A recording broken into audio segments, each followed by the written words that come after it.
When will you go back home? If you're not in a hurry, I can take you to visit some fun places in City B, Panzirwei said. I won't be staying here for very long, and I still need to deal with something else too, Guning said. Fine. Panzirwei was disappointed. Before the horse racing started, there was a ceremony for the appearance of the riders and horses. The horse racing fans could observe the horses from a close distance and make judgments over the horse's competitive state by the horse's coat color, pace, eyes, and amount of sweat. According to the information they collected, senior horse racing fans would then place a bet. At the end of the debut, riders would mount their horses and ride to the gate. That would be the best time to observe the state of the horse. By observing their jogging, people could understand whether the horse was in good condition and whether the horse was satisfied with the condition of the track today. Therefore, when they walked into the field, they didn't immediately go to the VIP room, but instead went to observe the horses. However, they encountered trouble halfway. Oh, isn't this Lord Pan? What? You're bringing your girlfriend and the other woman together here today? Wow, you all get along so well, a man said sarcastically from one side. And they all stopped to look at the man. The man was coming towards them along with 7 other people. There were 4 men and 4 women. The leading man was walking in the front with a cigarette dangling from his mouth. He seemed very proud and rude. What he had said made Panzirwei furious. Zhao Konglin, shut your mouth. And don't humiliate my boss. Boss. They were stunned and laughed loudly as if they had just heard a hilarious joke. Ha ha ha ha, Panzirwei. Do you mean that this girl is your boss? Zhao Konglin leered at Guning. She's pretty. I bet that she's your boss in bed, right? If she's so good, why don't you lend her to me for a couple of days? Hearing that, they laughed loudly again. Even Guanbin and the others who disliked Guning were gloating. Guning was displeased, and she definitely wouldn't tolerate such a humiliation. However, before Guning could move, Panzirwei ran forward in anger. Zhao Konglin F***CKU. People around them took out their phones to take a video when they saw that there could be a fierce fight. Facing Panzirwei, who was furious, Zhao Konglin didn't care at all. Panzirwei, since when can you beat me in a fight? Saying that, he grabbed Panzirwei's fist and kicked at Panzirwei's stomach. Panzirwei wasn't weak, and turned his body to avoid Zhao Konglin's foot. He then caught Zhao Konglin's palm before attacking Zhao Konglin again, but Zhao Konglin escaped away. Security guards heard the noise and ran over. However, before they could stop the 2 men, Panzirwei and Zhao Konglin interrupted. Stay away. There were rules at the horse racing field. If the parties refused security guards getting involved, they wouldn't. However, if anyone was hurt or killed, the horse racing field wouldn't bear any responsibility. After Panzirwei and Zhao Konglin had fought against each other for a few minutes, Zhao Konglin hit Panzirwei right on his chest, and Panzirwei was knocked backwards a few steps. Panzirwei was good at fighting because he fought a lot. However, Zhao Konglin had served in the army for 3 years and had been trained professionally. That being the case, Panzirwei was barely an opponent for Zhao Konglin. Lord Pan, are you all right? Do you need us to call the ambulance? A security guard walked forward and asked Panzirwei. Zirwei, are you all right? Zhou Guangrui and those who cared about Panzirwei came to him too. I'm fine. Although he felt great pain from his chest, it was tolerable. In addition, he was already used to it. Guning took out a porcelain bottle at once and gave it to Panzirwei. Here, take it. Although the power crystal was quite valuable, Guning was willing to give it to her friend. What is this? Panzirwei asked. Medicine, Guning replied. Hearing that, Panzirwei took the porcelain bottle, opened it, and directly poured the pills into his mouth. The moment the pills went into his mouth, they melted, and a flow of coldness spread like lightning through his body. It was unusually comfortable. Before long, the pain in his chest was greatly relieved, and Panzirwei was astonished. Right when he was about to ask Guning what kind of medicine this was, Guning had already walked to Zhao Konglin. Oh beauty, what? Do you want to follow me after witnessing how weak your man is? F***CKU. Guning swore at him before she kicked at Zhao Konglin. Gu Ning moved so fast and Zhao Konglin didn't expect that she dared to attack him, so he was heavily hit without being prepared. Ah! Zhao Konglin was kicked into the air and fell down 3 meters away. His body even slid a few more meters when he fell, and didn't stop until it knocked into the stairs. Everyone was shocked seeing the scene. What? This young girl just kicked Zhao Konglin into the air? None of them could believe their eyes because it was so unbelievable. Wow, boss, you're so awesome. Pan Zhiwei ran to Gu Ning and shouted in excitement. Pan Zhiwei knew that Gu Ning was a kung fu master, so he wasn't very shocked, although he was impressed. Hearing Pan Zhiwei's voice, the others finally got their mind back. Gu Ning truly had kicked Zhao Konglin into the air right in front of their eyes. Although it was incredible, they all saw it with their own eyes. Jesus! She is so strong. Everyone had the same thought. And they also believed that Gu Ning had to be a kung fu master. Zhao Konglin's friends and security guards all ran to his side. Seeing that his face was pale from the pain and that he could barely move, they all asked, "Lord Zhao, are you all right?" Hearing the question, Zhao Konglin was furious. His body was in great pain and he almost lost his breath, but these people were still asking whether he was all right. If Zhao Konglin could utter a word now, he would definitely swear at them. Damn it! This damn girl is so powerful. Zhao Konglin thought to himself, and set himself to get revenge. Luckily, Zhao Konglin was physically strong too. Otherwise, he would have passed out. Seeing that Zhao Konglin was badly injured, a security guard called the ambulance at once. Although what happened to Zhao Konglin had nothing to do with the horse racing field, they couldn't let him die. This time Guanbin and the others who had disliked Gu Ning were totally shocked. They now understood why Pan Zhiwei regarded her as his boss. And none of them dared despise Gu Ning anymore, let alone annoy her. Gu Ning coldly stared at Zhao Konglin, which terrified him. He couldn't be more familiar with such a sharp look, and ordinary people could never do it. This young girl couldn't be simple. Gu Ning aimed to scare and threaten Zhao Konglin. Seeing that he was frightened, Gu Ning said icily, "This is the price of humiliating me. If it ever happens again, you can't bear the result." Although Zhao Konglin felt threatened by Gu Ning's power, he hated her to death. Thus, he wouldn't give up on getting revenge on Gu Ning. He remained quiet just because he was badly injured. Seeing that Gu Ning was so powerful, a woman from Zhao Konglin's group felt like she looked familiar. "Oh!" the woman suddenly said, which attracted people's attention. She is the young girl who rescued the injured female fan at the airport yesterday." The woman pointed at Gu Ning in excitement. The woman recognized Gu Ning's face. "What? She is the young girl who rescued the injured female fan at the airport yesterday. It's her." Hearing that, those who had heard the news were all surprised. One of them immediately took out his phone and checked the picture. Jesus! It is her. Let's go. Gu Ning said to Pan Zhiwei. She disliked the noisy crowd. She walked ahead alone, quickly followed by Pan Zhiwei. Meanwhile, some people posted videos of their fight on the internet and it went viral again. The videos were attached with a description of their conflict, so the majority supported Gu Ning. However, there was also a minority who criticized Gu Ning, saying that she was evil. Internet users who had different opinions argued with each other over this popular news. Gradually, criticisms of Gu Ning's behavior became fewer and fewer. Gu Ning, on the other hand, didn't care about it at all because she knew that what she had done was right. "Boss, do you play horse betting?" Pan Zhiwei asked. "No," Gu Ning said. Then, Pan Zhiwei introduced horse betting to Gu Ning. In each race there would be 12 horses. Before the race started, punters one would choose a horse which was most likely to win, and fill its number along with the amount they wanted to bet on the horse racing lottery ticket. Then they handed it to the service counter for recording. After the race was over, if the result was the same as the punter's bet, punters would get a reward according to the betting ratio. In addition, there were many types of betting in horse racing. Win meant punters placed the bet that their chosen horse would come first in a race. Place meant punters placed the bet that their chosen horse would be any one of the top 3 horses in a race.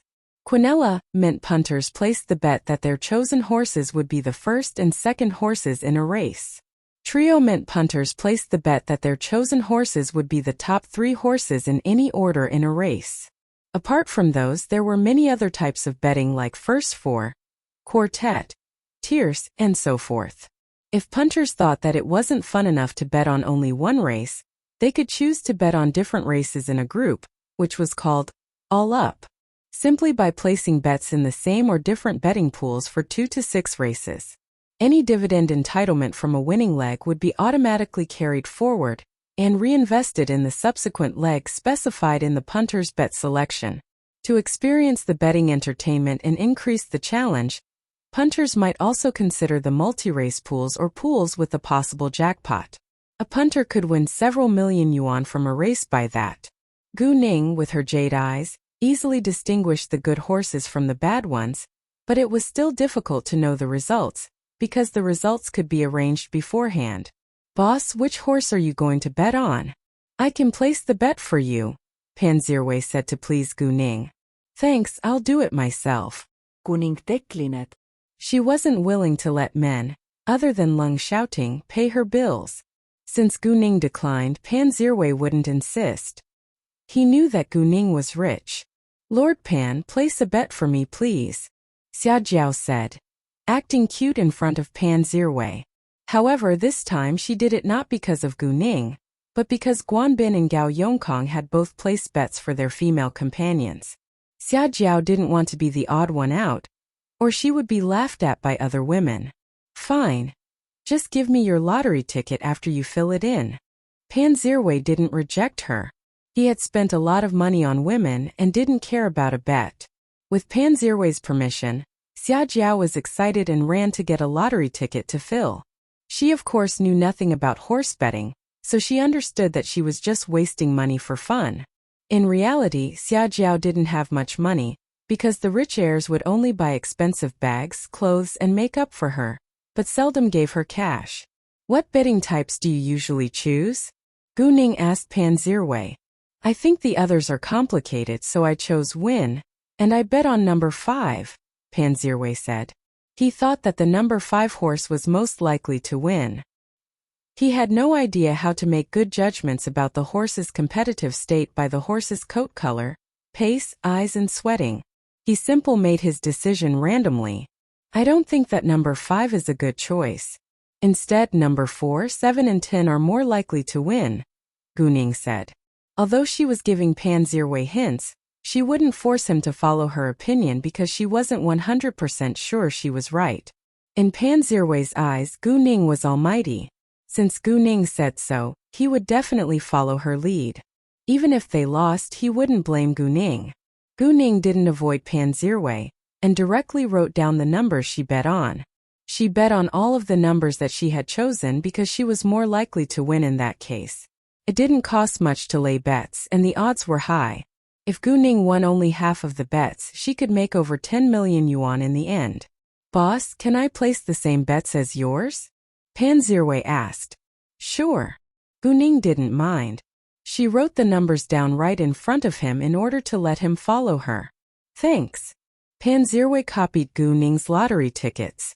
"If they fail, don't blame me," Gu Ning said. "Of course not," Pan Zirwei said.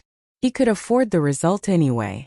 The rest of the people in their group were all busy filling in their lottery tickets, and had no idea that Pan Zirwei copied Gu Ning's. After placing their bets, they went to the VIP room together. The VIP room was large and could accommodate around 20 people. The front side of the VIP room was a glass wall, so they were able to see through it to the outside. Other than that, there were 6 LED screens on the left wall which showed different parts of the track so they could clearly watch the races. Given what had just happened, Guan Bin and the others remained quiet the entire time. Pan Zirwei, on the other hand, was busy serving Gu Ning. He poured a cup of tea for her and asked whether she liked the desserts. Gu Ning was amused, but he was a member of her team, not her servant. "All right, I'm not a kid and you don't need to take care of me. The race is about to begin. I think you should focus more on your horses." Hearing that, Pan Zirwei left Gu Ning alone and went to watch the competition. Although he didn't care about the result, it was an exciting experience to watch the horse racing. "Ready, go." 12 horses dashed ahead under the guidance of jockeys. The host was explaining and commenting along the way, and his voice was spread to every corner of this field by amplifiers. Some horses led the race in the beginning, but gradually fell behind, while some ran relatively slower when the race had just begun and sped up suddenly after a while. Number 7 was the horse that Gu Ning bet on. It was running steadily in the middle of the horses, and when it had finished 2/3 of the track, it began to outpace all the other horses in front of it, and finally left them far behind. Número 7. Número 7. Número 7. Pan Zirwei jumped up in excitement, shouting number 7. It was highly possible that number 7 would win. In the end, the number 7 horse was the first one to cross the finish line, followed by number 4, which was followed by number 10 in the race. Pan Zirwei was thrilled and looked to Gu Ning with great admiration. "Boss, you're so awesome." Hearing that, everyone found out that Pan Zirwei had placed the same bets as Gu Ning, and they all admired her when the results were revealed. All in all, Gu Ning won half of her bets and made 10 million yuan. However, Guan Bin and the others all lost. It was the first time that Pan Zirwei had ever made so much money from horse racing, and he was very shocked. The host of this horse racing was also astonished that Gu Ning and Pan Zirwei both won such a large amount of money, and they were so young. Actually, if they had placed higher bets, they would have made a lot more money. When Pan Zirwei and Gu Ning went to get their rewards, they were surrounded by other people in the field. If it hadn't been for Pan Zirwei's identity, many would run over and ask every detail of their bets. Afterwards, they left together. Pan Zirwei was excited because he made a fortune that day, so he decided to pay all the bills no matter where they were going to have fun in the following hours. Unfortunately, Gu Ning had something else to deal with, so she wouldn't go with them. Pan Zirwei was disappointed, but he didn't insist since Gu Ning was busy. Pan Zirwei proposed to give Gu Ning a ride, but she declined. Before she left, Gu Ning reminded Pan Zirwei to be careful, because she had a feeling that Zhao Konglin would come to him soon. Pan Zirwei also knew that Zhao Konglin was mean and cruel, so he would go somewhere that Zhao Konglin wouldn't dare to cause trouble. After they separated, Gu Ning called Tang Haifeng. Tang Haifeng was more than happy to receive Gu Ning's call. "Girl Gu, are you free now?" "Yes, so I called you Grandpa. Would you mind coming out to have dinner with me this afternoon?" Kuningin viited. "Of course, but I don't feel well today. Can you visit me at my home, and we can share dinner together then?" Tang Haifeng wanted Gu Ning to go to the Tang family's house, so he lied. He already regarded her as his granddaughter, and he wanted her to visit his home. Gu Ning understood that Tang Haifeng was lying, but she had also had the thought of visiting the Tang family's house. They were a family after all, and she was curious to meet other members in the Tang family to see whether they were easygoing. Gu Ning didn't want Gu Man to be bullied in the future. "Sure." Gu Ning agreed. Hearing that, Tang Haifeng was excited. "Where are you right now? I can send a chauffeur to pick you up." Gu Ning told Tang Haifeng her location. Coincidentally, the horse racing field wasn't far from the Tang family's house, and it only took half an hour of driving to get there if there were no traffic jams. While she was waiting, Gu Ning went to a hidden place to take her suitcase out of her telepathic eye space. She was on a trip, and it would be strange if she didn't have any suitcases. She also needed to take something out in the Tang family's house, and it wouldn't be convenient to do it there. Half an hour later, a car stopped in front of Gu Ning. The person who came to pick Gu Ning up was called Tang Wen. "Miss Gu, nice to meet you." Tang Wen got out of the car and greeted Gu Ning. "Nice to meet you too, Uncle Tang," Gu Ning said. Tang Wen was 35 years old, so she called him her uncle. Tang Wen went to open the car door for Gu Ning first, and then put her suitcase in the trunk. The Tang family was the #1 richest family in City B, and they lived in an old house with a long history. Although the old house was located a little far from downtown, it was priceless because of its history. There were many high-end villas around it too. The Tang family's house was old, but it had already been rebuilt and expanded. Now the Tang family's house was nearly 2,000 square meters, and most of it was covered by green plants. The main living building in the enormous house was around 600 square meters. Such a priceless house with a long history was rare, but not the most luxurious one, because not every rich person would live in a luxurious house to match his identity.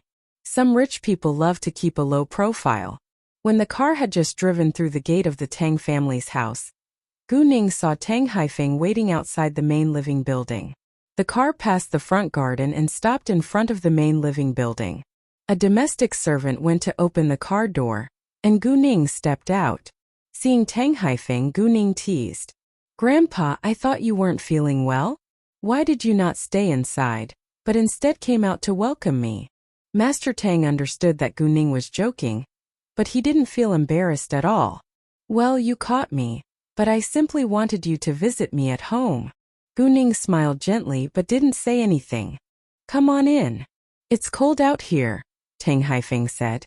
Gu Ning then walked over and supported Tang Haifeng walking inside. "Grandpa, how's your body recently?" Gu Ning asked with concern. "Very good. Thanks to your help, I am already cured of heart disease, and I'm getting stronger. It's as if I'm 20 years younger now." Saying that, Tang Haifeng was more than happy.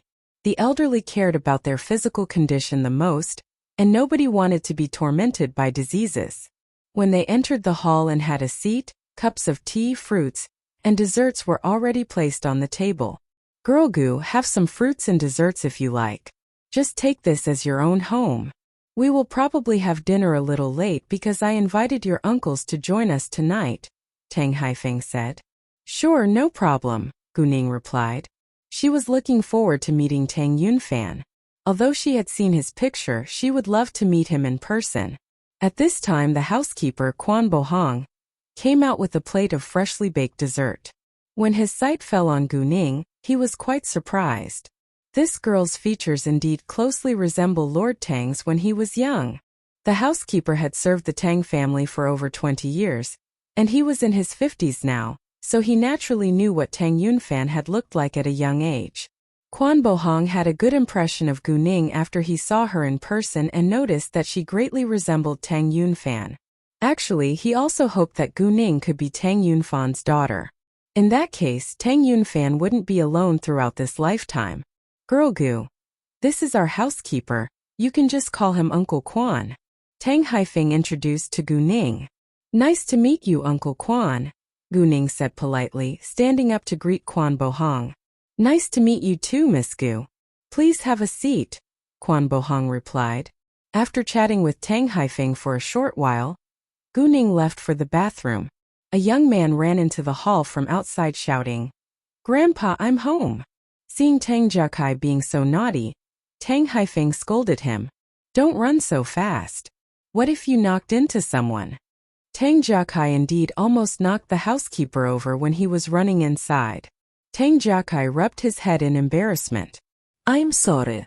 I won't do it again." Saying that, Tang Jiakai glanced around the room, but didn't see Gu Ning.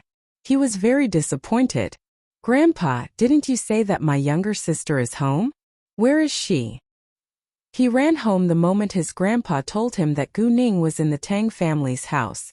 However, when he came back in a hurry, he didn't see any girl, so he thought that maybe his grandpa felt bored and trapped him into coming home. Tang Jiakai had never met Gu Ning before, but Gu Ning already impressed him from Tang Haifeng's description, and he would love to have her as his younger sister. Meanwhile, Tang Jiakai felt nervous, because he wasn't sure whether Gu Ning would like him as her older brother. Tang Jiakai always wanted a young sister. Unfortunately, he only had an older female cousin. Besides, his older female cousin wasn't adorable at all, because she grew up in the military base and always bullied him. Although he had also been trained in the military base for a few years and knew how to defend himself, he was barely comparable to Chao Wenxin, who was his older female cousin. Of course, that was just their way of getting along with each other. It didn't mean that Chao Wenxin disliked Tang Jiakai, although she often bullied him. Chao Wenxin had wanted to serve in the army or the police, but the Chao family wouldn't allow her to do so. Those were dangerous jobs, and Chao Wenxin was too impulsive to be a soldier or a policewoman. Therefore, Chao Wenxin was still unemployed right now and felt adrift. Anyway, the Chow family and the Tang family were very rich, and she was able to live an affluent life without doing anything. Thus, her family didn't care whether she had a job or not. She's in the bathroom, Tang Haifeng said. Hearing that Gu Ning was here, Tang Jiakai was cheered up. The second that Tang Jiakai sat down, Gu Ning walked out. When their eyes met, both of them were struck dumb. Gu Ning recognized Tang Jiakai at first glance. Tang Jiakai, on the other hand, thought that Gu Ning looked quite familiar. Oh, it's you. Tang Jiakai rounded his eyes in shock and abruptly stood up in excitement. Hearing that, Tang Haifeng was curious. Jiakai, do you know girl Gu? Gu Ning thought that he must have read some news about her on the internet, because they had never met before. She was right. Tang Jiakai didn't have time to answer Tang Haifeng's question, but directly asked Gu Ning, did you rescue an injured girl at the airport yesterday? And did you kick Zhao Konglin meters away at the horse racing field today? And did you win all the bets and make 10 million yuan within a day? Hearing what Tang Jiakai had said, Tang Haifeng was astonished too. He heard the news of the stampede at the airport, but he had heard nothing about the horse racing field. It was also shocking news that Gu Ning was able to make 10 million by horse betting. Tang Jiakai didn't read the news of horse racing field on the internet. He heard it from his friend. The young heir of the horse racing field was Tang Jiakai's good friend, and he told Tang Jiakai everything. Unexpectedly, the girl who became famous in the horse racing field in a day was Gu Ning, and she was in Tang Jiakai's home now. Yes, it was me. Gu Ning smiled. Gu Ning didn't show any pride or arrogance, because it was no big deal for her. Jesus! You're so awesome. Tang Jiakai ét cơ lim. He now really admired Gu Ning. Then he laughed. Ah! If Ouyang and my other friends find out that the girl who shocked them is my younger sister, they will be so jealous. Ouyang was the young heir of the horse racing field, Ouyang Siyuan. Tang Jiakai didn't feel awkward at all when he said my younger sister, but Gu Ning was surprised. Tang Jiakai indeed treated her like she was a member of his family. It also showed that Tang Jiakai was amiable. After that, Tang Jiakai stared at Gu Ning with anticipation. My younger sister, call me your older brother. Although Gu Ning wasn't used to calling him her brother yet, she still did it in order to not upset him. Older brother, Gu Ning said. Ah, I have a younger sister now. Since you already call me your older brother, I'll protect you from now on. Tang Jiakai laughed out loud, but suddenly he realized he was wrong. Oh no, I think it's you who should protect me because Chao Wenxin is such a bad girl. She'll come later and probably bully me once more. You must protect me, please. Tang Jiakai cozied up to Gu Ning without hesitation, as if Gu Ning was his boss, instead of his younger sister. Ah! Gu Ning snorted with laughter. She thought that Tang Jiakai was quite funny. Tang Jiakai. Tang Haifeng snapped at him. Tang Jiakai didn't think that it was a big deal and argued. Grandpa, why don't you tell Chao Wenxin to stop bullying me? Tang Haifeng was annoyed but didn't say a word. If he could stop Chao Wenxin, who was a spoiled, naughty girl, he would have done it already. Please help me. Without Gu Ning's answer, Tang Jiakai didn't give it up. Fine, Gu Ning said. Actually, she was curious to meet Tang Jiakai's older female cousin. Seeing Tang Haifeng being irritated, Gu Ning immediately changed the topic. Grandpa, Happy New Year. Where's my red envelope? Saying that, she held out her hands for the red envelope. Tang Haifeng was amused. Haha. You're so rich now, do you still want my red envelope? Although Tang Haifeng was joking, he took out the red envelope at once. Well, you're my grandpa. It's different. I want good luck from you, Gu Ning said with a smile when she got the red envelope from Tang Haifeng. I won't take red envelopes from those who I don't care about. Gu Ning wasn't lying. Either way, Tang Haifeng felt touched. Gu Ning didn't open the red envelope right in front of Tang Haifeng, but she used her jade eyes to see what was inside. There was a bank card in it, but Gu Ning didn't know how much money there was in the account. Anyway, it would probably be a lot. Gu Ning took out the red envelope that she was going to give as a gift to Master Tang too. That was the way of socializing. Grandpa, I've prepared a New Year gift for you too, Gu Ning said and walked to her suitcase. What is it? Tang Jiakai and Tang Haifeng were both curious. Tang Haifeng understood that the gift had to be special. In fact, no matter what Gu Ning sent to him, he would take it with pleasure. He was only worried that Gu Ning would send him a very expensive gift, and he would feel guilty to accept it. It won't be a surprise if I directly tell you, so you need to open it yourself, Gu Ning said. She opened her suitcase and took out a medium-sized paper box. Then she walked back to Tang Haifeng and handed the present to him. Tang Haifeng took it with curiosity and placed it on the table. Tang Jiakai came closer at once. The box was opened, and there was an object wrapped in a red cloth. Tang Haifeng cautiously unwrapped the red cloth and was amazed to see what was inside. This is a Sankai camel from the Tang dynasty. Tang Haifeng recognized it at first sight, and he believed that it had to be real since it was a gift from Gu Ning. This Sankai camel was precisely one of the antiques Gu Ning had taken out from the ancient grave yesterday. Tang Sankai was a versatile type of decoration on Chinese pottery using glazes or slip, predominantly in the three colors of brown, green, and a creamy off-white. It was particularly associated with the Tang dynasty. This Sankai camel was 87 centimeters tall and 61 centimeters wide. It had double humps with one leaned left and the other leaned right. The whole body was mainly brown glaze with different shades of green, white, and yellow colors in between. The camel headed up, and the sacks were hung between the two peaks. Both sides of the bags were hung with toes, kettles, flat pots, water bladders, and so forth. Tang Jiakai knew nothing about antiques, but he also knew that it was Tang Sankai. Wow, it must be an antique from the Tang dynasty. It must be expensive. You're so generous, Tang Jiakai said to Gu Ning. Gu Ning smiled. Not really. I accidentally found it and it turned out to be real. Gu Ning didn't want Tang Haifeng to feel guilty, because she didn't spend much money on it. Moreover, she also told Tang Haifeng that it was real in case he had doubts. Nevertheless, I think this Sankai camel is too valuable. Tang Haifeng still didn't think that he should accept this gift, which was worth at least dozens of millions of yuan. Grandpa, if you don't accept my gift, I won't accept your red envelope either, Gu Ning said and pretended to be displeased. Well, Tang Haifeng hesitated. His red envelope was barely comparable to this Sankai camel. And I also want to ask Grandpa for a favor. In order to let Tang Haifeng accept her gift, Gu Ning thought of something to ask him for help. Of course I'll help you, even without this Sankai camel, Tang Haifeng said. The thing is, I established a jewelry company a while ago, and I want to open a branch in City B now. However, I'm not familiar with City B, so I want Grandpa to help me find a store with a good location along with a good manager, Gu Ning said. The idea just dawned on her because she was so occupied with work now that she hardly had time to deal with the branch. Therefore, Gu Ning brought it up now simply because she wanted Tang Haifeng to accept her gift without hesitation.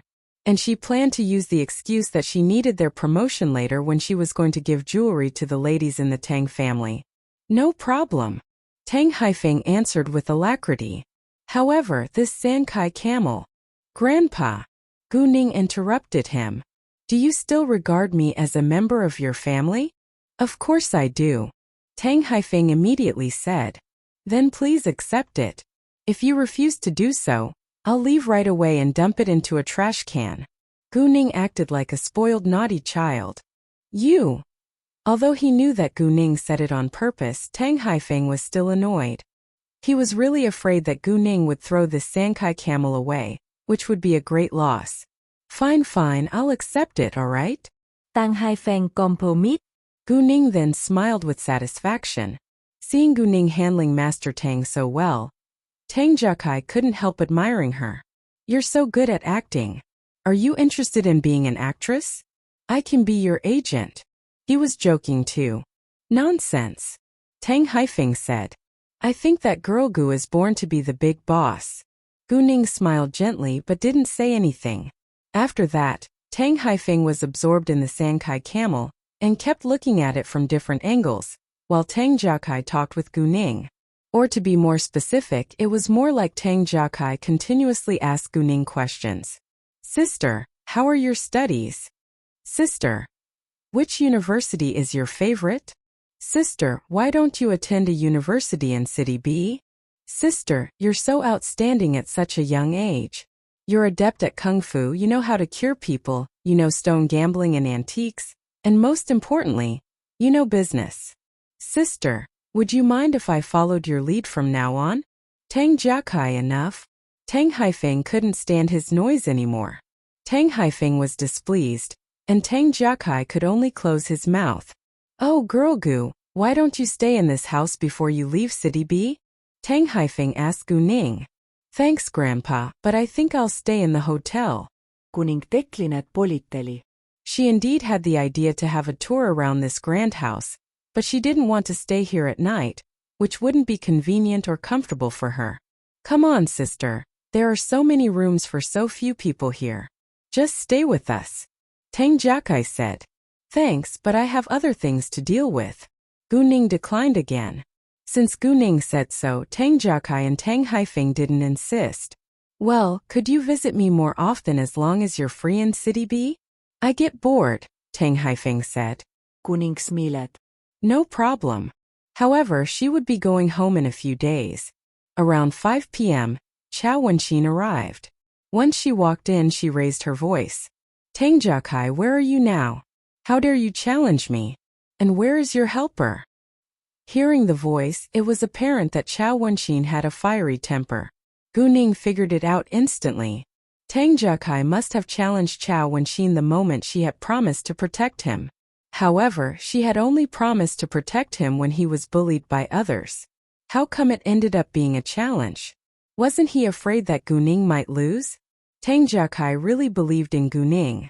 Since Gu Ning was able to kick Zhao Konglin 3 meters away, it shouldn't be difficult for her to beat Chao Wenxin. Within seconds, Chao Wenxin had already run into the room. Don't shout in public. It's not polite. Tang Haifeng criticized, but he was already used to it. Nevertheless, Gu Ning was here today, so Tang Haifeng didn't want to scare her. Chao Wenxin didn't listen to Tang Haifeng as usual, but she was surprised when she saw Gu Ning. Tang Jiakai, is this your girlfriend? She is pretty. No one could blame Chao Wenxin for mistaking Gu Ning as Tang Jiakai's girlfriend, because Gu Ning was their age and was a stranger. In addition, it was the first time that Tang Jiakai had brought a girl home, so it had to be his girlfriend. What are you talking about? She's not. Tang Jiakai felt a little embarrassed. Really? Chao Wenxin didn't believe him.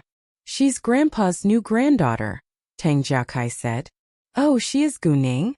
Chao Wenxin was amazed. Chao Wenxin had heard of Gu Ning from Tang Haifeng, and she admired Gu Ning too. The Tang family never treated people differently because of their family background. On the contrary, they were all kind and grateful. Gu Ning stood up and greeted Chao Wenxin. Im kau banshin. Since you're my grandpa's new granddaughter, then you'll be my younger sister. I'll protect you from now on, Chao Wenxin said, and caught Gu Ning's shoulder like they were already close sisters. Gu Ning had saved her grandpa, so she was the Tang family's lifesaver. In addition, Gu Ning was so outstanding at such a young age, which left a good impression on Chao Wenxin. Therefore, Chao Wenxin honestly regarded her as a younger sister. Normally, Gu Ning was reluctant to be touched by a stranger, but she didn't have the feeling when Chao Wenxin laid an arm on her shoulder. However, before Gu Ning could say a word, Tang Jiakai opened his mouth with disdain. Interesting. You want to protect her? Do you have the ability? Chao Wenxin was struck dumb for a second, then asked Tang Jiakai with uncertainty. Do you mean your helper is Gu Ning? Tang Jiakai had just called and told her that he found someone who could beat her, which was a pure challenge in Chao Wenxin's eyes, so she ran to the Tang family's house at once. Yes, you're right, Tang Jiakai said proudly. Chao Wenxin turned to Gu Ning. Do you fight? It wasn't because Chao Wenxin didn't believe Tang Jiakai, but she respected Gu Ning and wanted to hear the answer from Gu Ning's mouth. Yes, Gu Ning said with a slight smile. Great, then let's have a fight. If you can beat me, I won't bully Tang Jiakai anymore. Chao Wenxin said. Of course you can reject. I won't force you. Chao Wenxin had a fiery temper, but she also had respect towards others and always kept her promises. However, the Tang family was an exception like Tang Jiakai. Tang Jiakai was utterly unwilling to practice fighting skills with Chao Wenxin, because he was beaten by Chao Wenxin every time. My lovely sister, my future relies on you now, Tang Jiakai said to Gu Ning and begged. Gu Ning gave him a resigned smile. I will do my best. Not only because of Tang Jiakai, but because Gu Ning also wanted to have a competition with Chao Wenxin. Tang Haifeng wanted to stop them because fighting wasn't a good thing, and he was worried that they could get hurt. But since both of them agreed, he couldn't do anything about it, so he just reminded them to be careful. Do be careful. I will. Chao Wenxin gave her grandpa a perfunctory answer, then ran to the yard, pulling Gu Ning, followed by Tang Jiakai. Tang Haifeng also followed them, walking outside. In the yard, Chao Wenxin and Gu Ning stood across from each other, while Tang Haifeng and Tang Jiakai stood 3 meters away. Chao Wenxin asked, Are you ready? I'm ready, Gu Ning said. Great, let's begin. Chao Wenxin said, and attacked Gu Ning at once. She wasn't sure about Gu Ning's strength, so she only used a third of her strength in case Gu Ning would be hurt. Facing Chao Wenxin, Gu Ning didn't bother to use much strength either. Domestic servants in the Tang family all went ahead to watch the game. In the beginning, they thought that Gu Ning had annoyed Chao Wenxin. However, since Tang Jiakai and Tang Haifeng were watching too, they understood that it was just to practice. After a few movements, seeing that Gu Ning wasn't weak at all, Chao Wenxin started to attack heavily. Chao Wenxin was good at fighting but was still barely comparable to Gu Ning. Gu Ning could beat the top special forces after all, and Chao Wenxin was merely as strong as a common soldier. Therefore, no matter how heavily she attacked Gu Ning could easily get control of her. When Chao Wenxin used her full strength, but still failed to gain any advantage in the competition, she understood that she was hardly an opponent for Gu Ning. Chao Wenxin didn't want to give up, so she persisted. Right at this moment, a black Bentley moved into the gate of the Tang family. It was Tang Yunfan's car. Once the car entered the gate, Tang Yunfan noticed the two girls who were fighting against each other. Even though Gu Ning was moving quickly, he still recognized her at first glance. Seeing Gu Ning, Tang Yunfan was struck dumb. It's her. Why is she here? Tang Yunfan's mood was affected when Gu Ning appeared in his sight, and he didn't know why either.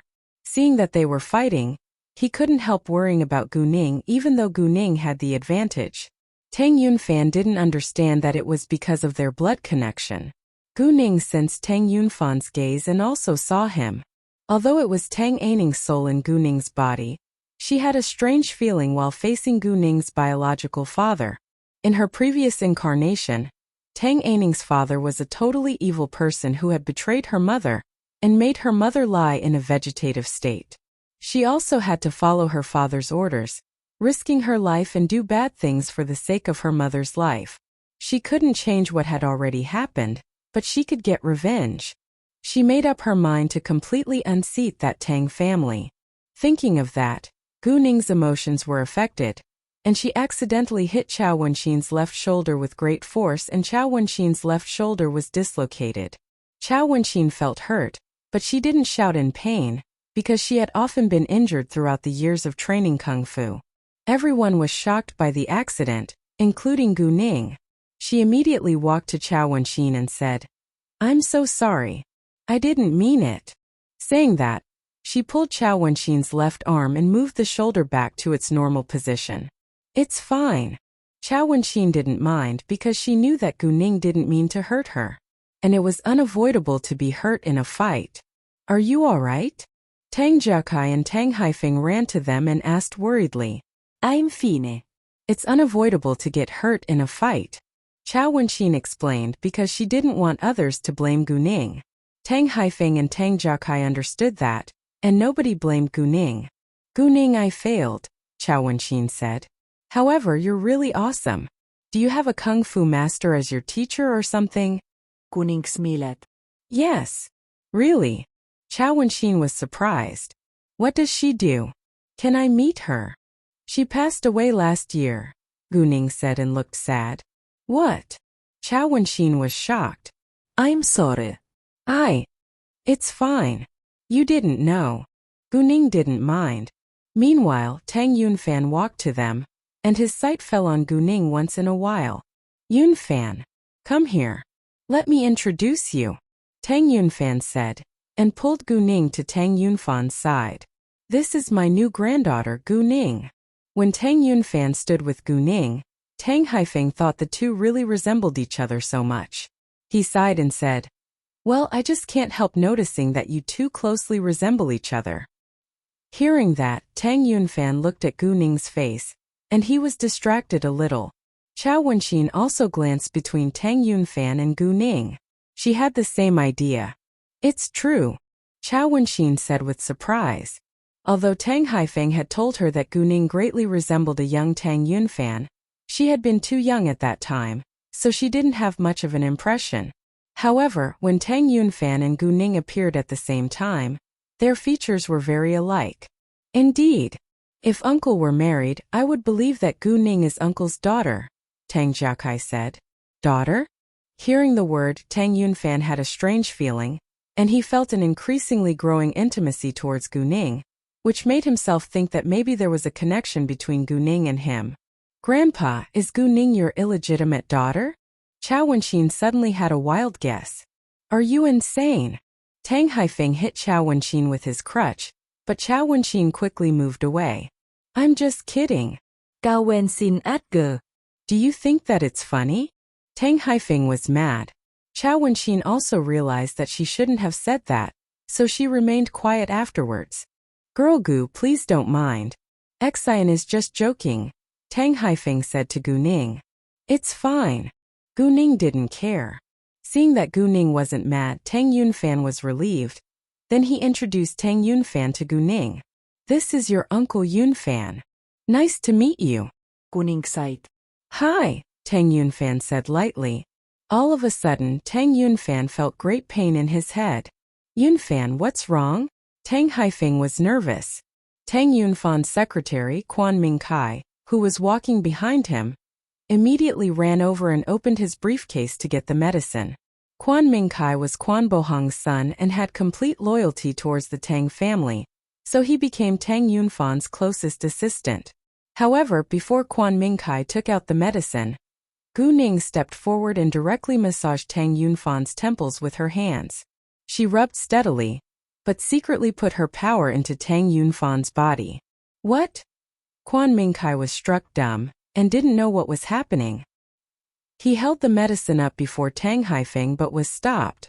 Wait a second, Tang Haifeng said. Although everyone knew that Gu Ning had a special method of massage, they couldn't help doubting its effect.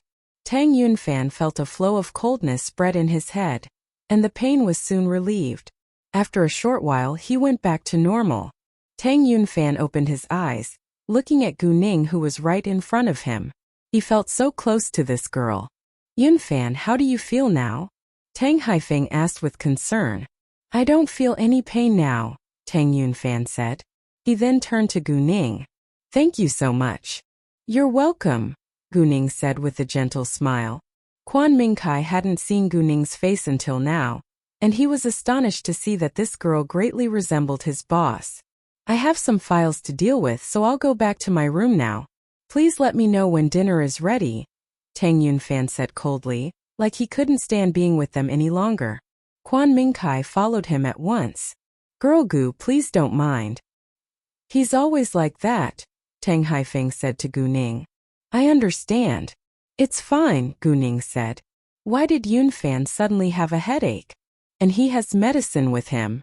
Apparently it wasn't the first time. Is he? Tang Haifeng was deeply worried. Grandpa, you don't need to worry. Uncle is fine now, Gu Ning said. Hearing that and thinking of Gu Ning's exceptional ability, Tang Haifeng relaxed. If Gu Ning was able to cure his heart disease, Tang Yunfan's headache must be easy. Wow, sister, you're so awesome, Tang Jiakai said with admiration. Sister, are you a goddess in a human being's body? You're so good at kung fu and you also easily cured grandpa and uncle, Chao Wenxin said. Maybe. Gu Ning jokket. Haha, you won't reject any compliment, will you? Cao Wen xin lau ghét. Nevertheless, you have to teach me some fighting skills. Saying that, Chao Wenxin pulled Gu Ning, walking back to the center of the yard. Whether Gu Ning agreed or not. Gu Ning of course didn't mind. Ever since Tang Yunfan had been in an accident 19 years ago, the Tang family wouldn't forbid the younger generation from practicing kung fu. Instead, the younger generation, except for Tang Jiakai, who wasn't very interested in kung fu, and who merely dabbled in it, had been trained professionally from their childhood so that they could protect themselves if anything happened to them.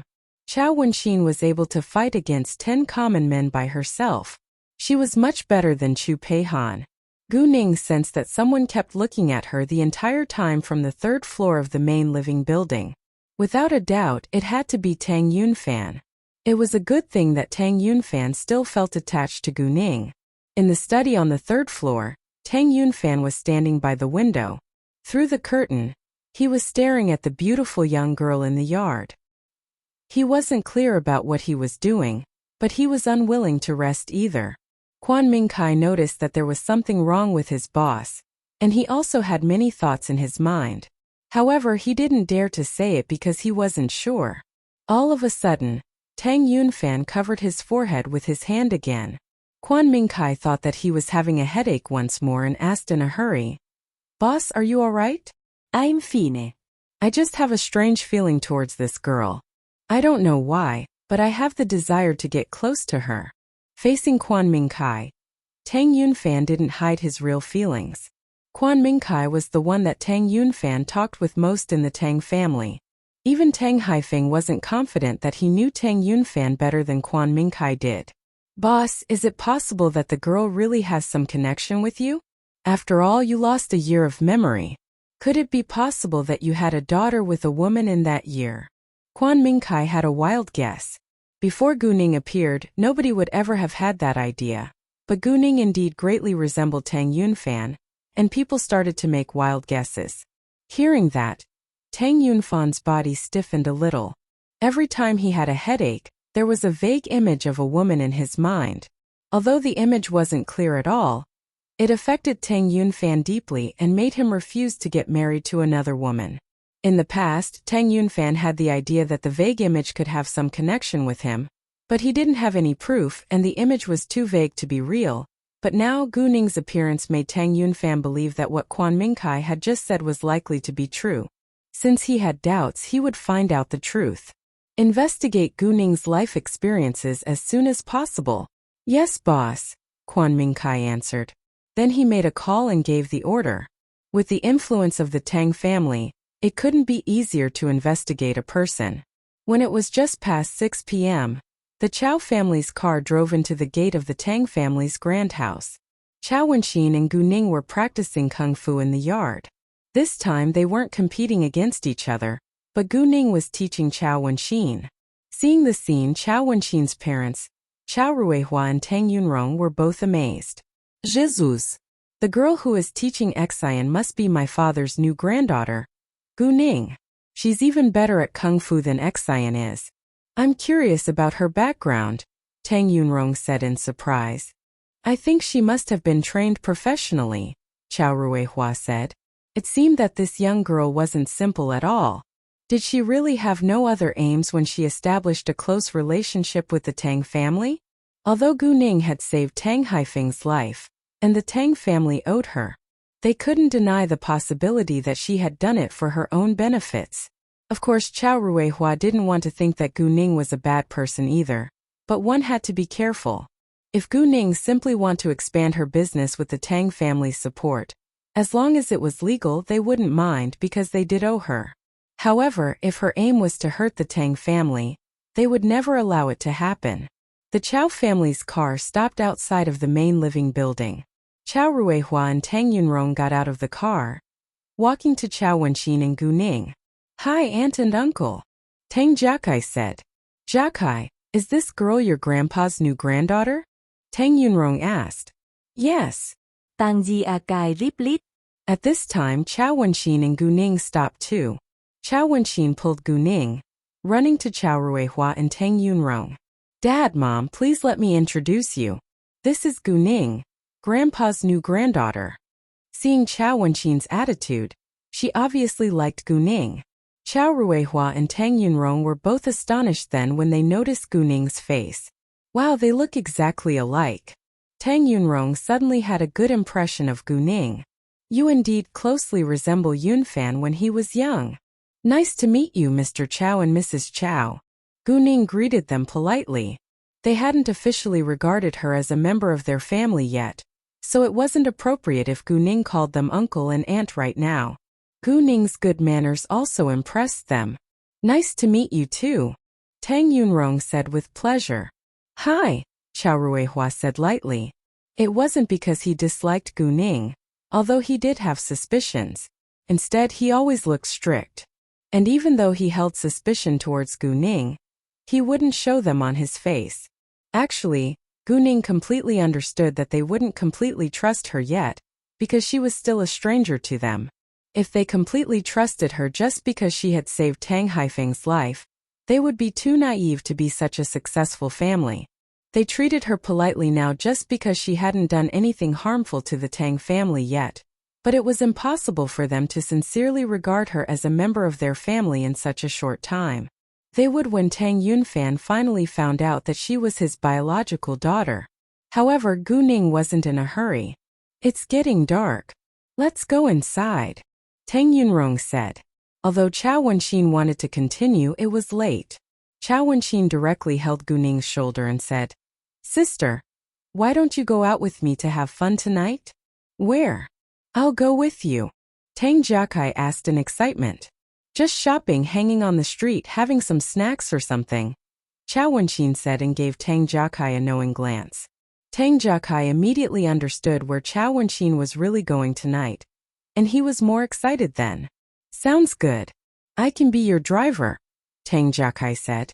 Gu Ning, on the other hand, had no idea where they were going to have fun tonight, but she didn't care. Since they were all in a good mood today, it wasn't a bad idea to hang out with them. Before long, Tang Yunhang and his wife Zhang Liwen came home. When they saw Gu Ning, they had the same reaction as everyone else. Oh, you must be Gu Ning. Zhang Liwen smiled. It's so nice to meet you. Yes, I'm Gu Ning. Gu Ning stood up at once and greeted them. Well, we heard about what you did, and that you're so outstanding at such a young age. Again, thank you so much for rescuing my father-in-law, Zhang Liwen said with sincerity. It's my pleasure, and I think it's fate that brought us together, Gu Ning said. You're right. That's fate. Zhang Liwen laughed, and she liked Gu Ning from her heart now. Gu Ning was so pretty, kind, and smart, and she wished she could have a daughter like her. In fact, Zhang Liwen had always wanted a daughter, but unfortunately, when she had given birth to Tang Jiakai and his twin brother, she had been injured and could not get pregnant again. If Chao Wenqin wasn't born in the Tang family, she probably would have adopted a girl as her daughter. Come here and have a seat. Zhang Liwen pulled Gu Ning to sit down next to her, and then began to chat with Gu Ning. The meal wasn't ready yet, and Chao Ruihua asked Tang Yunhang to discuss something upstairs. When they came to Tang Yunhang's study, Chao Ruihua directly told Tang Yunhang his suspicions towards Gu Ning. He had no intention to stir things up, but just reminded Tang Yunhang to be careful. Tang Yunhang actually had the same idea as Chao Ruihua. He didn't believe Gu Ning was just being kind and had no other aims either. Thus he would treat her politely until she was caught doing harmful things. Do you think we need to investigate her? Chao Ruihua asked. I don't think so. If she doesn't want to hurt us at all, it'll be rude if we investigate her behind her back. But we do need to be cautious, Tang Yunhang said. Chao Ruihua agreed. When it was dinner time, they all gathered in the dining hall. Gu Ning was arranged to sit by Tang Haifeng. Actually, there was no rule for the Tang family to sit by order, and nobody would mind who sat with whom. Before they started to enjoy the dinner, Tang Haifeng said seriously, I bet that everyone already knows about Girl Gu. I invited her to visit me at home in order to let you meet her too. From now on, she's a member of our family and we will treat her as our family. Hearing that, everyone agreed and no one was dissatisfied. After that, Tang Haifeng introduced his family to Gu Ning. Girl Gu, this is Tang Yunrong, my eldest child, and this is Chao Ruihua, her husband. Tang Yunhang is my elder son, and Jiang Liwen is his wife. Tang Yunfan is my younger son. They're all your uncles and aunts now. Chao Wenjun is also a member of the Chao family, but he's busy today so he's absent.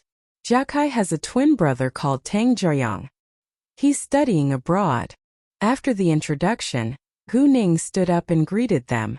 I'm so happy to have you all be my family, and Happy New Year everyone. Happy New Year, they said together. It's the New Year festival and we definitely have to give you a New Year gift, Zhang Liwen said first, and took out a document from her handbag. Ningning, this is for a villa in Huafu Hills. Please take it as me and your eldest uncle's New Year gift as well as the first meeting gift for you. If you're not used to staying in this old house when you come to City B in the future, you may stay in the villa. Gu Ning was a little shocked and didn't take it immediately. Wow, it's too luxurious. Ningning, just take it. I live right next to this villa, so we can be neighbors. Cao Wen xin Persuda. But, although the Tang family was the richest family in City B, and a villa was nothing for them, the house price was crazily high in City B, and a villa in the downtown was worth at least dozens of millions of yuan. Please accept it. We're a family, aren't we? Jiang Liwen said. Gu Ning didn't know how to reject, so she accepted it in the end. Thank you so much. After that, Tang Yunrong took out her gift. Ningning, this is the gift from me and your uncle. Since you already have a villa, you must be in need of a car. The car is parked at the villa. Thank you so much. Gu Ning had no reason to reject Chao Ruihua and his wife, since she had already accepted the gift from Tang Yunhang and his wife. She took a look at the papers in the file. It was a Lamborghini which cost over 10 million yuan. And then it was Tang Yunfan's turn. He took out a red envelope and said, Happy New Year. Although he seemed cold as usual, he sounded unusually gentle. Thanks. Gu Ning took it. She used her jade eyes and saw a black card inside. OMG.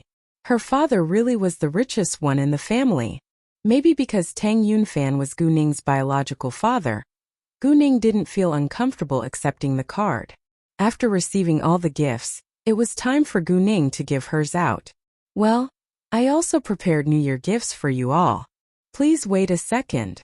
Saying that, she left the dining table for her gifts. Although they were too rich to be lacking anything, they were curious about Gu Ning's gifts. Gu Ning then took out a large box from her suitcase and laid it on the table. Afterwards, she took the gifts out one by one. I don't know much about your likes and all I have is jade, so all my gifts are jade, Gu Ning said. She firstly gave Tang Haifeng a box. This is for Grandpa, and I hope you like it. Although everyone knew that Gu Ning had plenty of jade, jade was very expensive as a gift, especially from a young girl. Me? Didn't you already give me the Sankai camel? Tang Haifeng was quite surprised. He didn't expect that he would get a second New Year gift. Hearing about the Sankai camel, everyone was amazed, because it was known for its rarity and high price. Gu Ning was really generous. Gu Ning smiled but didn't say anything and placed the box in front of Tang Haifeng. Tang Haifeng opened it and was shocked. Inside the box was a pair of lion heads made of king's green jade with Qilin patterns on it. It's the king's green. Tang Haifeng was totally amazed. This pair of jade lion heads was worth around 40 million yuan. Gu Ning had sent Master Lung the king's green jade, so she of course wouldn't hesitate to give her own grandpa the best jade that she had. Although she didn't have much of the king's green jade, it was enough to make several small objects. Hearing that it was the king's green, the rest of the people around the table were astonished too. Nobody expected that Gu Ning would give such an expensive gift. After that, Gu Ning took out another 3 boxes and placed them in front of Tang Yunfan, Tang Yunhang and Chao Ruihua. Yours aren't as good as Grandpa's. Please don't mind. The men rounded their eyes in shock, because they realized that their gifts had to be precious as well, and felt a little guilty to accept such expensive gifts from the younger generation. They opened their gifts at the same time and there was a pichio in the size of a fist in their boxes. The flawless jade was bright like glass. It was jade of the old pit glass type. Although it wasn't as rare as the king's green, it was worth dozens of millions of yuan too. They knew little about jade, but Tang Haifeng was familiar with it. The moment he saw the pixiu, he raised his voice in surprise. Oh, it's jade of the old pit glass type. And then Tang Jiakai got his New Year gift, which was also a jade accessory of the old pit glass type. But his wasn't as big as the uncle's. Each of the ladies in the room, including Chao Wenxin, received a whole set of jade jewelry which consisted of a pair of earrings, jade pendant, a pair of bracelets and a ring. Every set cost at least 10 million yuan. Even the Tang family was shocked by its price. Seeing that they were still in shock, Gu Ning joked. Well, I'm not being generous for nothing. I'm going to open a jewelry branch in City B in the near future. And you all have to advertise it for me like at a party or a ball or something else. And you also have to mention the brand, Jade Beauty Jewelry. Gu Ning said a lot with exaggerated body language, which amused everyone. They, of course, understood that Gu Ning was just joking and persuading them to accept the gifts. The women loved the jewelry, and none of them could put it down. It wasn't because they couldn't afford it, but because it was so hard to find high-quality jade and beautiful designs. Gu Ning's gifts exactly satisfied their needs. Even Chao Wenxin, who never wore jewelry, was absorbed in the blood-red jade jewelry. She loved the bright and red color. No problem, I will advertise it for you. Zhang Liwen smiled. Me too, Tang Yunrong said. I'll do the advertising for you. If you need a brand ambassador, I can get the most popular star in the Tang Huang group to do it for free, Tang Yunfan said. The Tang family owned an entertainment and media company, so it was influential in advertising and promotion. 90% of the stars who got the support of Tang Huang were soon popular. The others were surprised by Tang Yunfan's proposal, but they all agreed with him. Thank you all so much for your help. Gu Ning sighed. Oh, I've also prepared gifts for the two older brothers, although they're absent. Theirs are the same as Jiakai's. And now let's have a toast, Tang Yunfan proposed. Yay! Everyone raised their glasses. They enjoyed the dinner in harmony. Even Tang Yunfan, who was always quiet, talked to Gu Ning once in a while, which surprised everyone around them. Tang Haifeng wanted to bring up that Tang Yunfan could regard Gu Ning as his own daughter, but didn't say it. It was better for them to discuss it in private. If Tang Haifeng brought it up right now and Tang Yunfan refused to do so, Gu Ning would be embarrassed. After dinner, they were chatting casually in the front hall. A short while later, Chao Wenxin urged Gu Ning to go hang out with her. So Gu Ning said goodbye to the others and left with her suitcase. Tang Yunhang and his wife invited Gu Ning to stay in the Tang family's old house for the night, but Gu Ning declined. They didn't insist, but told her to visit them again if she had time. After Gu Ning was gone, Tang Haifeng said to Tang Yunfan, I think that girl Gu is a good girl and I like her very much, so I took her as my own granddaughter. I think that you two also got along well today. Do you have the thought to take her as your own daughter? Not right now, Tang Yunfan said. He didn't agree nor disagree, because he wanted to wait till he found out about Gu Ning's life experience. Since Tang Yunfan said so, Tang Haifeng didn't say anything further. Tang Jiakai drove Chao Wenxin and Gu Ning. Chao Wenxin's car was left in the Tang family's old house. She planned to pick it up tomorrow. Wenxin, where are we going now? Gu Ning asked. The Earth nightclub, Chao Wenxin said. It's a high-end entertainment place with boxing, karaoke, games, a casino and so on, but I'm most interested in the boxing and games, and a boxing match will begin at 10 p.m. We'll arrive there around 9 p.m., so we can play some games first. As for the games, Gu Ning wasn't interested, but she would love to try the casino because she had jade eyes.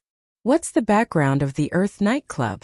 Will they revenge themselves on those who win too much? I heard that it's evil and dirty in a casino, Gu Ning said. The Earth nightclub is run by the Kirin gang, which is one of the two most powerful gangs in this country. I haven't heard about any revenge yet, but I know little about the details, Chao Wenxin said. Gu Ning didn't trust the gang's industries, but since she was already here, it would be a shame if she didn't win some money. While they were still on the way, Leng Xiaoting called Gu Ning. Gu Ning plugged her earphones in before she answered the call. because she didn't want Chao Wenxin and Tang Jiakai to hear their conversation. Who is it? Do you have to be so mysterious? Cao Wen xin tì vết. Gu Ning ignored her. Ning, what are you doing right now? Ling Xiaoting asked. I just finished dinner. And I'm hanging out with an older sister and brother. How about you? Gu Ning asked. Do you miss me? Ling Xiaoting suddenly asked. Gu Ning was struck dumb for a second. It was the first time that Ling Xiaoting had ever asked her that. She was of course missing Ling Xiaoting. However, Chao Wenxin and Tang Jiakai were also in the car, so she felt shy to express her feelings in front of them. Ling Xiaoting didn't force her to say what he wanted to hear but directly told her. I miss you. I miss you so much. I'll be flying to the capital tomorrow to deal with something, Gu Ning said. I'll pick you up at the airport then, Ling Xiaoting said excitedly. Great. Gu Ning replied. They chatted for a while longer before hanging up. Ling Xiaoting understood that it wasn't convenient for Gu Ning to answer his call now, so he decided not to bother her. Ha, it must be your boyfriend. You look so in love, Chao Wenxin said. Yes, Gu Ning said. No way. How old are you? Tang Jiakai couldn't believe that Gu Ning already had a boyfriend at such a young age. Gee, you already have a boyfriend at 18. Now I feel pathetic that I'm still single at 23, Chao Wenxin said. Ning, doesn't your relationship affect your studying? Tang Jiakai asked with concern. Nope, Gu Ning said. Can it last? You're so young after all. Chao Wenxin asked with worry. She was worried that Gu Ning would be cheated on or get hurt. Well, you probably won't believe me if I said yes, but I think that he's my Mr. Right and he has the same idea. However, if he dares to cheat on me one day, I'll destroy him in person, Gu Ning said easily, but Tang Jiakai and Chao Wenxin were scared. Gu Ning was so good at kung fu. If the man really betrayed her, how would she destroy him? Actually, Gu Ning couldn't defeat Ling Xiaoting in a fight yet, but her advantage was her magic power. No matter how badly she was injured, she could cure herself with her power. Although she could still die, she was confident that she could beat Ling Xiaoting down before her power was completely consumed. Meanwhile, she definitely didn't want it to happen, but she hated betrayal the most. It wasn't easy for her to trust Ling Xiaoting during this lifetime, so if Ling Xiaoting dared to betray her, she was sure that she would really destroy him. Ning, you're so awesome, and your boyfriend couldn't be simple, right? What does he do? Chao Wenxin asked. He's awesome too, and he's a military officer, Gu Ning said. Oh, military officer. Chao Wenxin's eyes lit up at once. She had admired military officers ever since she was a kid, and she also wanted to join the army. Unfortunately, her family disagreed. Chao Wenxin wanted to ask the title of Gu Ning's boyfriend, but she didn't say it because she thought that it wasn't polite. Before long, they arrived at the Earth nightclub. The Earth nightclub wasn't only large, but was also decorated luxuriously. The boxing was on the underground floor, the reception hall was on the first floor, karaoke bar was on the second and third floors, the game room was on the third and fourth floors, and the casino was on the fourth and fifth floors. There were also other types of entertainment on the floors above. They directly walked to the game room. On the second floor, there were various kinds of game machines like arcade games and so forth, which amazed Gu Ning. It was also super crowded and everyone was arguing or speaking loudly. People who came here for the first time would probably think that it was too noisy. Chao Wenxin guided Gu Ning and Tang Jiakai to a slot machine. They exchanged chips with money before they started to play. Chao Wenxin and Tang Jiakai were just playing for fun. They weren't seriously gambling, so each of them got chips for 10,000 yuan and they also exchanged some for Gu Ning. Gu Ning didn't hesitate and took the chips. Although slot machines were just a way of gambling with change, a person who was lucky or good at playing it could win hundreds of thousands or even 1,000,000 yuan. However, it wasn't easy to do so. Ning, do you know how to play? Chao Wenxin asked. Not really. I'll watch you playing first, Gu Ning said. After that, they came to a slot machine. Chao Wenxin put the chips in and explained. Single line betting is 100 chips. You can buy up to 10 lines, which is 1,000 chips. If you want a bigger chance, you can bet 1,000 chips and buy the line. There were 10 reels on the screen and pictures of 10 different odds on each reel, namely 100 times, 200 times, 300 times, 400 times, 500 times, 600 times, 700 times, 800 times, 900 times, and 1000 times. If the pictures of the same odds all lined up at the same time on the screen, the prize pool would be fully opened. No matter how much money was in it, the machine would spit it all out. The prize pool had at least 100 million yuan, but this chance was completely negligible. No one had ever succeeded before. When the game began, 10 reels would randomly spin. The gamer could then press the button to stop it to see whether 3 pictures of the same odds could line up along a row. The player's minimum bet was a line. If 3 pictures of the same odds lined up along the first row, the player could get the money according to the odds. However, if the player only bought one line, even if there were other pictures of the same odds lined up in other rows, the player still could only get the money for the single line. Chao Wenxin bet on 10 lines at the same time, but all failed and wasted 1,000 chips. While Chao Wenxin was playing the slot machine, Gu Ning was carefully observing the way the machine worked and figured out all its secrets. Let me try. Gu Ning said. Gu Ning also bet on all 10 lines. When the chips were in the machine, the game was ready to begin. Gu Ning pulled the spin lever, and the slot machine started within a loud noise, while all the 10 reels moved fast at the same time. With her jade eyes, Gu Ning was able to calculate when the pictures of different odds would fall on a certain position. When it was time, Gu Ning quickly pressed the stop button. The slot machine stopped with a sound like someone just slammed on the brakes. And the 10 reels gradually stopped one by one from left to right. The 3 of them fixed their eyes on the pictures on the screen.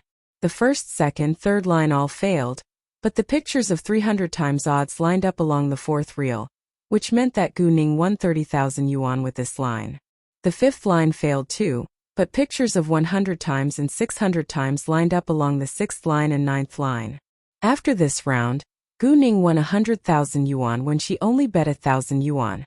Chips were continuously spun out from the slot machine, which immediately attracted a lot of attention from players around them. They all looked at Gu Ning with envy and jealousy.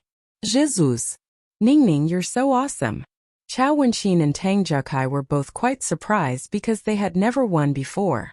Gu Ning, on the other hand, wasn't very satisfied with the result, because she had only won 3 lines. Undoubtedly, she was ambitious to win all the lines. Let's try again, and see whether we can win all of them, Chao Wenxin said with anticipation, even though she didn't believe that it was possible, because it was even harder than winning the lottery. However, it was much easier than winning the lottery in Gu Ning's eyes. As long as she had sharp eyes and agile hands, it was highly possible for her to win. The second time, Gu Ning still bet on all the lines and seized the best timing to press the stop button. The pictures of 200 times, 400 times, 500 times, 800 times, and 900 times all lined up in the end, and Gu Ning won 280,000 yuan. People around her started to discuss her unbelievable luck. No way! How can she be so lucky? I've played the slot machine thousands of times, but I only won a 100 times once. Chao Wenxin and Tang Jiakai almost jumped up in excitement. Ning, it's so incredible. I admire you so much right now. Gu Ning, however, still wasn't satisfied.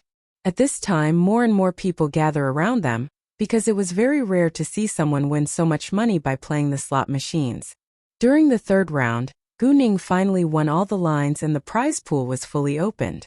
Tons of chips were spun out within minutes. Everyone was shocked and couldn't believe his or her eyes. Don't stand still. Move and collect the chips, Gu Ning said to Tang Jiakai and Chao Wenxin. She wasn't able to collect all the chips by herself. Chao Wenxin and Tang Jiakai didn't get their mind back until Gu Ning reminded them to move. Seeing the large pile of chips, Chao Wenxin screamed all of a sudden, Is it real? Her scream attracted more people in the game room. Tang Jiakai pinched at Chao Wenxin's arm, and Chao Wenxin shouted in pain. What are you doing? Tang Jiakai seemed innocent. You can feel the pain, so it's real. Oh, it's real. It's damn real. Chao Wenxin jumped in happiness. Come on. Help me collect all the chips. Gu Ning lost her patience. All right. Chao Wenxin and Tang Jiakai helped Gu Ning collect the chips at once. Gu Ning understood that she should stop right now because this place was controlled by a gang, and it wasn't a good idea if she kept winning money. When they took all the chips to the counter for money, the worker was stunned. He had never seen anyone be so unbelievably lucky and win so much money. The chips were 136.27 million yuan in total. Gu Ning transferred 30 million yuan to each of Chao Wenxin's and Tang Jiakai's bank account, while Gu Ning took the rest. Gu Ning won the money by herself, so Chao Wenxin and Tang Jiakai declined to share with her in the beginning. However, Gu Ning persuaded them to take it, so they accepted in the end.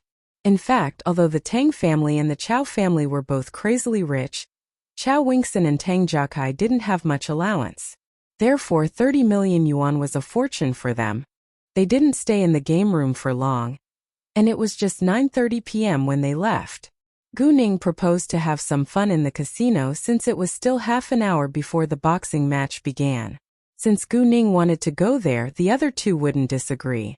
When they walked into the casino, Gu Ning went to exchange 10,000 chips first, then went to the sick bone table. The banker was shaking the dice cup, saying something like, "Hands off the table, once you place your bet." There were many types of sick bow, basically big, small, alls, odd, and triples.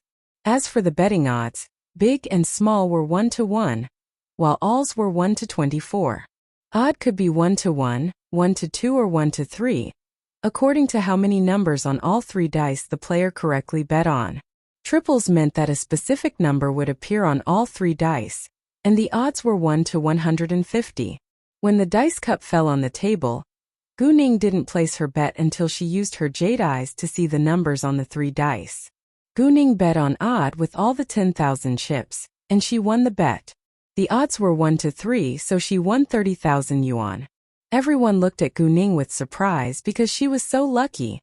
The second time, Gu Ning also bet 10,000 on big, and the odds were 1-to-1. The third time, Gu Ning deliberately lost the bet. The fourth time, Gu Ning bet 40,000 yuan on odd again, and won 120,000 yuan. The fifth time, Gu Ning lost the bet on purpose once more. She only lost 10,000 yuan. The sixth time she bet 20,000 yuan on triples, and the numbers she bet on were 3 sixes. Once the result was uncovered, there were precisely 3 sixes on it. People around the table were all astonished. The odds were 1-to-150, so Gu Ning made 3 million yuan. Let alone people around the table, even the banker was quite amazed. He wondered whether Gu Ning was just lucky, or if she was actually cheating. Chao Wenxin and Tang Jiakai almost screamed in excitement. They were excited not because Gu Ning was continuously winning a lot of money, but because of Gu Ning's unusual luck. Gu Ning kept betting, and many people started to follow her. However, Gu Ning intentionally lost the following 2 rounds, and those who tried to follow Gu Ning and make a fortune unexpectedly lost. What the hell? Are you doing this on purpose? Exactly. When we didn't follow you, you won. Once we followed you, you lost. What do you mean by this? Some were swearing. Gu Ning was displeased and coldly looked to them. It's none of your business how I bet. I didn't tell you to follow me. They were scared by Gu Ning's terrifying look. To their astonishment, this young girl's look was so sharp, and it was still unknown to them whether Gu Ning was losing the bet on purpose. After that, a new round began. This time, Gu Ning told Chao Wenxin and Tang Jiakai to follow her. There were many people in this casino, and few knew that the 3 of them were a group. Meanwhile, those who had followed Gu Ning gave up this round, because they weren't sure whether it was a loss again. However, Gu Ning won the bet. It was triples. Each of the members in Gu Ning's group bet 20,000 yuan, and won 3 million yuan. Everyone started to discuss the result again, but none of them could blame Gu Ning, because it was their own decision not to follow her. At the same time, in a lounge on the top floor of the Earth nightclub, a man who was around 30 years old was lazily lying on the sofa with his legs crossed. The tight black pants accentuated his long, strong legs, and he only fastened 2 buttons of his shirt. The man was handsome with beautiful features and looked flashy. At this moment, The manager of the casino was standing in front of him, reporting what had just happened downstairs. The man pulled the corner of his lips and smiled a little, but the manager felt as if he was being threatened. Gu Ning and the others won around 30 million yuan in total before they stopped, because none of them wanted to annoy the Kirin gang. Chao Wenxin and Tang Jiakai agreed with Gu Ning that it was better to leave after they had won so much. However, what they didn't know was that they were already in trouble. Right when they walked to the counter and asked to exchange the money, the manager of this casino stopped them. "Miss, our boss invites you to have a round of gambling with him." "Your boss?" Gu Ning raised her eyebrow. Unexpectedly, they had already attracted the attention of the Kirin gang. But she didn't know whether the boss was the one who ran this entertainment place in public, or the real boss from the Kirin gang. Is it possible that the head of the Kirin gang will show up? Gu Ning thought to herself. Ning Ning. Both Chao Wenxin and Tang Jiakai were worried, but they weren't afraid because the Chao family and the Tang family were the top influential families in City B. The Kirin gang should know how to handle it, but what if an accident happened? What if I say no? Gu Ning asked. Without our boss's permission, you can't exchange the money with these chips. The manager threatened. Hearing that, Gu Ning was displeased and said acidly, I don't care. It's merely 30 million yuan. Since your boss can't afford the loss, why did he open this casino? Just take the 30 million yuan as a tip I give him. Gu Ning wasn't scared at all, but obviously they had nothing good planned, and Gu Ning was concerned that Chao Wenxin and Tang Jiakai might get involved in trouble. What? The manager was shocked. To his astonishment, Gu Ning would casually dump the 30 million yuan. However, no matter what, Gu Ning had to go upstairs to meet his boss. Otherwise, he would be punished. Therefore, he threatened again. Miss, if you refuse to meet my boss, I'm afraid that you won't be walking out of the doors of the Earth nightclub. You! Chao Wenxin and Tang Jiakai were mad. They wanted to argue with the manager or show him their real identity, but was stopped by Gu Ning. Very well. You have successfully aggravated me. I will meet your boss. And you? I'll come to you later. Gu Ning put on an evil smile and sharply looked at the manager. The manager was frightened. He had no idea that Gu Ning would be so powerful at such a young age. It seemed that he had annoyed someone he shouldn't have. However, no matter how unkind she was, could she be more violent than the Kirin gang? Thus, although the manager felt threatened by Gu Ning's look, he didn't take her seriously. Follow me. Don't say or do anything. Trust me. We'll leave here safely, Gu Ning said to Chao Wenxin and Tang Jiakai. She didn't let them leave before her because she was worried that the Kirin gang would capture them even if they weren't in the Earth nightclub anymore. In that case, it was better if they remained by her side. Sure. Chao Wenxin and Tang Jiakai nodded. They trusted Gu Ning. And even if Gu Ning couldn't handle it alone, they would still be safe as long as they uncovered their family background. The manager guided the three of them up to the 7th floor. Standing outside of a luxurious private room were two tall, muscular security guards. Once they appeared, a bodyguard opened the door. Before they walked inside, Gu Ning used her jade eyes to check the situation in the private room. There were 3 men in it. One of them was lazily sitting in a chair in front of a gambling table. He was very handsome but looked obtrusive and aggressive. Gu Ning recognized him at once. He was the head of the Kirin gang, Qi Tianlin. Surprisingly, she did meet him in person. Standing at both of his sides were 2 men. Obviously, the 2 men followed his lead. The head of a gang was always mysterious and never went out in public. Except for their own men, few people could meet him. The reason why Gu Ning knew Qi Tianlin was because she had a conflict with him in her previous incarnation and had almost been killed by him. Qi Tianlin was arrogant and cruel. In order to achieve his aim, he would do anything, literally anything. Compared with Sitiyi, he was even scarier. No matter who annoyed him, he would torture the person to death. However, he also had a changeable personality, and sometimes his actions were a complete surprise. Like when she had almost been killed by him in her previous incarnation. He had let her go in the end, had even saved her life, just because she had been the first one who had dared to challenge him by risking their life. In addition, he wasn't an executioner and wouldn't kill people randomly because he preferred to torture them. Chi Tianlin also cared about the existence of Kirin Gang and wasn't willing to annoy those who were extremely powerful and able to threaten his Kirin Gang in public. However, in private, nobody knew what he would do. If Chao Wenxin and Tang Jiakai told him their family background, Chi Tianlin probably wouldn't cause them trouble. However, Gu Ning wasn't willing to do so. Although Chi Tianlin would let them go if he found out that they were from the Chao family and the Tang family, no one knew whether he would secretly hurt the Chao family or the Tang family. Thus, Gu Ning decided to handle it on her own. Money wasn't a big deal, so they would be safe. Once they walked in, Gu Ning's eyes met his. He looked dangerous, but Gu Ning didn't hesitate to meet his eyes.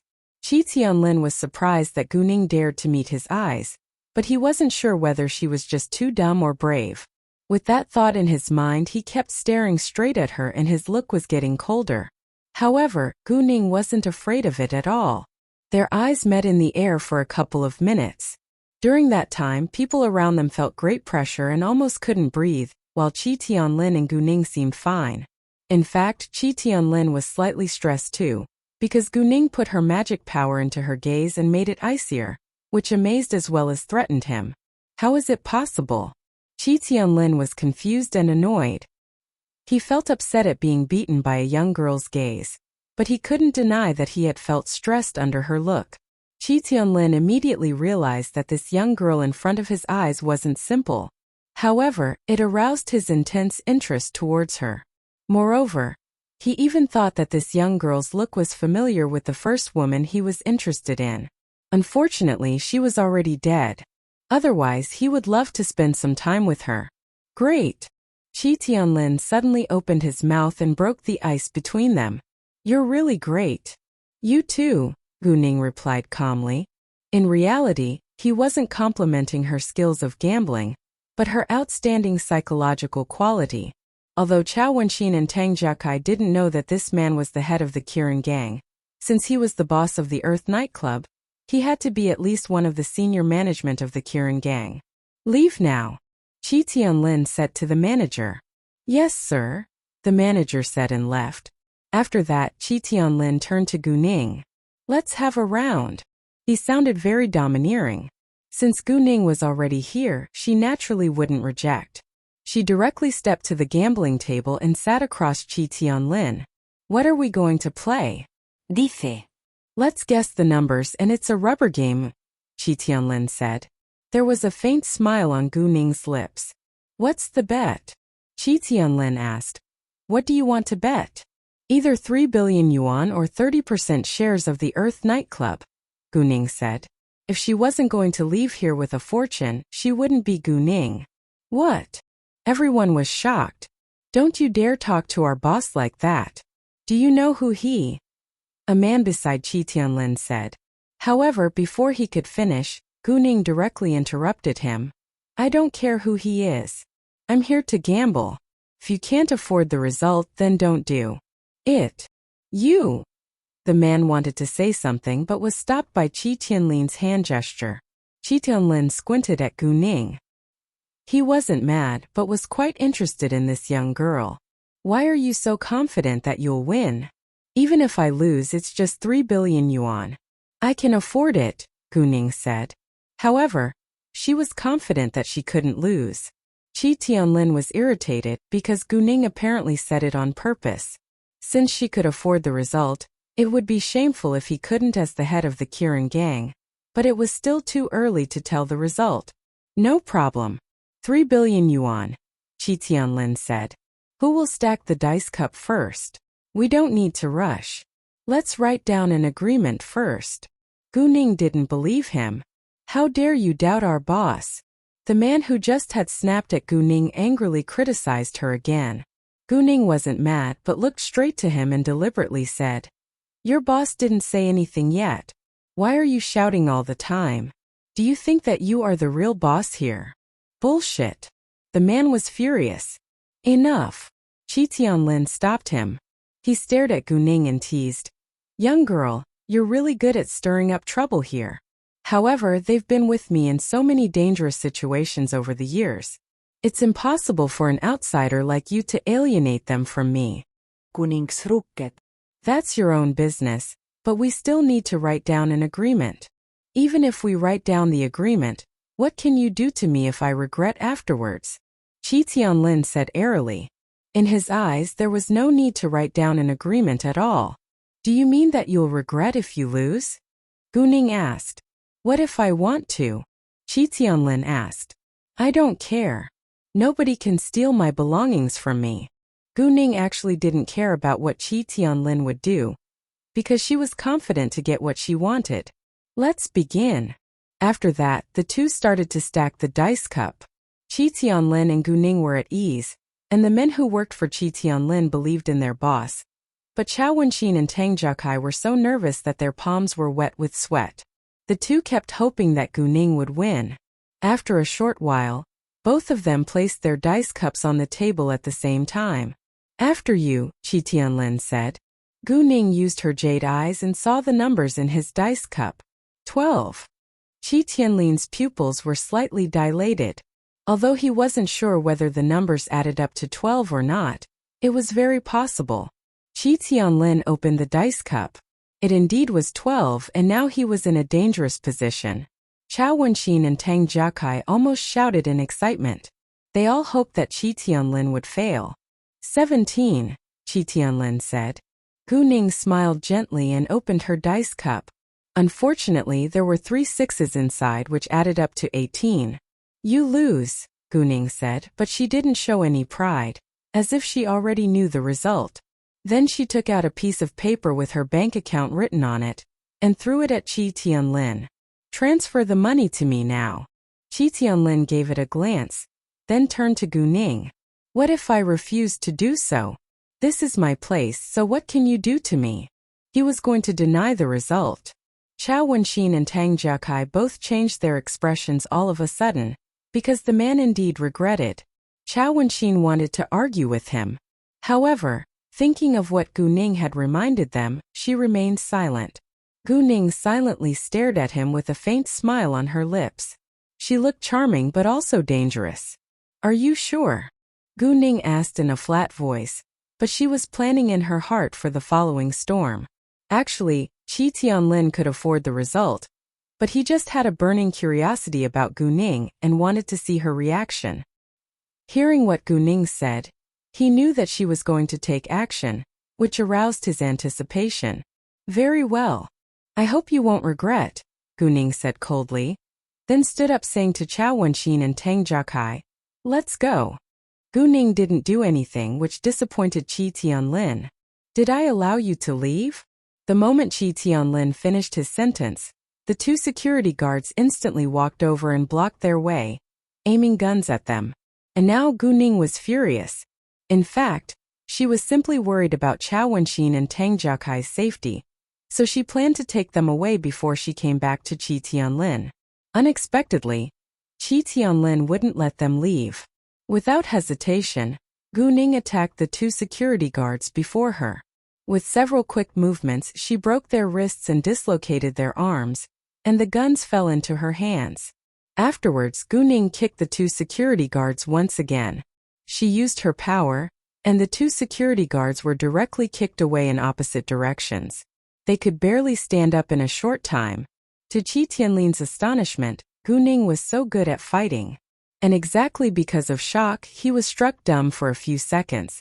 During that time, Gu Ning seized the chance and gave the 2 handguns she grabbed from the 2 security guards to Chao Wenxin and Tang Jiakai. They had both served in the army, so it was pretty easy for them to use a gun. Chi Tianlin was in a rage, and he immediately took out a gun from his waist, aiming at Gu Ning. Meanwhile, Chao Wenxin and Tang Jiakai both aimed their guns at Chi Tianlin too. Chi Tianlin snorted with a cold laughter. This is my place. Do you really think that you can escape? He didn't believe that they could leave here safely, but he had to admit that Gu Ning was far more interesting than he had thought. She was so surprisingly agile that his security guards were beaten down before they could even react. If they couldn't beat a young girl in a fight, they must be useless, and it was time for him to change security guards. Let's see. Gu Ning was also confident and mocked. I didn't expect that the head of the Kirin gang is a man who can't bear the result of his own decision. Since you can't afford it, then don't gamble. Even I feel ashamed for you. Hearing that, Chao Wenxin and Tang Jiakai were surprised. What? The head of the Kirin gang? Qi Tianlin. And Gu Ning dares to swear at Qi Tianlin face to face?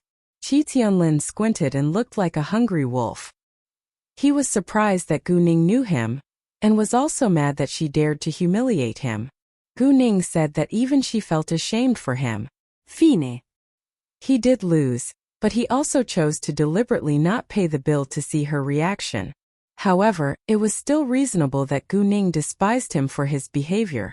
Gu Ning knew who he was and dared to humiliate him, which was a challenge to his authority, so he was quite displeased. Since you know who I am, you should know that nobody can change my mind. Nobody can change your mind? Me either. No one can stop me from doing whatever I want, Gu Ning retorted. So, if you don't want to die, let us leave and transfer the 3 billion yuan to my account. Since they were already in trouble, she wouldn't yield.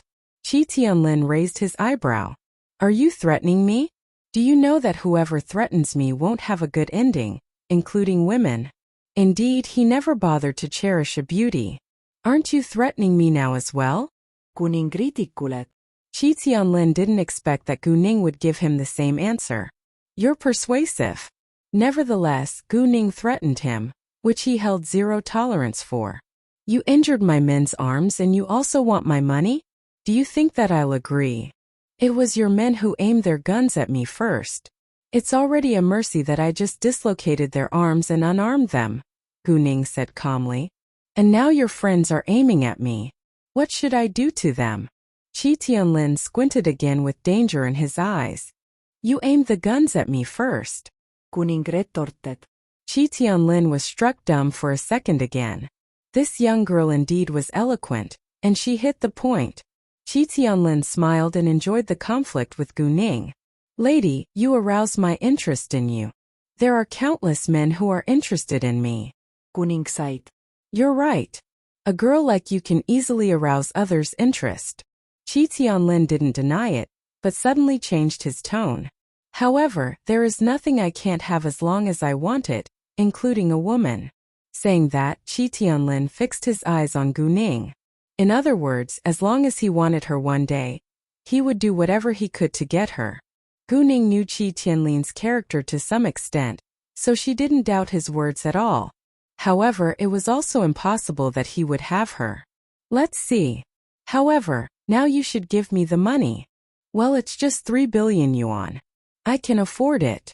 Qi Tianlin put his gun down and directly made a call to transfer the money to Gu Ning's bank account.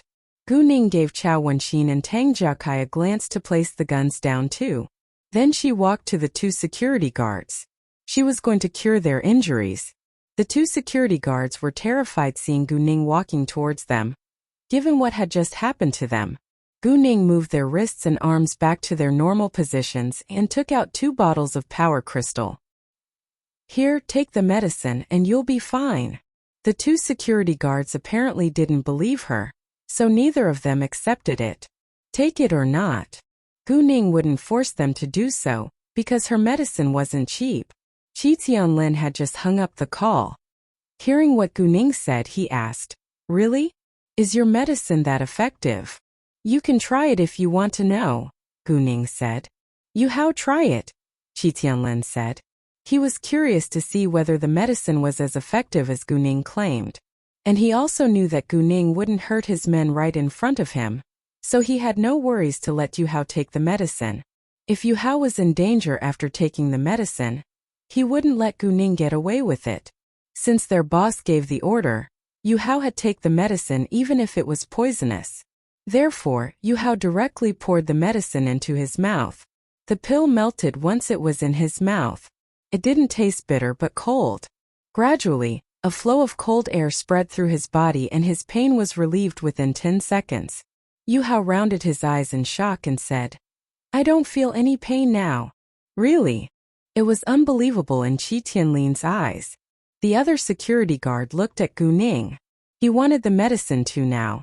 Gu Ning didn't care about their attitudes just then, and directly threw the bottle at him. Aren't they the best examples? However, this medicine isn't cheap at all. If I hadn't won so much money, I wouldn't have given them the medicine. Gu Ning understood that once Qi Tianlin saw the effect of her medicine, he would definitely want it. And she of course told him for a reason. She wouldn't refuse to make a deal with Qi Tianlin, but the amount she would sell was limited. This medicine has a great effect, and can cure most diseases. If the disease or injury isn't severe, a pill is enough. However, the medicine is too expensive to cure such minor injuries. If it's a serious disease, more pills are needed. For instance, it's dangerous to remove a bullet if one is shot, and this pill can relieve pain as well as stop the wound from bleeding. In addition, the medicine can also improve one's health condition. Gu Ning wasn't bragging but was telling the truth. However, in common people's eyes, it was already exaggerated enough. They believed that the medicine could cure common diseases, but doubted whether it could cure serious or rare diseases.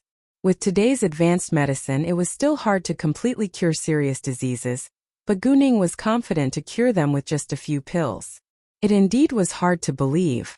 However, since her medicine was able to cure their injuries within seconds, the medicine had to be very effective. Even if it wasn't as useful as Gu Ning said, it would still be of help. Gangsters were often injured, so they naturally needed good medicine. How many do you have? I want all of them, Qi Tianlin said. He was really greedy. The medicine is quite precious, so I don't have many myself. I can only give you 10 pills for now. I have to keep some for myself.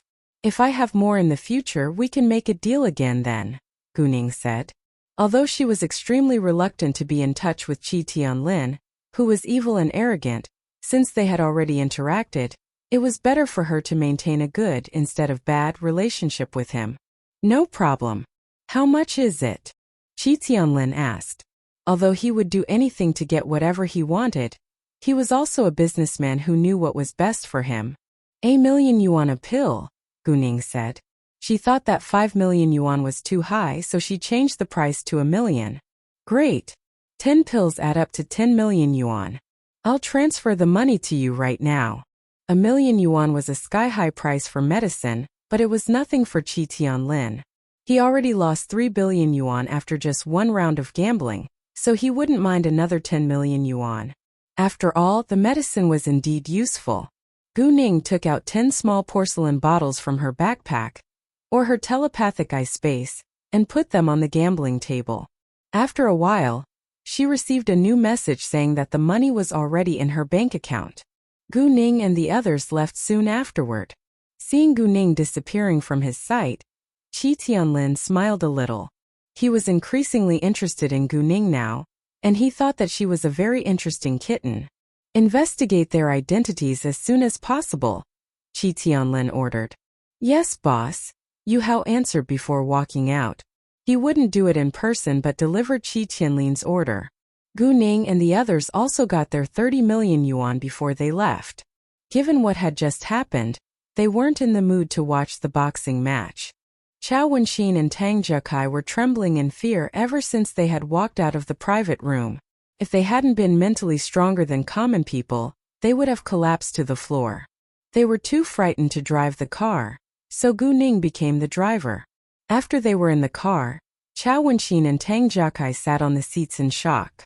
Wow, the man is really the head of the Kirin gang, Qi Tianlin. He's such an evil, cruel man with a changeable personality. I was so scared and I'm still trembling now. Exactly. I was truly afraid that he would shoot us. Ningning, you're so bold. You knew that he was Qi Tianlin and you still dared to swear at him. Weren't you afraid that he would shoot you? Indeed. I almost told him that we're from the Tang family and the Chao family.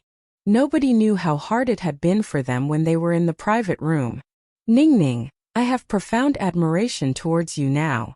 Chao Wenxin looked at Gu Ning. Her eyes were very bright as if she was staring at a man that she loved. Me too. Me too. Tang Jiakai echoed at once. Ningning, you're really awesome. Is there anything that you don't know, or can't do? Chao Wenxin asked. Actually there is plenty, Gu Ning said, then apologized. I'm so sorry for what happened to you too. Ning, don't say that. If I hadn't taken you there, it wouldn't have happened. Cao Wen xin blamed herself. Nevertheless, we were in trouble because I won too much money. Anyway, let bygones be bygones. Luckily, we won 3 billion yuan. And you too can get a third of it. Although Gu Ning won the money by gambling with Qi Tianlin, Chao Wenxin and Tang Jiakai had risked their lives with her, so she wouldn't take all the money. Even though she wasn't willing to share equally with them, she would love to give them a third of the money. Hearing that, both Chao Wenxin and Tang Jiakai were surprised. They could share 1 billion yuan and each of them could have 500 million yuan. That was a fortune. However, they rejected. Ning, you won the money by gambling with him. You don't need to share with us. Exactly, you don't need to share the money with us. In fact, they also want to have a fortune. But Gu Ning had won the money alone, so they couldn't share her money. They loved money but would get it the right way. Please listen to me this time. Also, don't tell your family about what happened tonight. I don't want them to be worried, Gu Ning reminded them. Sure, Chao Wenxin and Tang Jiakai said. Even if Gu Ning didn't remind them, they wouldn't tell anyone. And since Gu Ning insisted on sharing the money with them, they accepted it in the end. Oh, Ning, why don't you come back to Huafu Hills with me tonight? We can share a bed. And you can go have a look of your villa too, Chao Wenxin said. Great. Gu Ning didn't reject. If she had a place to stay, she wouldn't bother to stay in a hotel. Because Tang Jiakai wasn't in a good condition to drive, Gu Ning drove him back to the Tang family's house first before she went to Huafu Hills. Huafu Hills was a luxurious living area in City B, which wasn't far from downtown, and its housing price was also crazily high, but no matter how high the price was, it was nothing for the Tang family and the Chao family. The Qin family had served in the army for generations, but was also involved in business. Although it couldn't compare with the Tang family, it was a super-rich family in City B. In addition, Tang Yunrong was in possession of 10% shares of the Tang family's properties. Even just 10% shares were worth at least 10 billion yuan. The villa given by Chao Ruihua and his wife to Gu Ning was adjacent to Chao Wenxin's. It was a duplex house. At the front of the villa was a large lawn around 100 square meters.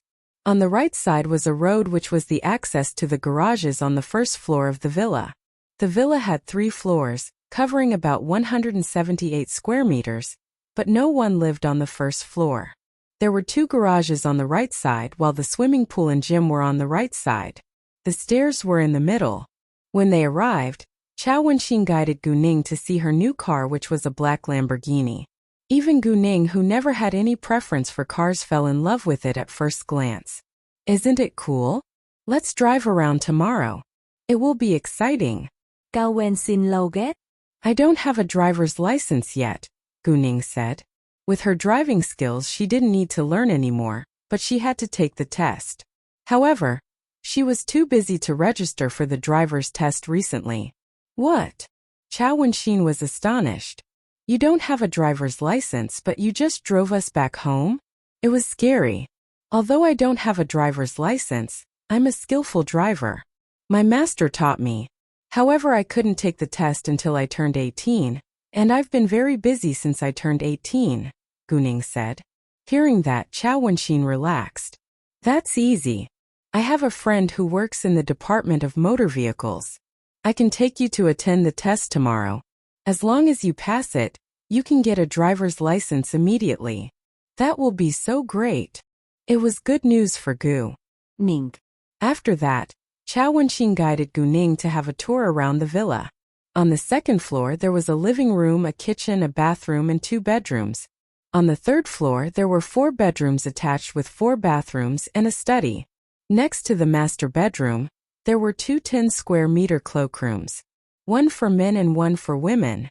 The decoration wasn't luxurious but was elegant, which was Gu Ning's favorite style. And this villa was already cleaned and dusted, so Gu Ning was able to move in right away. Chao Wenxin wanted to invite Gu Ning to sleep with her in her villa, but it was the first time that Gu Ning visited her new house, so Chao Wenxin decided to sleep in Gu Ning's villa. After the short tour, Chao Wenxin went back to her house to get her nightgown. Gu Ning, on the other hand, called Leng Xiaoting and told him about the gifts she had received today. However, she didn't tell him about the Kirin Gang and Qi Tianlin yet, because she didn't want him to worry about her. She planned to tell him the story when she was in the capital. Leng Xiaoting was talking with Master Leng when Gu Ning called him. However, once Gu Ning called him, he directly ignored his grandfather and answered his girlfriend's call. Master Leng complained and said that Leng Xiaoting only had his girlfriend in his heart as usual. However, he was just saying it, and he couldn't be more excited in his heart. If Gu Ning was old enough to get married, he would ask Leng Xiaoting to marry her right away. After finishing the call with Gu Ning, Leng Xiaoting continued talking with Master Leng. The investigation shows that there is no any recent contact with Long Tianhu and Shen Yanfeng, Chen Chuyin and the Chen family's phone records, and they don't have any other phone numbers either. However, there are 3 phone numbers under Long Tianhu's name. The 3 phone numbers frequently contact and only contact each other. Except for calls from the phone number that Long Tianhu uses himself, the other 2 phone numbers won't answer anyone else's call. So I suspect that the other 2 phone numbers are used by Shen Yanfeng and another member in the Chen family, Leng Xiaoting said. Master Leng was obviously upset. Although it was just Leng Xiaoting's suspicion, he also had the same idea. If it's true, then the Shen family and the Chen family.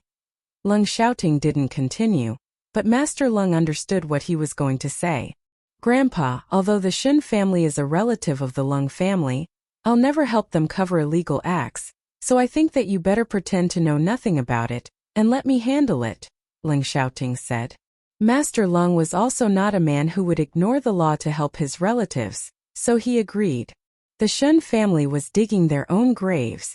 The next day, Chao Wenxin and Gu Ning got up at 6 a.m. to run in the park.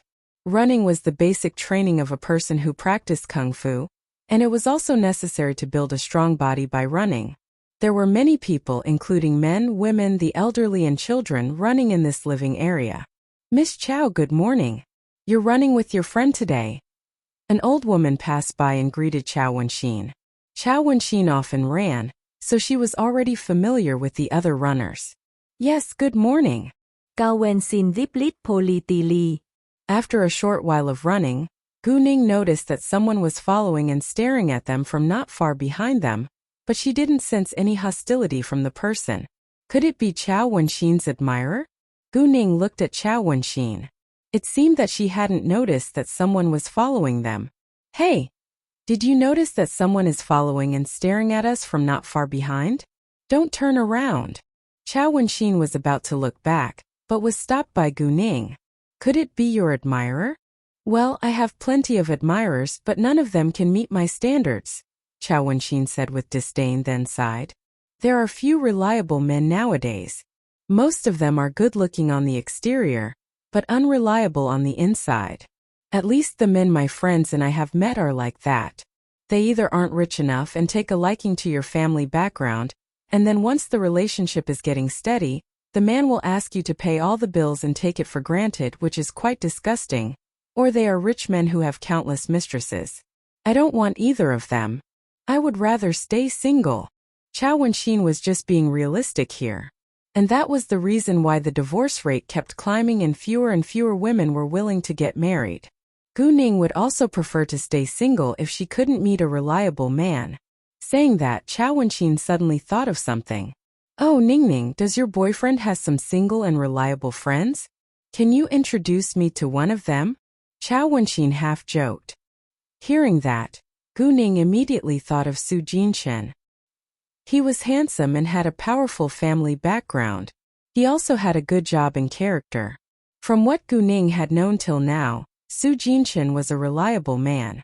All of a sudden, Gu Ning realized that Chao Wenxin and Su Jinshen would be a great match. Of course, it wasn't right to judge a romantic relationship by those conditions. Most importantly, the two must get along well and like each other. In fact, Gu Ning didn't mind setting Chao Wenxin and a reliable man up. He has a close friend who also serves in the army with him. The man is handsome with a good character and powerful family background. However, it's not up to me whether he's reliable or not. I can introduce you to him if you want, Gu Ning said. Really? Chao Wenxin was excited once she got to know that the man was a military officer. I'm free now anyway. When will you go to the capital? I'll fly there with you. Tomorrow, Gu Ning said. However, I'm not sure whether he's in the capital now. I can ask my boyfriend. Please don't, Chao Wenxin said. Let's keep it a secret between you and me.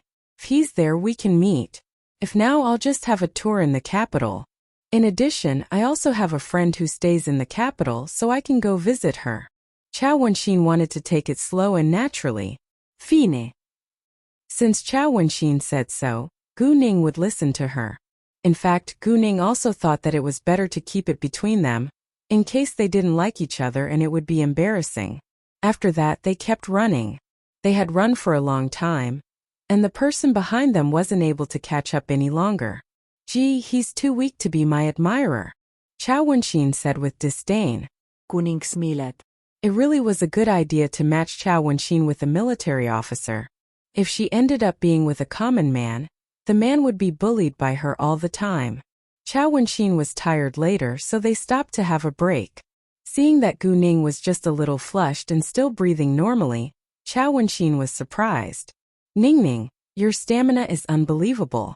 We've run 5 kilometers now, but it looks so easy for you. I received devilish training, which was even crueler than the training the special forces have received, and more like the training of a hitman. However, you have just been trained normally, Gu Ning said. What? Devilish training? It sounds so cruel. Chao Wenxin was astonished. Devilish training was basically training with one's life. Chao Wenxin almost blurted out that Gu Ning's master was crazy. However, remembering that Gu Ning's tutor had already passed away, and that it might annoy Gu Ning, she didn't say it aloud. Although such training was cruel, it was worth it because Gu Ning was now able to handle any kind of danger. Chao Wenxin's parents also hoped that she could protect herself in a dangerous situation, so she had been sent to military camp during her childhood. If she hadn't had the ability to protect herself, she would have been kidnapped many times. After the run, they went to have breakfast together before going back to the villa. Although Chao Wenxin lived in the villa, she never cooked for herself because she was a bad cook. She would either eat at the Chao family's house or dine out. Gu Ning and Chao Wenxin went back to their own place later. They took a shower and changed before going out again. Gu Ning didn't have a driver's license, so she got in Chao Wenxin's car. There were 2 cars in Chao Wenxin's garage. One was the same Lamborghini as Gu Ning's, but its color was bright red. The other one was also a red Land Rover. It seemed that Chao Wenxin really loved red. I think that we better keep a low profile today, so let's drive the Land Rover, Chao Wenxin said. She went to open the car door for Gu Ning and made a gesture like a gentleman to invite her to sit inside, which was quite amusing. Gu Ning laughed a little and got in the car. In fact, Gu Ning preferred off-road vehicles like Land Rovers, Hummers, Night 15 and so on because they look so cool. On the way, Gu Ning asked, Wenxin, how much do you know about the super-rich families in City B? A lot, I guess, Chao Wenxin said. As a member of high society, she had to know a lot about the surrounding people. Do you know a man called Pan Zirwei? Gu Ning asked. She wanted to find out more about the Pan family from Chao Wenxin. Hearing the name Pan Zirwei, Chao Wenxin snorted with laughter and showed obvious dislike towards him. Pan Zirwei is a well-known playboy among the high society. Do you know him? Yes, Gu Ning said. I almost had a conflict with him at the Stone Gambling Street the other day, but he recognized me because I rescued the injured fan at the airport. He wanted me to be his master and teach him kung fu, but I rejected, so he regarded me as his boss. I just want to know the reputation of the Pan family. If his family is notorious, I'll keep a distance from him. If his family isn't that bad, I think it's not a bad idea to maintain a good relationship with him. Oh, Pan Zirwei is willing to follow your lead? Chao Wenxin was greatly surprised. He despises women so much. Ning, you're really charming. Then Chao Wenxin added, I haven't heard anything terrible about the Pan family yet, but maybe it's because they hide their dirty secrets really well. Anyway, all businessmen are cunning. As long as it isn't immoral or illegal, I think it's fine. Indeed, all businessmen were cunning. Gu Ning was a cunning businesswoman too. As long as the Pan family wasn't involved in any crimes, Gu Ning wouldn't mind. Seeing that it was time for the bank to open, Gu Ning made a call to transfer the money to Chao Wenxin's and Tang Jiakai's bank accounts. Hearing Gu Ning talking on the phone, Chao Wenxin was still excited, although she was already mentally prepared. 500 million yuan. From now on, she had 500 million yuan in her own bank account. It was still too much for Chao Wenxin to believe that Gu Ning had made 3 billion yuan so easily. Actually, it hadn't been that easy. If Gu Ning hadn't been brave and smart enough, they could have been killed, not even mentioning getting the money. Tang Jiakai was still sleeping when he heard a new message came in, so he semi-consciously checked his phone. When he read the message and noticed the long number of the money that had just been transferred into his account, he woke up at once and screamed, jumping in great excitement on his bed. Everyone in the house was able to hear his scream. Tang Jiakai stopped screaming. Tang Haifeng scolded him from downstairs, but Tang Jiakai ignored his grandpa, focusing on the number on the screen. There were so many zeros. 500 million yuan. 500 million yuan was all his own savings, and he finally didn't have to ask his parents for an allowance anymore. However, Tang Jiakai was a well-educated young man, and he wouldn't spend the money with reckless abandon. Instead, he could do what he always wanted to do now. Tang Haifeng was a little worried when he didn't hear Tang Jiakai's answer, so he told the housekeeper to go upstairs and have a look. "Lord Jiakai, are you all right?" The housekeeper knocked on the door and asked worriedly. Hearing the housekeeper's voice, Tang Jiakai finally got his mind back. He took a long breath first, then replied, "I'm fine. I just had a nightmare." Hearing that Tang Jiakai was fine, the housekeeper was relieved and went back downstairs. Gu Ning and Chao Wenxin left for the Department of Motor Vehicles around 8:30 a.m. and didn't arrive there until 9:30 a.m. because of traffic. Chao Wenxin had called her friend last night, so when they arrived at the Department of Motor Vehicles, everything was well arranged. There was a place for the driver's test right next to the Department of Motor Vehicles, so they went directly there. Once their car was parked, a handsome man who was around 25 walked towards them. The moment that Chao Wenxin got out of her car, the man complained, "Miss Chao, you really won't call me unless you need me. You promised to buy me a meal, but I've waited for 2 weeks and you didn't call me once." Hearing that, Chao Wenxin felt a little embarrassed. "I know it's my fault. Why don't we have lunch together today after my friend finishes the test?" "That's fine." The man was satisfied. At this time, Gu Ning came to Chao Wenxin's side. Chao Wenxin then introduced them to each other. "This is my younger sister, Gu Ning, and this is my friend, Ouyang Sihuan. Nice to meet you." "Nice to meet you too." Gu Ning and Ouyang Sihuan greeted each other. "Are you ready?" "If you are, we can begin now," Ouyang Sihuan asked Gu Ning. "Yes, I'm ready," Gu Ning said. Before the exam, Gu Ning went to pay the registration fee first, and then it was time to do Subject 1. Subject 1 was mainly about the driving theory foundation, road safety laws and regulations, local regulations, and other related knowledge. It was directly answered on the computer, so Ouyang Sihuan guided Gu Ning and Chao Wenxin to the computer room to answer the questions. Although Gu Ning came here to attend the test with the help of Chao Wenxin's network, it was impossible for her to cheat, because there were cameras and the computer would read her exam paper. Before long, Gu Ning finished the 100 questions and she got a full score. Chao Wenxin and Ouyang Sihuan were both shocked by Gu Ning's efficiency and accuracy. "Jesus! Miss Gu, you finished the 100 questions within just 3 minutes. You must be a genius," Ouyang Sihuan said, and couldn't believe his eyes. "I wouldn't be here if I wasn't fully prepared," Gu Ning said. However, her answer wasn't quite persuasive because it took at least 15 minutes for normal people to finish all the questions and there could be many wrong answers too. Even so, Ouyang Sihuan didn't ask further. Subject 2 required drivers to finish 5 items, namely reverse into garage, parallel parking, ramp stop and start, right angle turn, curve, commonly known as S-bend. Subject 3 tested many basic skills for driving on roads. And all of them were perfectly finished by Gu Ning.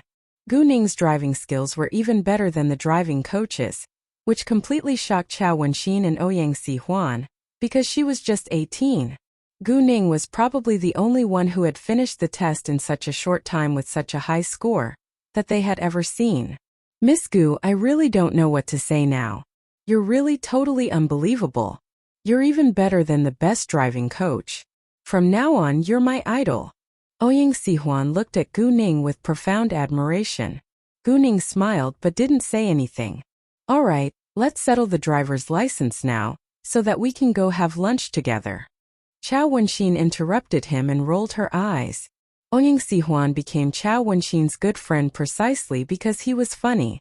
Gentlemen weren't really Chao Wenxin's type. Yes, madam. Ouyang Si-huan joked and guided them to the hall of certificates. Within minutes, Gu Ning got her driver's license. It was already 11 a.m., and it was time for lunch. Ouyang Si-huan would be off duty in half an hour, but there was nothing to do, so he left half an hour earlier. He had to be back at work at 2:30 p.m., so they dined at a nearby restaurant. After lunch, Chao Wenxin and Gu Ning drove Ouyang Si-huan back to his workplace, and then they went to go shop at Fengshang Shopping Mall, which was owned by the Tang family. Fengshang Shopping Mall was one of the 3 largest shopping malls in City B, and it was located in the crowded downtown.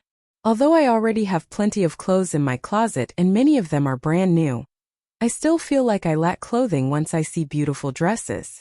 Chao Wenxin had a strong desire to shop right now after she saw those colorful clothing stores. She was like an infant who saw her mother's breast and was eager to nurse. Gu Ning didn't know what to say. It was normal that women always felt like they lacked clothing, but the way Chao Wenxin bought clothes was still a little crazy. Gu Ning, on the other hand, wasn't very interested in clothing shopping. To be honest, there wasn't much clothing in Gu Ning's closet, but it was enough, so she had no plans to buy more. However, when they walked by a gown store, Gu Ning thought that she should prepare several sets of formal dresses in case she needed them in the future for parties. After all, her identity was different now, because it was already exposed that she was the real boss of Jade Beauty Jewelry.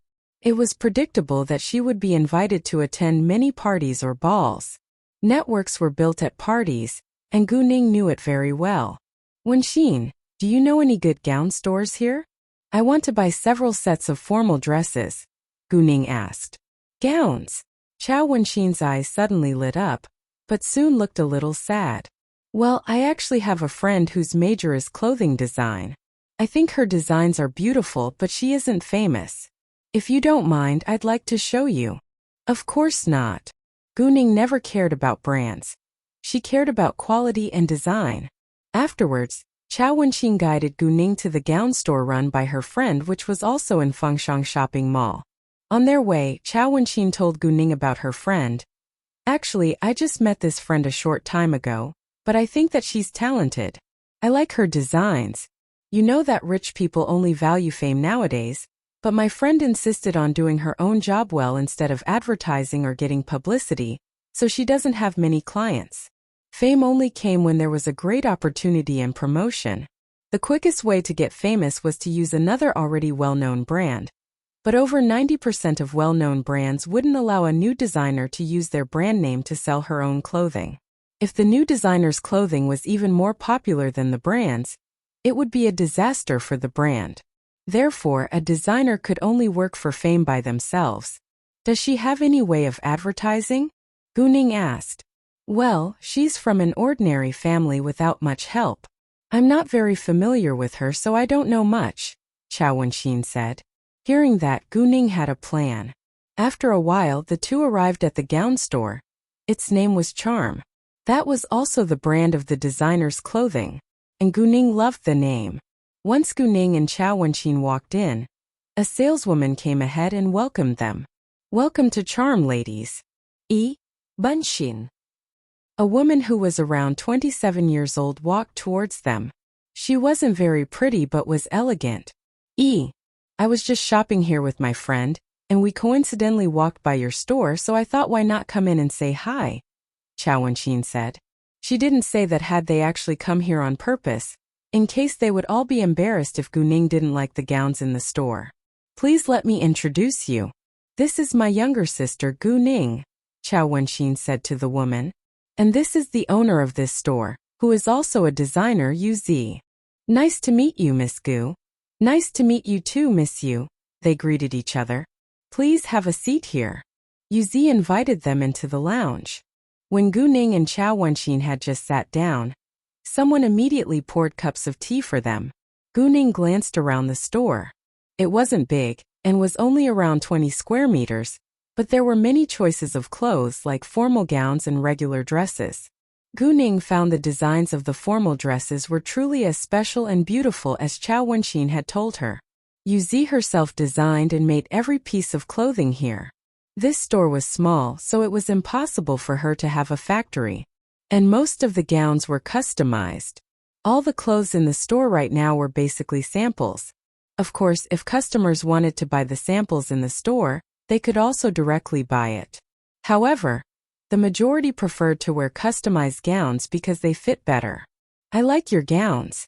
You can keep chatting and I'll have a look around, Guning said to them, then stood up to look at the formal dresses. After a round, Guning pointed at a gown and asked, "What size is this? Would it fit me?" Yu was struck dumb for a second. She didn't expect that Guning would directly buy the dress in the store. "It's a small. Do you want to try it?"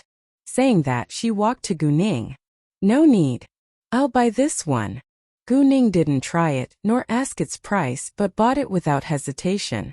Hearing that, Yu was surprised, not because Guning wanted to buy it, but because she didn't even bother to ask its price. It was the first time that she had met such a generous customer.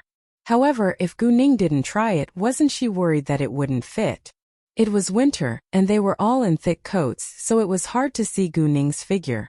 Yu had no idea whether this gown would fit Guning. If it was normal dresses, it would be fine even if it was a little loose or tight, but the gown that Guning pointed at was very tight. "Ning, you don't want to try it?" Chao Wenxin was also surprised. Women always enjoyed trying new clothes, but Guning wouldn't waste time on that. "I don't think it's necessary because I know my size," Guning said. Since Guning said so, Yu didn't insist. "No problem, I'll pack it up for you now." Yu wasn't dumb, and she realized now that Chao Wenxin and Guning intentionally came here to support her. Yu packed the gown for Guning. "This gown is 68,000 yuan. Since you're Wenxin's friend, I can give you 20% off and it'll be 54.4 thousand yuan, Yu said. "Sure." Guning took out a bank card and gave it to Yu. Yu was a little surprised again. Guning had to be very rich to buy a gown which cost dozens of thousands of yuan without caring about its price. In fact, Yu didn't know Chao Wenxin's family background, not because Chao Wenxin wasn't willing to tell her, but because they were merely normal friends, and it wasn't necessary to talk about family background. Chao Wenxin was also a generous shopper, so Yu knew that she had to be rich, but she had no idea how rich she was. "Ning, please sit here for a little while longer. I need to use the ladies' room," Chao Wenxin said to Guning. She suddenly felt uncomfortable in her stomach. "Sure. I'll wait for you," Guning replied. After paying the bill, Yu and Guning were chatting in the lounge again. "Miss Yu, I heard from Wenxin that you design and make all the gowns on your own?" Guning asked. "Yes. My major in college was clothing design, and I'm extremely interested in gowns," Yu said. "I think they're all pretty. Your gowns must be popular." Guning deliberately asked for a reason. Yu seemed a little upset but still smiled. "Not very popular, actually. I can only sell 4 to 5 gowns in a month. Deducting the costs, my income is only enough for paying the rent, salaries, and my daily expenses." Guning was Chao Wenxin's friend, so Yu was willing to tell her the truth. "If it continues like that, will you keep running the store? I like your designs and I will definitely come back again," Guning said. "Well, it's my honor to have your approval. Although I do feel stressed, it's my choice and I'll keep running this store as long as it's profitable till I succeed one day. However, life isn't only about a dream, so I will probably have to change my job if my store can barely stay afloat," Yu said. She wasn't stubborn. After a second, Yuzi added, "No matter whether this store is open or not, you can contact me whenever you want a gown and I can design and make it for you." Even if she wasn't able to run her own store, she could do it as a part-time job. She would be dumb if she missed the opportunity to make some money. "I have an idea which can help you build this brand up. I'm not sure whether it can develop it into a top brand, but it definitely can become a well-known brand. I have confidence. How about you?" Guning asked. "Really?" Yuzi was quite surprised and her eyes lit up. "How?" Although Yuzi had some doubts because of Guning's age, she wouldn't jump to conclusions. No matter what, it wasn't a bad thing to hear Guning's idea. Yuzi knew that it cost a lot to advertise and promote a brand, and she lacked enough money. "In my opinion, your designs are good, and I also have the intention to be involved in the clothing industry. Therefore, I can invest in your brand if you agree for me to do so, and I'll handle the advertising and promotion of your brand. Meanwhile, you can focus on the design and management of charm, while you're still the builder of the brand. All you need to do is to create designs and I'll give you 20% shares. What do you think?" Guning said seriously. Guning was aiming to hire Yuzi. Although it sounded strange to talk about such serious business at the first meeting, Guning was an efficient woman, and she wouldn't waste more time on the deal if she could strike it right now. In addition, it was all to Yuzi's advantage because there were a lot of people whose major was clothing design, and a lot of them were also talented. It was easy for Guning to hire a famous clothing designer as long as she wanted. However, she chose Yuzi due to her fondness for Yuzi's designs. After she established Fenghua Entertainment, it was unavoidable to use a lot of clothing in advertising, movies and so on. If she had her own clothing company, it would be much more convenient. There would be more than just one brand in Guning's clothing company. Charm could specifically be the gown brand if Yuzi agreed, and she could manage the brand herself. Other than gowns, Guning planned to develop men's and women's clothing lines, but she didn't need to rush. Guning offered Yuzi the shares, instead of a very attractive annual package because she needed a manager.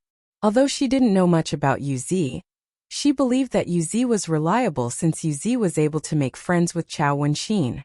Moreover, Yuzi founded Charm, so Charm was like her own child, and she would definitely be more dedicated to her work than anyone else. Hearing what Guning said, Yuzi was very surprised. It was like something fell into her lap out of the blue.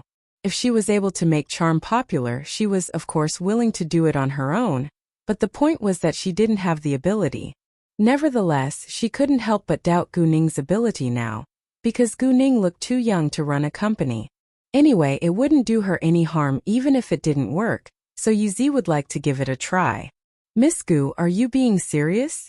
What are you talking about?" Chao Wenxin came back at this time and heard what Yuzi had just said. Seeing Yuzi being so serious, Chao Wenxin was curious. Guning then told Chao Wenxin her plan. Chao Wenxin wasn't surprised at all, because Guning was almighty in her heart. No matter what Guning planned to do, she believed that it would be a success. "Yuzi, although Ningning is young, she is very successful and I believe in her." Yuzi had already made up her mind to try it, so whether Chao Wenxin persuaded her or not, she would agree. After hearing what Chao Wenxin said, she was more confident. "Miss Gu, I'm willing to follow your lead." Seeing that Yuzi wasn't totally confident yet, Guning said seriously, "If you choose to follow my lead, you have to trust me and work hard. Never take it casually." Yuzi immediately sat straight and answered, "Sure. Very well. As for the contract, we don't need to sign it right away. You can have some time to adjust to it. Within a month, I'm going to open a jewelry store in City B, and we'll put a lot of effort into advertising it. Give me your banking details and I'll transfer 1,000,000 yuan to you. Make 10 new gowns of high quality, and we'll advertise your gowns along with the jewelry. At the opening ceremony, we'll invite 10 models to walk on the runway. Our brand ambassadors will also be there. The future of our jewelry and gowns relies on this battle." Guning said.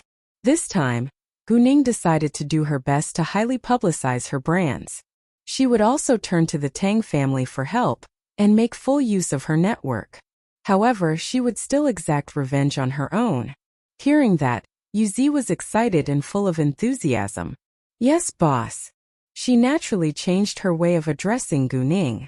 Oh, Ningning, who do you want to use as your brand ambassadors?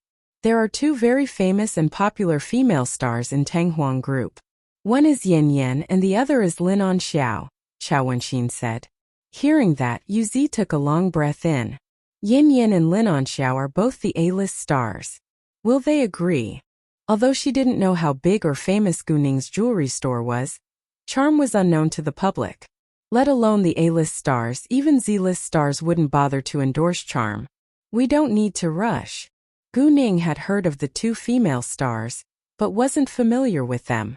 Gu Ning didn't want the Tang family to help her invite stars to be the brand ambassadors.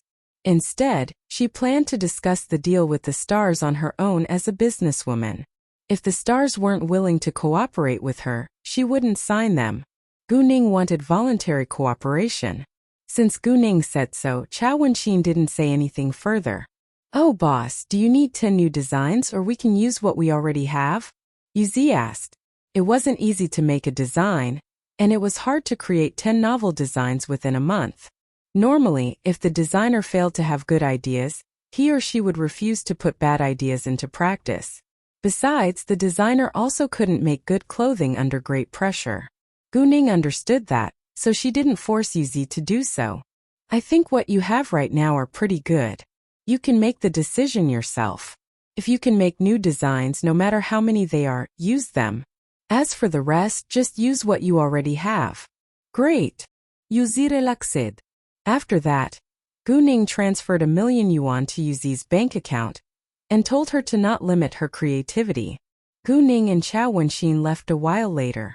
Yuzi wanted to invite Gu Ning and Qiao Wenxin to have dinner together, but Tang Jiakai called them and invited them to meet his friend, Ouyang Xiyuan, who was the heir of the horse racing field. Tang Jiakai wanted to show off in front of Ouyang Xiyuan, and Gu Ning wouldn't upset him. Ouyang Xiyuan is Ouyang Xiyuan's second older brother. Ouyang Xiyuan doesn't like running businesses, so he chose to work in the public institution, Qiao Wenxin said to Gu Ning. Ouyang Xiyuan has an older brother too, whose name is Ouyang Xijia. Ouyang Xijia is 29 years old, and he's the one who is managing the Ouyang family's companies. The Ouyang family is also influential in City B, and is ranked 7th on the rich list with around 50 billion yuan in assets they are involved in. Before Qiao Wenxin could finish, a female voice interrupted her. Wenxin. Hearing the voice, Qiao Wenxin was displeased at once with intense dislike flashing in her eyes. What a bad day. A young woman in her early 20s walked toward them. She looked pretty and cute, but she must have done something unpleasant to make Qiao Wenxin dislike her. This young woman must not be as cute as she looked. Wenxin, why can't I get through to your phone recently? Have I done anything that upset you and you're mad at me now?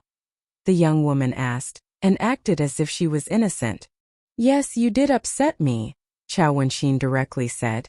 The young woman didn't expect that Qiao Wenxin would say that, and was struck dumb. However, in her memory, she didn't think that she had done anything to upset Qiao Wenxin. Wenxin. The young woman looked to Qiao Wenxin with doubts. However, before she could say another word, Qiao Wenxin interrupted her. Feng Xiaoke, I haven't said it aloud, just because I'm kind and don't want to embarrass you. I haven't answered your calls these past days, so you should know that it's time for you to stay away from me. Stop acting and pretending, which is disgusting. My older brother and I both know what your aim is, and you better keep a distance away from us from now on. You! Feng Xiaoke was shocked. What? They already know? How is it possible? Wenxin, I think there is a misunderstanding, Feng Xiaoke said and struggled. Misunderstanding? I don't think so. There is nothing wrong with your ambition to marry into a super-rich family, but you're too dumb, so you played with my older brother's feelings. If you were truly as gentle or kind as you've been pretending to be, maybe my older brother would fall in love with you and you could marry into my family. Unfortunately, you're just acting. Qiao Wenxin ignored Feng Xiaoke and pulled Gu Ning, walking away. Hearing that, Feng Xiaoke was deeply regretful. She wished that she hadn't played with their feelings. However, if she hadn't been so calculating, She would not have been able to meet Chao Wenjun and Chao Wenxin. When they left, Chao Wenxin complained to Gu Ning. I must have been blind to believe that that woman is truly kind and gentle. She intentionally made friends with me after she knew my family background but pretended that she knew nothing. And then, she acted gentle and sweet in front of my older brother on purpose because that's precisely my older brother's type. If I hadn't accidentally heard her talking to her mother on the phone, I would have been deceived too.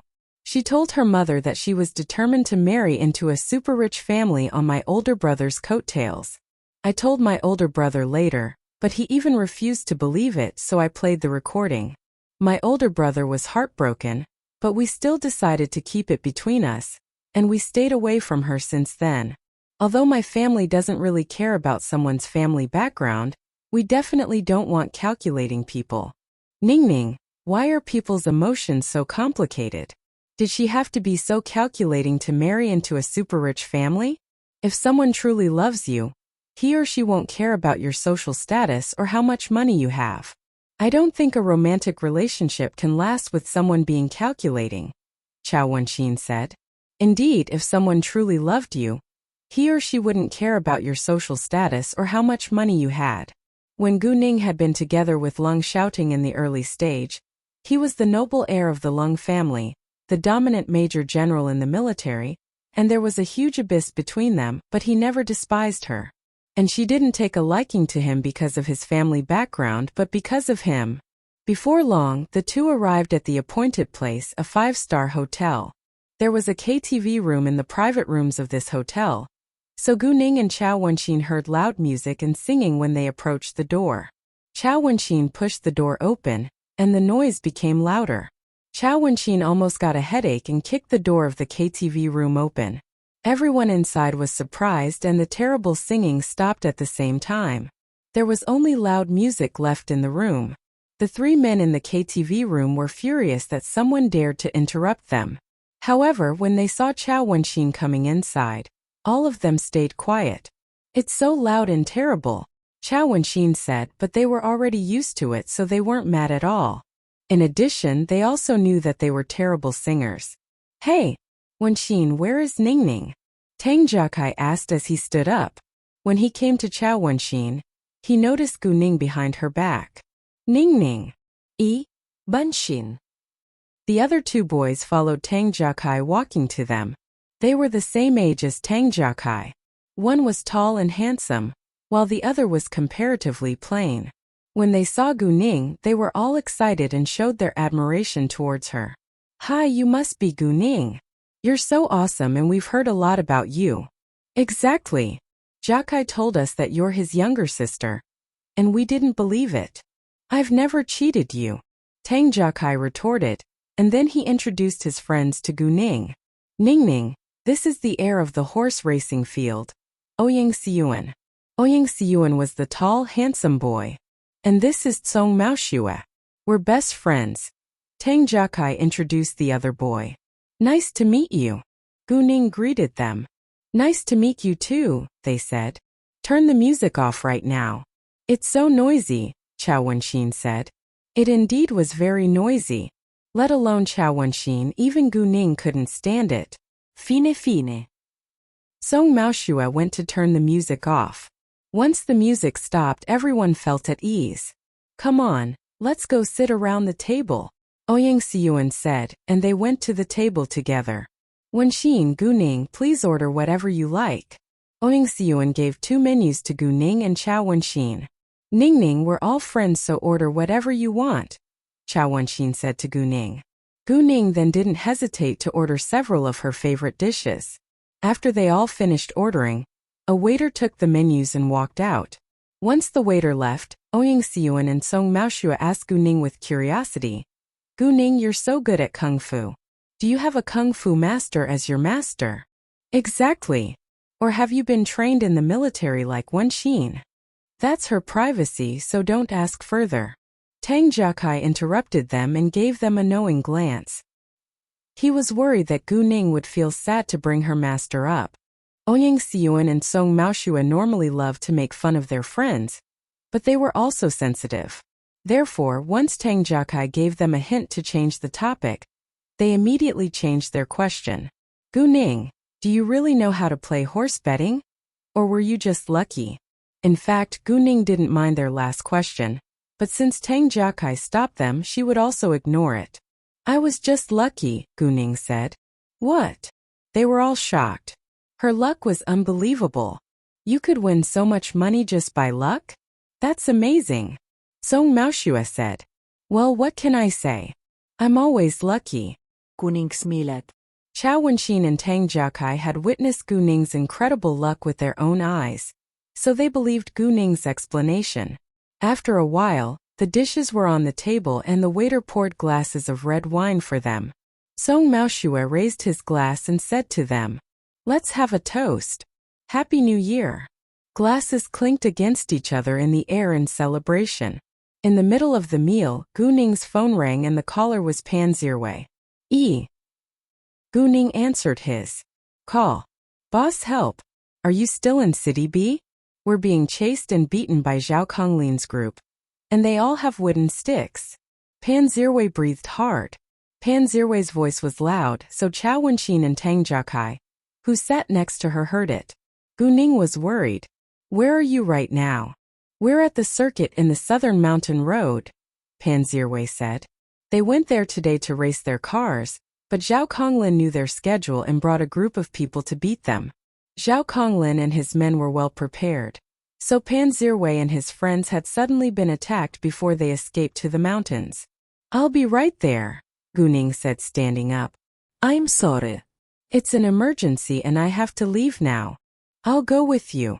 Cao Wenxin stood up. Although she knew that Gu Ning could handle it alone, she wouldn't miss the chance to practice her fighting skills. Me too. Tang Jiakai stood up too. He didn't like fighting but wanted to help Gu Ning. What happened? We can go with you. Ouyang Xiyuan and Song Maoshua also stood up.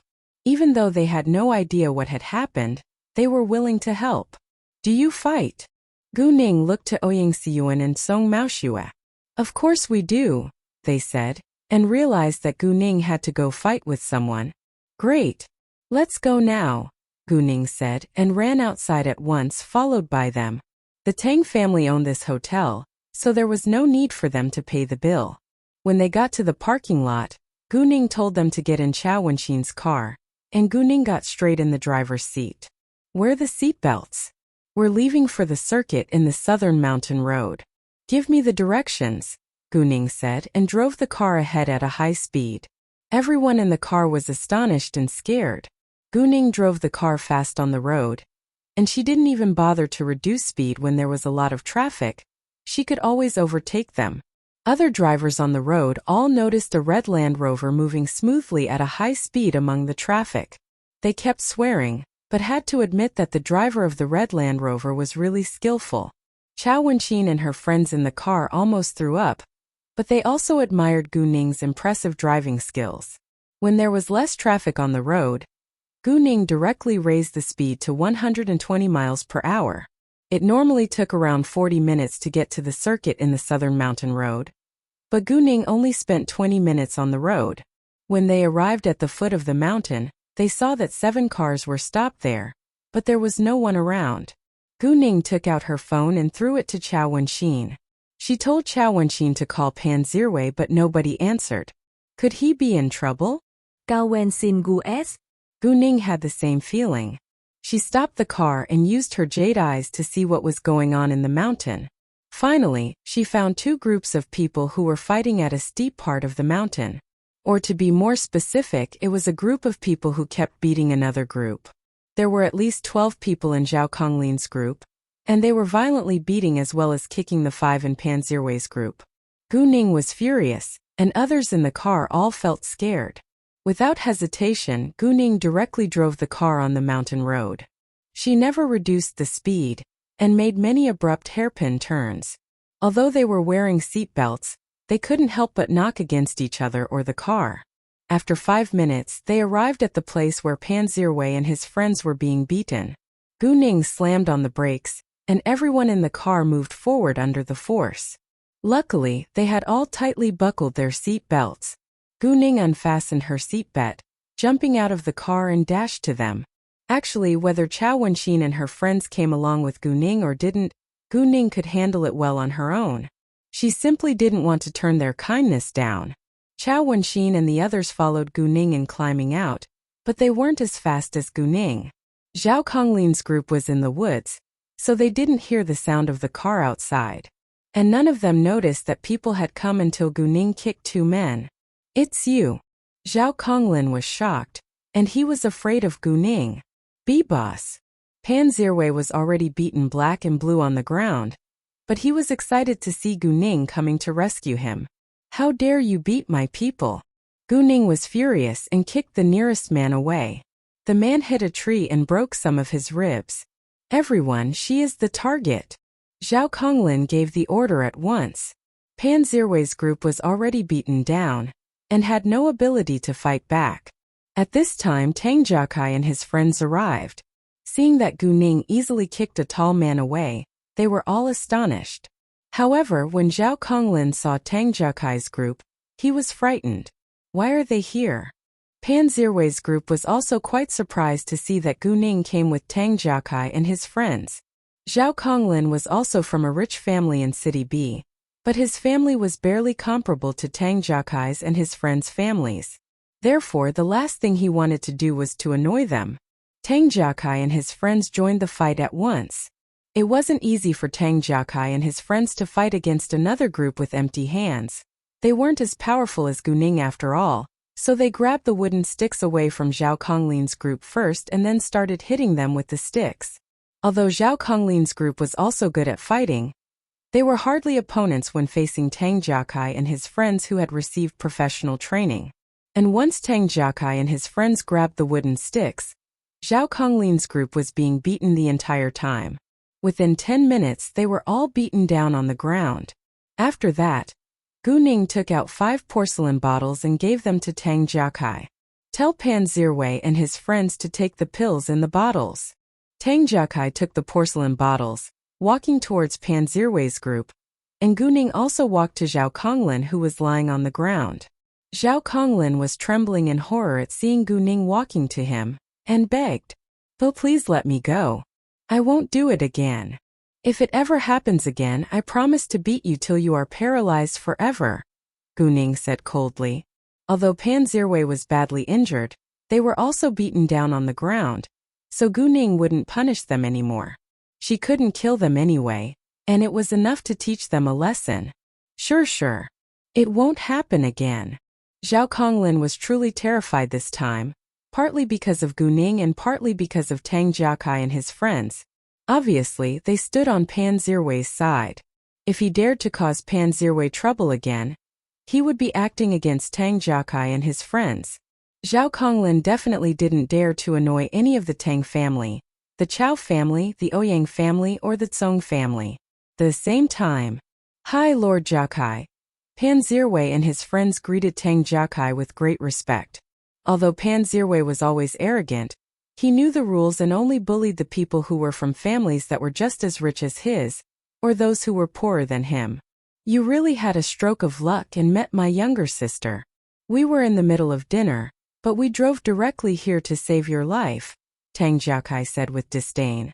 He had a terrible impression of Pan Zirwei. If it hadn't been for Gu Ning, he wouldn't have agreed to rescue him. Pan Zirwei felt ashamed, but Gu Ning was the only person he could think of when he was in danger. "Wait, boss is Tang Jiakai's younger sister?" Pan Zirwei was shocked. He, of course, knew that they weren't biological brother and sister because they had different family names. Even so, if Gu Ning was a relative of the Tang family, she had to be influential too. "Take this. Ning Ning told me to give this medicine to you." Tang Jiakai threw the bottles to Pan Zirwei's group, then turned back, walking to Gu Ning and his friends. Pan Zirwei and his friends took the medicine without delay or asking the reason. The pill immediately melted in their mouths. Within a minute, they quickly got their energy back, and their pain was greatly relieved. Before long, they were able to get back on their feet again. "Boss, what medicine is this? It's so unbelievable." Pan Zirwei jumped in front of Gu Ning and asked with curiosity, "Magical medicine?" Gu Ning gave him a perfunctory answer. Pan Zirwei didn't care and trusted Gu Ning. Thank you so much, Miss Gu, Pan Zirwei's friend said to Gu Ning. You're welcome, Gu Ning said. All right, let's go. Before they left, Pan Zirwei and his friends beat Zhao Konglin's group again to vent their anger. They naturally knew that they couldn't kill them, so they soon stopped. Boss, I heard from Lord Jiakai that you were in the middle of dinner when I called you. In order to thank you as well as apologize, no matter what do you want to have now, I'll pay the bill, Pan Zirwei said to please Gu Ning. Seafood, Gu Ning said without hesitation. Afterwards, they went to the biggest seafood restaurant in City B. When they were gone, Zhao Konglin took out his phone and called the ambulance. Because of Gu Ning's warning, Zhao Konglin didn't even dare to tell his family, because his family wouldn't get revenge on them but would instead blame his stupid behavior.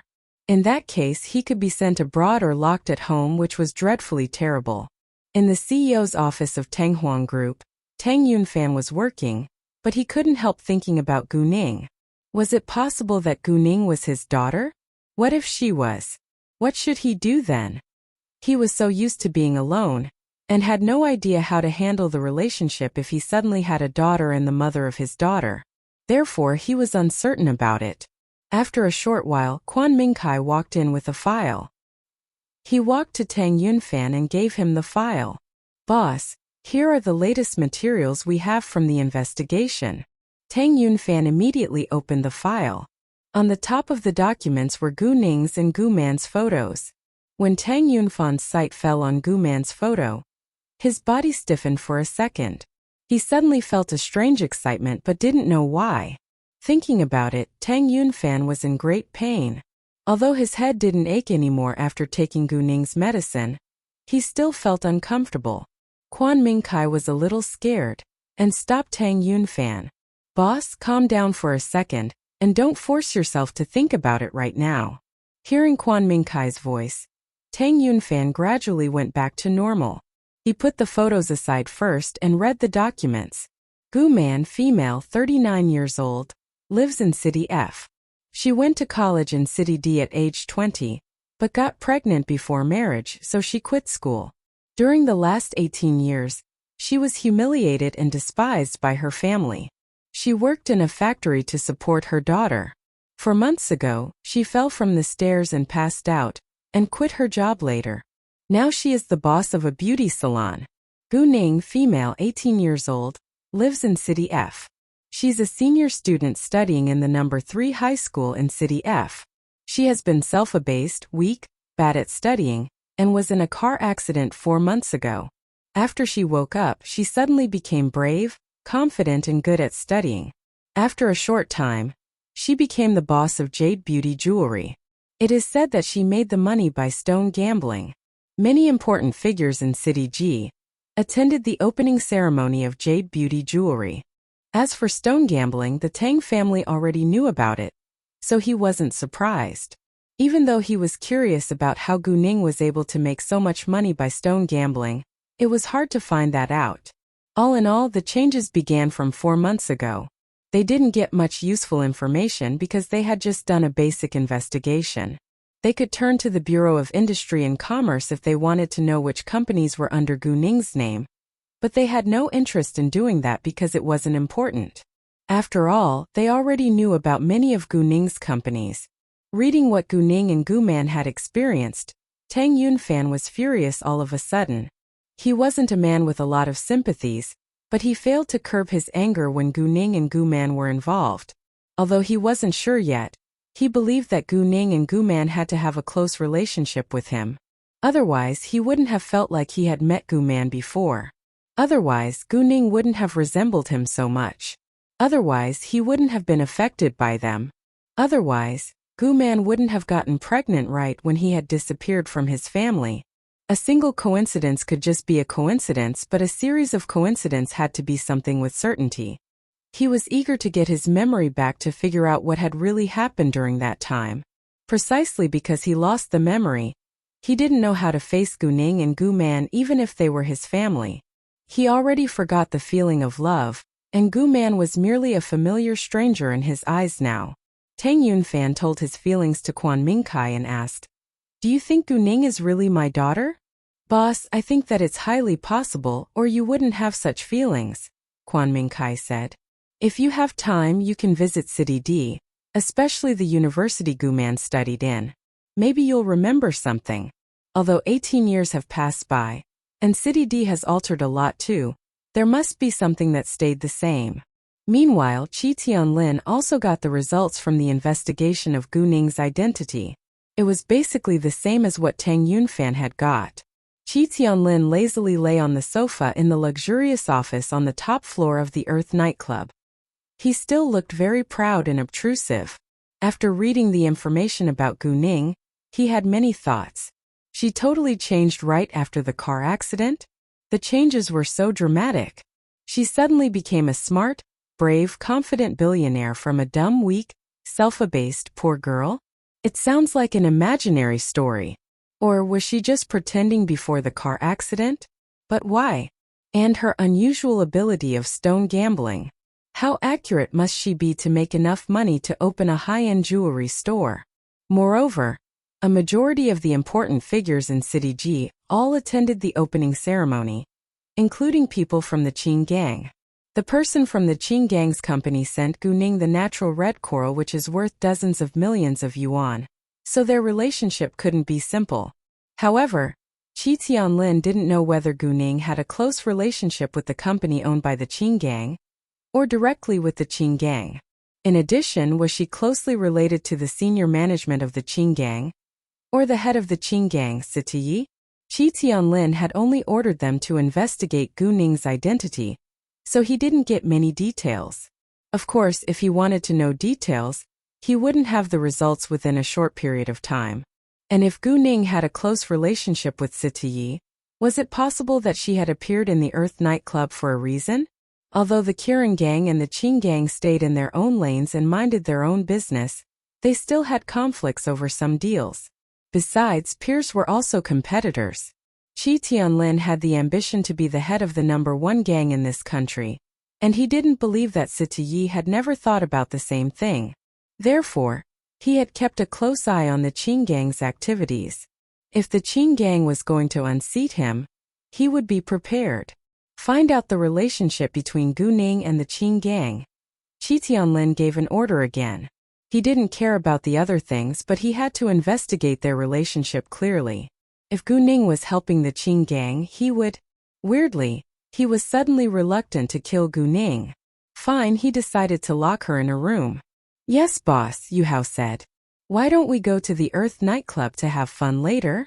Pan Zirwei proposed after the meal. No. Chao Wenxin and Tang Jiakai rejected at once.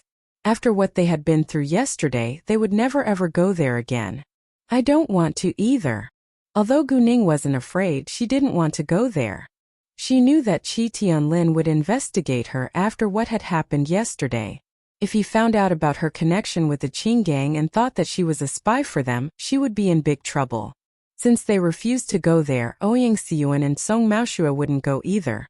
Then where should we go now? Pan Zirwei didn't think further. He simply thought that they disliked the place. Why don't we have a boat tour on the river?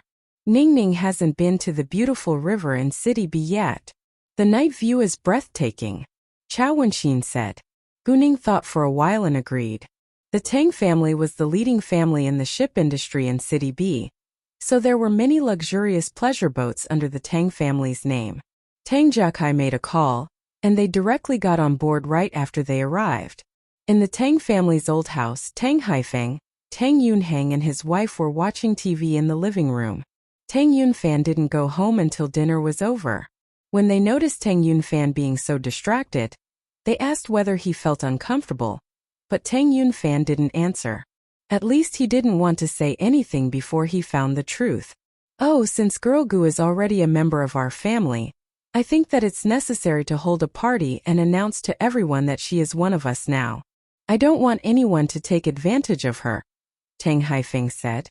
Since Tang Yunfan hadn't made up his mind to take Gu Ning as his own daughter, Tang Haifeng thought that it wasn't a bad idea to tell everyone that he already regarded Gu Ning as his own granddaughter.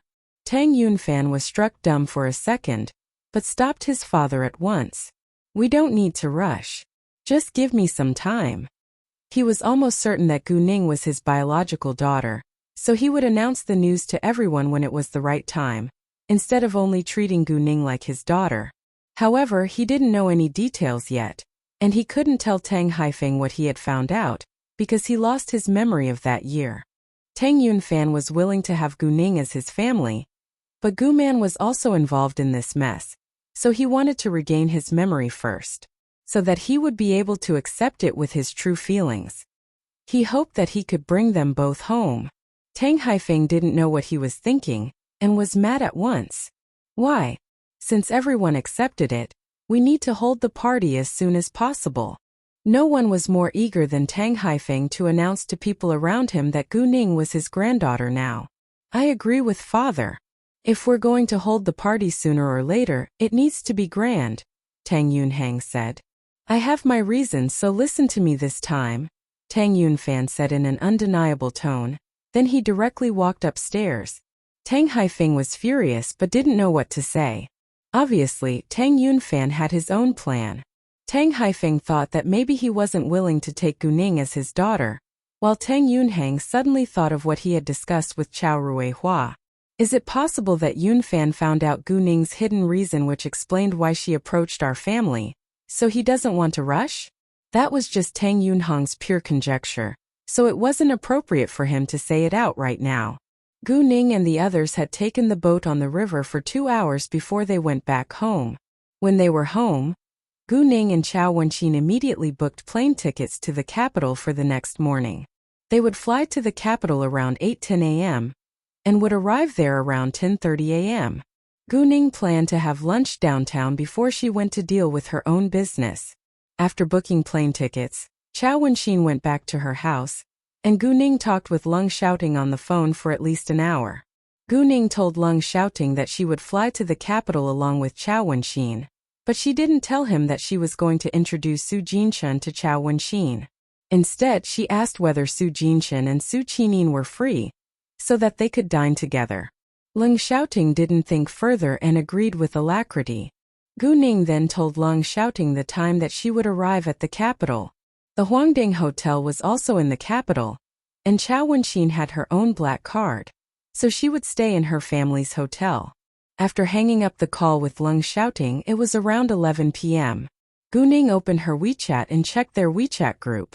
Her friends all knew that she was busy, so they mentioned at her and reminded her to take care of herself. Ever since they had attended Su Anya's birthday party last time, Su Anya joined their WeChat group. Except Gu Ning, who was always absent. The rest of the people were busy chatting and making fun of each other. And although Gu Ning barely showed up, her friends never forgot her. Gu Ning was their boss after all. Without her, they couldn't maintain such a friendly relationship. Once Gu Ning appeared, everyone was excited. Even though they just hadn't seen each other for a few days, it felt like ages. Gu Ning felt touched that she had a group of real friends. During this time, Tang Yunfan couldn't sleep. He couldn't help thinking about Gu Ning and Gu Man, and he kept forcing himself to get his lost memory back. However, no matter how hard he tried, he didn't have any clue. In the end, Tang Yunfan couldn't tolerate it anymore, and he took sleeping pills to fall asleep. However, in his sound dream, he dreamed that an old bus was moving on a road. When it turned, there was a fast oncoming car right ahead of it. The bus tried to avoid the car, but accidentally crashed into the river. Abruptly, Tang Yunfan woke up from his dream.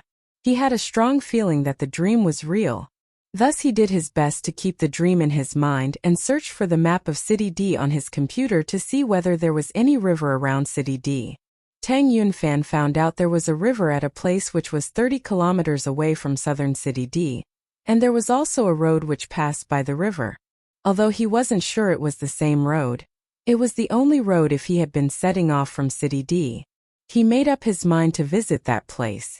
The next day, Gu Ning and Chao Wenqin got up at 6 a.m. Chao Wenqin wore light makeup and carried a small suitcase before she walked out. They would only stay in the capital for about 2 days, so Chao Wenqin didn't bring much clothing to change into. On the contrary, Gu Ning's suitcase was obviously bigger than Chao Wenqin's. Because Gu Ning didn't want to expose the secret of her telepathic eye space, she had to pull this suitcase around with her. Chao Wenxin drove her Land Rover to the airport and left the car there, so that she could use it again when she came back. After finishing all the procedures, it was still half an hour away from the departure time. Although Chao Wenxin didn't carry many things, there was liquid in her baggage, so she had to check it in. Gu Ning did the same thing. Gu Ning.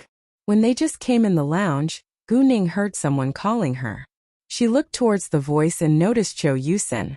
Cho Yusin was waving at her not far away.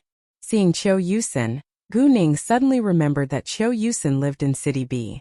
She didn't feel guilty that she hadn't visited Cho Yusin, because they weren't very familiar after all. Gu Ning smiled at her and walked over with Chao Wenxin. Shuksin. Gu Ning sighed. When Gu Ning and Chao Wenxin walked near, Cho Yusin recognized that the young woman with Gu Ning was Chao Wenxin. She was a little surprised that the two were together. Miss Gao. They were both from the high society, so they naturally knew each other. Miss Cho, nice to meet you. Chao Wenxin also recognized Cho Yusin. They had met at parties, and Cho Yusin was a famous model, so Chao Wenxin often saw her pictures on magazine covers. Cho Yusin was a model, but she also had her bottom line. She never wore a bikini or very little clothing in front of a camera, because modeling was just her hobby and she didn't rely on that to support herself. In addition, Cho Yusin was from a super rich family. It would be a shame to her family if she was naked in front of a camera. Where are you flying today? Cho Yusin asked. The capital, Gu Ning said. How about you? The gate where Cho Yusin stood wasn't to the capital, so Gu Ning asked. Oh, I'm flying to Malaysia for work, Cho Yusin said. After they chatted for a while longer, the radio announced that the plane to Malaysia was about to take off. Cho Yusin then said to them, Sorry, I have to leave now. See you around. They said goodbye to each other and Cho Yusin went to get aboard. Gu Ning and Chao Wenxin also went to their gate. Ning, how come all the people you know are from either rich or powerful families? Tell me, how did you meet Cho Yusin? Chao Wenxin asked with curiosity. She's the best friend of the younger cousin of my boyfriend's close friend. We've met several times, Gu Ning said. But she didn't mention that her boyfriend's close friend was Su Jinshan. Chao Wenxin understood and didn't ask further. They sat down in chairs in front of the gate, waiting to get aboard. Before long, the radio announced that passengers to the capital needed to be ready to go aboard. However, right at that moment someone exclaimed, Jesus! A woman fainted. Gu Ning and Chao Wenxin immediately turned back. The woman who passed out was waiting at the same gate as them, and she wasn't far behind them. The young woman fell to the ground in unconsciousness, and there was a little boy around 4 years old standing crying beside her. People surrounded them at once, but none of them went to help the young woman get back to her feet. Nobody knew whether they should move her or not, because it seemed dangerous, so people were all waiting for the workers at the airport to come. Gu Ning, on the other hand, ran straight to the young woman, followed by Chao Wenxin. Please move. Give her some fresh air. Gu Ning raised her voice and said to the onlookers. People began to move back. However, when Gu Ning squatted at the young woman's side, someone said, Miss, don't move her body. It can be dangerous. It was understandable that nobody dared to help the young woman, because they weren't doctors. Gu Ning didn't care. She took out a small porcelain bottle from her backpack and poured the power crystal out. When Gu Ning was about to put the pill into the young woman's mouth, a male and 2 female workers from the airport arrived and stopped her. The leading female worker snapped at Gu Ning. Stop it. What are you doing? What if she dies? Can you bear the result? Saying that, she came to push Gu Ning away. Gu Ning avoided her but failed to put the pill into the young woman's mouth. If she dies, I'll bear the result, Chao Wenxin said, because she totally trusted Gu Ning. Another female worker looked at Chao Wenxin. Seeing that Chao Wenxin was very pretty, she felt jealous and suddenly became rude. You? Who do you think you are? What a joke. Then can you bear the result if she dies at this airport? Gu Ning coldly stared at them when they stood in her way. Why should we take the responsibility? We didn't cause her to pass out. A female worker retorted impolitely. Because you stopped me from rescuing her. Kuningsait. Rescuing her? Judging by your age, I bet you are just a student. Do you think that you are a doctor or something? The female worker said with obvious disdain. Passengers flying to the capital started to board, but the leading female worker still stood there and did nothing for no reason. Gu Ning lost her patience and pushed her away. Blocked their way. If they dare to move, punch them, Gu Ning said to Chao Wenxin before she squatted again. The leading female worker was pushed backwards a few steps, and almost fell. She was surprised and then furious. However, before she could react, Gu Ning had already put the pill into the unconscious woman's mouth. Nonetheless, Gu Ning didn't know why the young woman had passed out, so she used her jade eyes to see the condition of the young woman's body. While Gu Ning was examining the young woman, she secretly put her power inside as well. The leading female worker was in a rage, because Gu Ning had not only pushed her, but had threatened her as well. How dare you push me? Do you know who I am? Saying that, she ran to Gu Ning because she didn't think that Chao Wenxin and Gu Ning would really dare to punch her. Actually, Gu Ning already had pushed her, and Chao Wenxin would of course dare to punch her. Therefore, when the leading female worker ran at Gu Ning, Chao Wenxin directly went ahead and did a sui nature. I don't care who the hell you are because I'll punch you whoever you are. Chao Wenxin wasn't a gentle girl, so she didn't reduce her strength at all.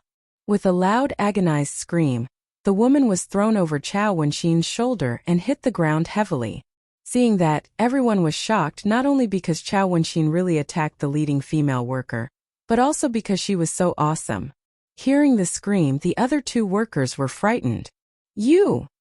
They moved backwards in fear, and didn't dare to go help the leading female worker on the ground. Meanwhile, the young woman gradually got her consciousness back. Everyone's attention was drawn to her at once, and everyone looked at Gu Ning with surprise. Some thought that she must have been lucky, because it wasn't uncommon that people woke up after fainting for a short time. However, no matter what, it was good news that the young woman went back to normal. This young woman was physically weak, so she easily fainted when she lacked energy or strength. Although it wasn't deadly that she passed out all of a sudden because she would wake up after having a rest, it was still dangerous if anything bad happened during her unconsciousness. Besides, what if her child was kidnapped when she passed out? All in all, nothing was more precious than a healthy body. Within seconds, the young woman was completely clear-headed. She abruptly sat up from the ground and held the little boy without delay. Oh my baby. Don't cry. Don't cry. Mommy is fine. Seeing that his mommy was awake, the little boy gradually stopped crying. Alright, let's go aboard now. Kuningsait. Almost all the passengers were aboard. Hearing Gu Ning's voice, the young woman realized that it was Gu Ning who had rescued her by putting the pill in her mouth. She thanked Gu Ning sincerely before she walked to the plane. You want to escape? No way. Stop them right now. The leading female worker, who had been thrown to the ground by Chao Wenxin, shouted to her colleagues. Because of the leading female worker's title, her colleagues had to follow her order. Do you want to be injured like her? Chao Wenxin coldly glanced at them and threatened. They immediately stopped. Catch them now! The leading female worker almost yelled in anger. Don't gather here. Move! At this time, a strict male voice sounded. Everyone looked around and saw a group of airport staff quickly walking over, followed by medical staff. Passengers around them all moved aside. The leading man, who was around 34 years old, was the manager of this airport. Cousin! The female worker who had been beaten by Chao Wenxin complained at once. Cousin, they just attacked me. Please arrest them right now. The manager of this airport was precisely the woman's older cousin, which was the reason why she was so arrogant and rude. Hearing that, everyone looked at Gu Ning and Chao Wenxin. They thought that they would be in trouble now because whoever had the power was the boss. Indeed, whoever had the power was the boss, but the powerful people were Chao Wenxin and Gu Ning. Therefore, the man directly ignored the woman and greeted Chao Wenxin. It's so nice to meet you, Miss Chao. May I know your flight number? Seeing the man's attitude towards Chao Wenxin, people around them instantly knew who the person of power was. It's this one, but all the passengers are aboard now. Chao Wenxin gave the gate a glance. Please allow me to walk you to the gate, the man said, and made a hand gesture to invite Chao Wenxin to get aboard. He didn't bother to ask what had happened. He didn't care about his so-called younger cousin at all, as long as Chao Wenxin was fine. Cousin. The woman was disappointed that the man ignored her. Chao Wenxin and Gu Ning were in a hurry, so they left right away along with the mother and her son. The mother was grateful for Gu Ning's kind behavior, so she was waiting for them to get aboard together. After the man walked them to the gate and came back, he icily looked at his younger cousin. Follow me to the finance room to get your salary. You don't need to come to work tomorrow. He had always wanted to fire her, because the woman was lazy and snobbish. Given that she hadn't caused any trouble before, he had turned a blind eye. However, he couldn't tolerate it anymore. In addition, this woman was merely a relative of his stepmother, and had nothing to do with him. If it hadn't been for his father, he would never have allowed her to work here. Cousin. The woman was in despair. After Gu Ning and the others got aboard, they coincidentally sat in the same row. The cute little boy kept staring at Gu Ning from his mother's arms. Gu Ning was amused and smiled to him. Why are you staring at me all the time? I think you're great. You gave mommy a pill and mommy is fine, the little boy said. Gu Ning laughed a little but didn't say anything. And then the little boy continued. My grandpa is sick. Can you help my grandpa? Hearing that, they were all surprised.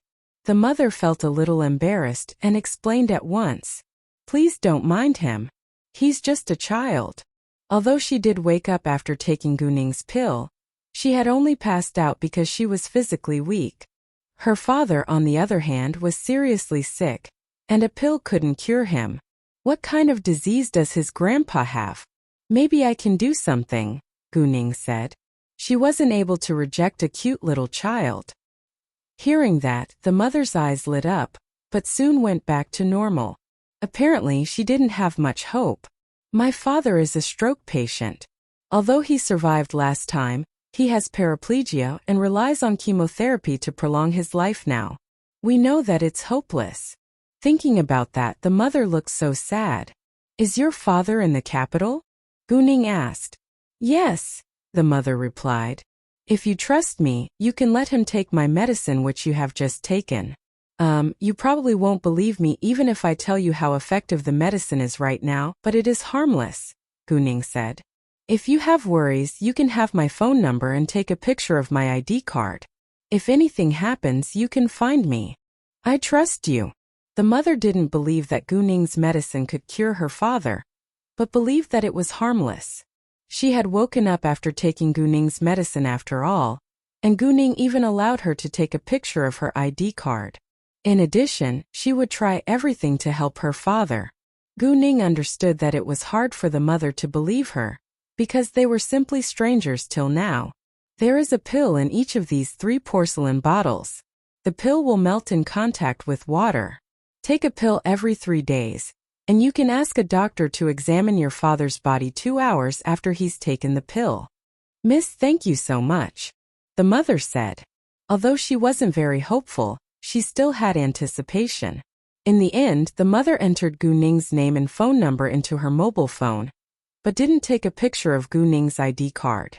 She kept Gu Ning's phone number in order to thank Gu Ning if her father recovered, not to cause Gu Ning trouble if an accident happened.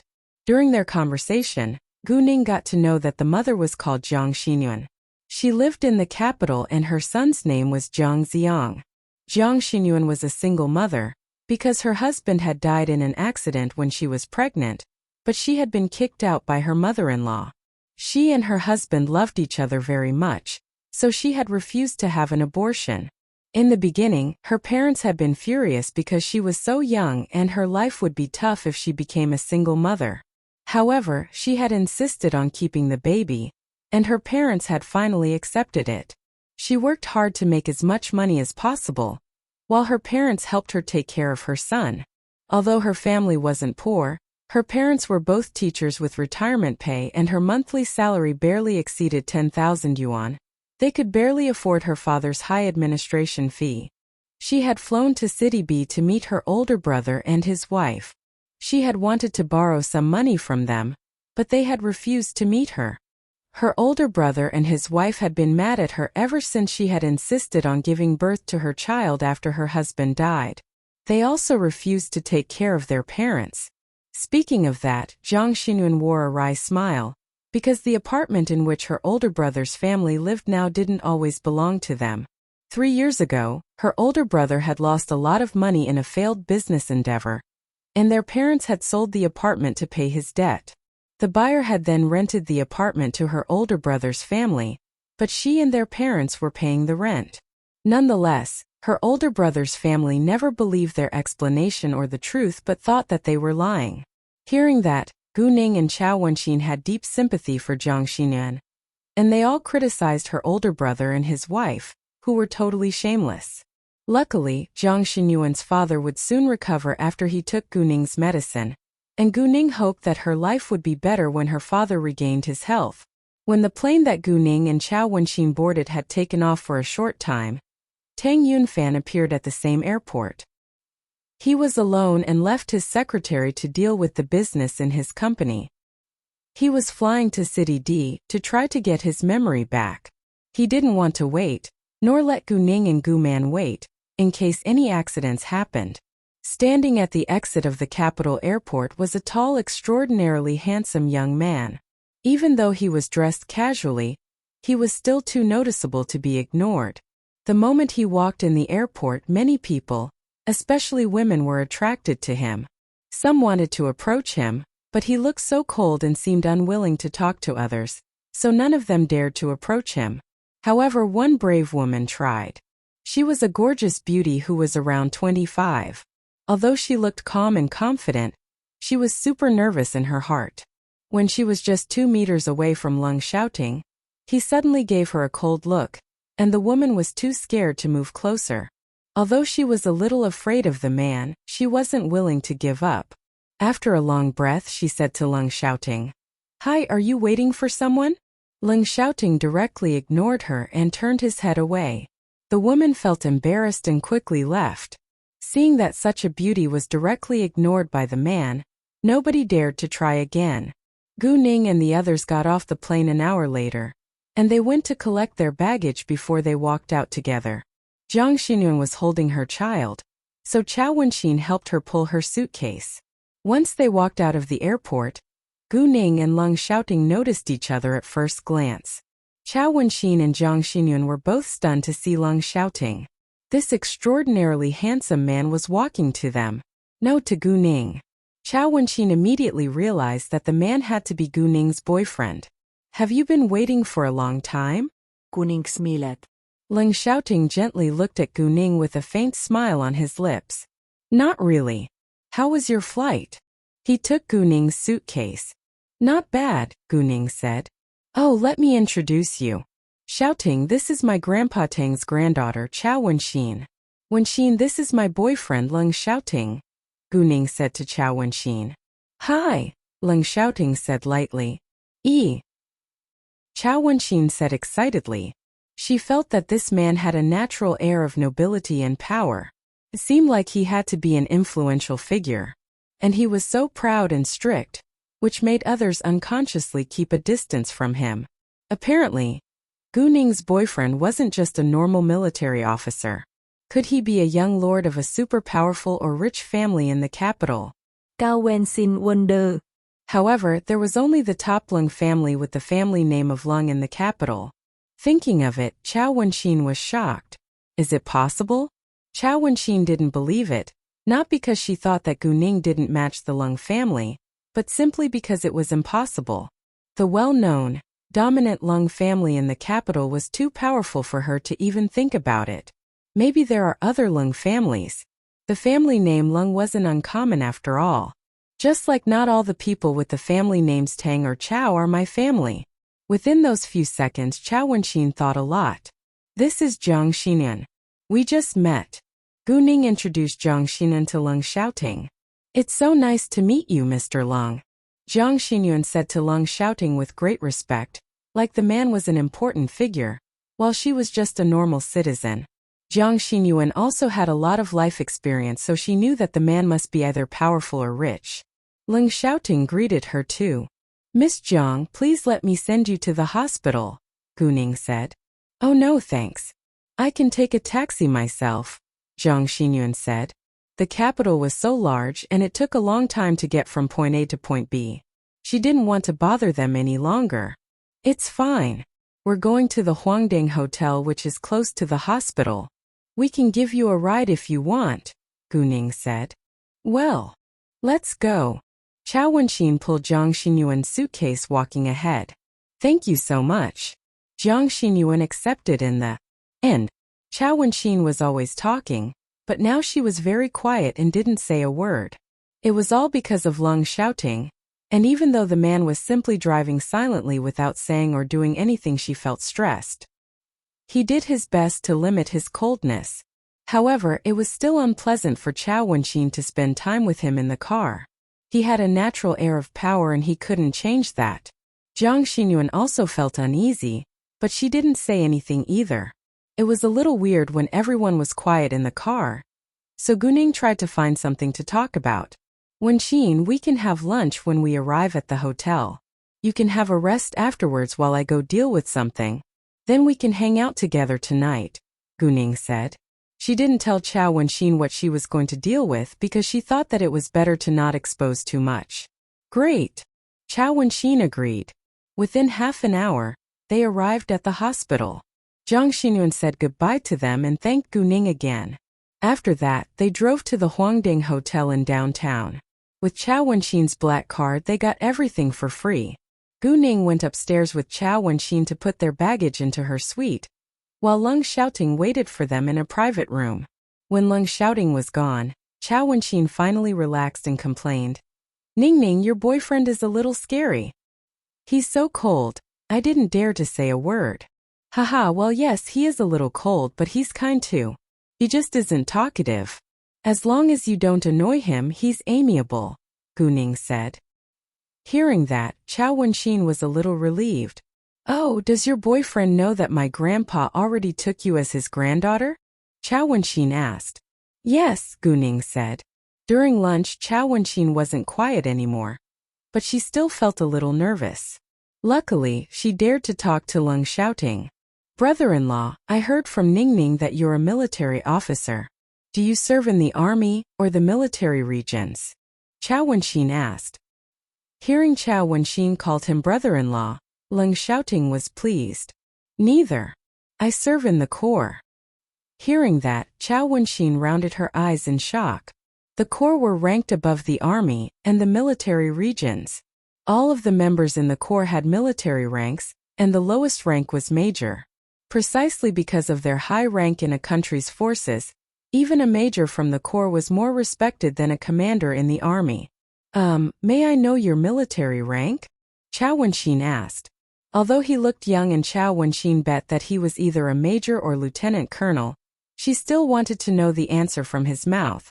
No matter if he was a major or lieutenant colonel, he had to be very outstanding to get the position at such a young age, because it was rare to see a major or lieutenant colonel who was around 25. Major General, Leng Xiaoting said lightly. What? Chao Wenxin was shocked and couldn't believe her ears. Major General. Her father had served in the army for dozens of years and was only ranked as a senior colonel. Although senior colonel wasn't a low rank, it was barely comparable to Major General. Even though senior colonel was just a level lower than Major General, there was a huge gap between them when it came to the level of authority. Leng Xiaoting ignored Chao Wenxin's reaction, but kept persuading Guning to eat more. You're too slim, you should gain some weight. Guning forced a smile and didn't know what to say. She actually ate a lot but just didn't gain weight. Guning also ignored Chao Wenxin, because she understood that it would take time for Chao Wenxin to digest the extremely shocking news. Chao Wenxin felt very emotionally unsettled during the lunch with Guning and Leng Xiaoting. First, she was deeply shocked by Leng Xiaoting's military rank, and then she felt lonely in front of the loving couple. All of a sudden she wanted to have a boyfriend too. After lunch, Guning left with Leng Xiaoting, while Chao Wenxin went to visit her friend who lived in the capital. What Gu Ning was going to deal with was the medical company. Its name was Colane Pharmaceutical Company, and it was a medium-sized medical company with an authorized capital of 30 million yuan. Its business included Chinese patent medicines, chemical preparations, antibiotics, biochemical medicines, biological products, except for vaccines, medical equipment, health foods, prepackaged foods, consumer products, cosmetics, and so on. The reason why Colane Pharmaceutical Company could barely stay afloat was not because it had bad sales, but because of business competition. From the materials K had given Gu Ning, the medicine quality and sales of Colane Pharmaceutical Company were generally good, and its chairman Ning Chongkai was also an upright man. However, its opponent in business was jealous of its good sales, and deliberately caused Colane trouble with the help of certain officials. When Colane sent their medicines for testing, their medicines never passed. That being the case, they couldn't put their medicines on the market, and failed to supply medicine merchants according to their agreement. As a result, Colane had to pay a considerable amount of liquidated damages, and many medicine merchants terminated their deals afterwards. Shareholders also started to withdraw their investments, and workers continuously quit their jobs.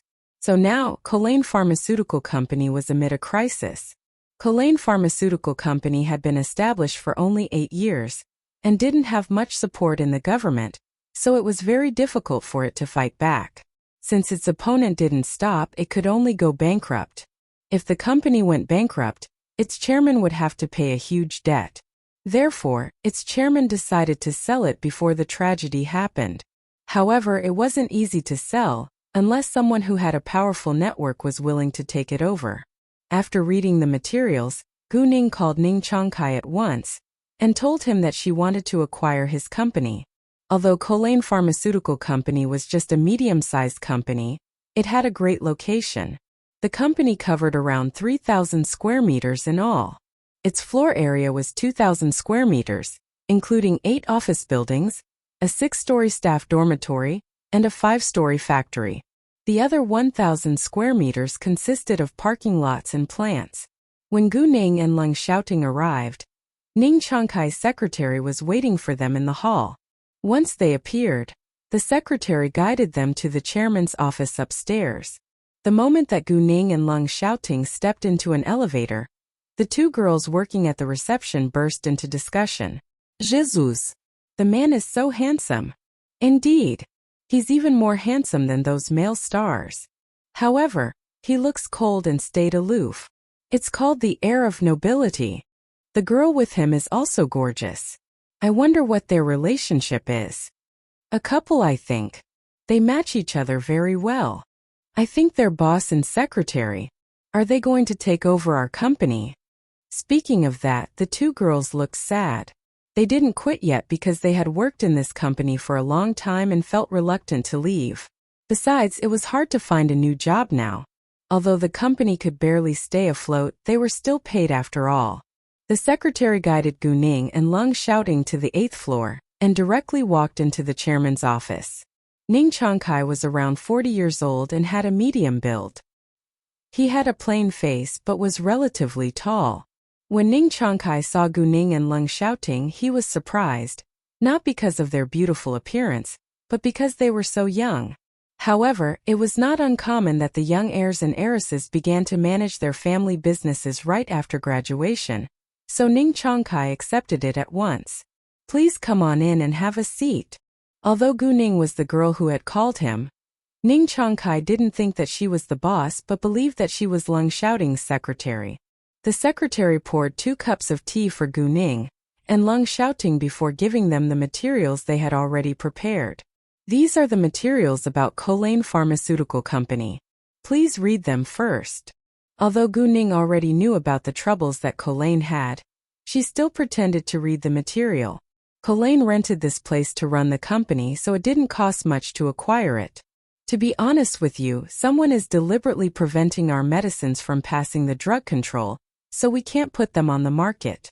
That's the source of all the problems Colane has right now. I'm more than happy that you're willing to acquire Colane, but I still have to remind you that you must have the ability to pass the drug control, Ning Chongkai said seriously. Even though he was eager to sell his company, he didn't want to trap others. Hearing that, Gu Ning smiled. It seemed like Ning Changkai was indeed an upright man. Mr. Ning, don't worry. We've thoroughly investigated that. Hearing that, Ning Changkai was relieved. However, Gu Ning added, Mr. Ning, I have a proposal, and I bet that you will be very interested in it. What is it? Ning Changkai asked with curiosity. I hope that you could keep running Colane as the general manager. In other words, I'll be the behind-the-scenes boss, and you're still in charge of this company. On top of an attractive salary package, I'll also give you 20% shares, Gu Ning said. What? Ning Changkai was quite surprised. This girl would let me keep managing Colane as the general manager? She'll be the behind-the-scenes boss? Is she the real buyer of Colane, not the man? I can have both an attractive package and 20% shares? It sounded too good to be true, and Ning Changkai couldn't believe his ears. Gu Ning also didn't urge him, but gave him enough time to digest the news.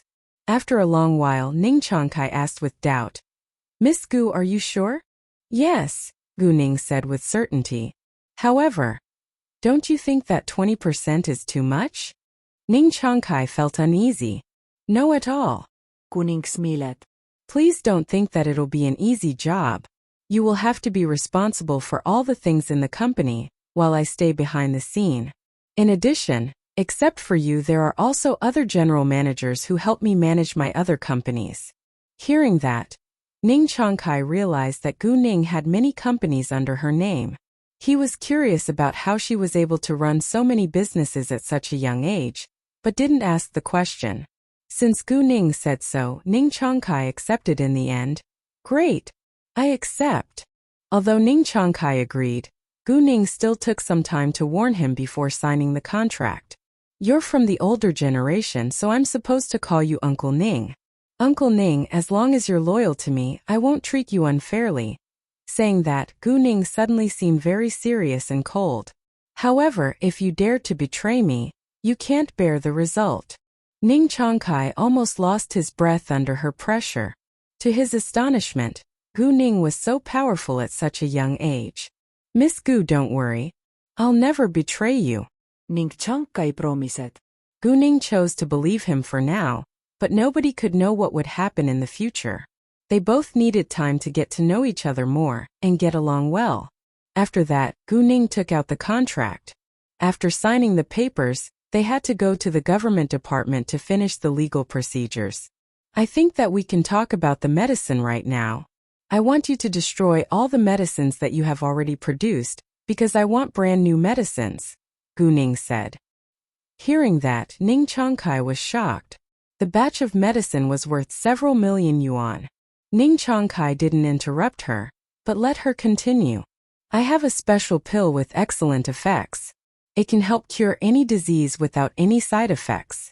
Once we use it to produce medicines and makeup, we can make a fortune, Gu Ning said. Ning Changkai was amazed but also had doubt. Even Lung Shouting couldn't help but frown a little with confusion. Gu Ning immediately explained.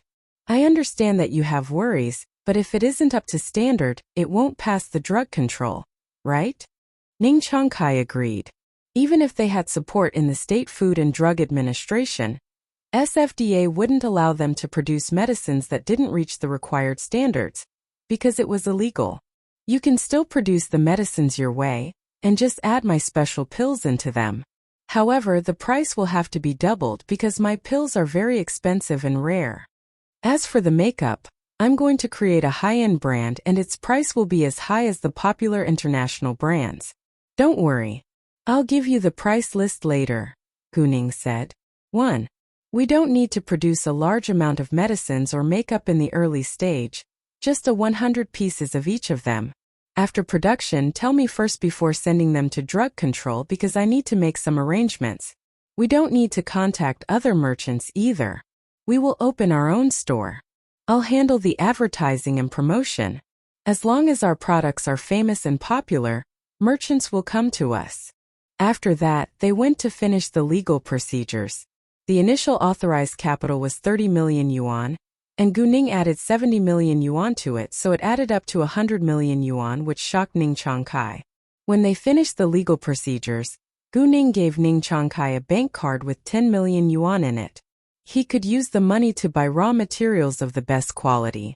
Facing Gu Ning's trust towards him, Ning Changkai was touched, and promised to work hard as well as be loyal to Gu Ning.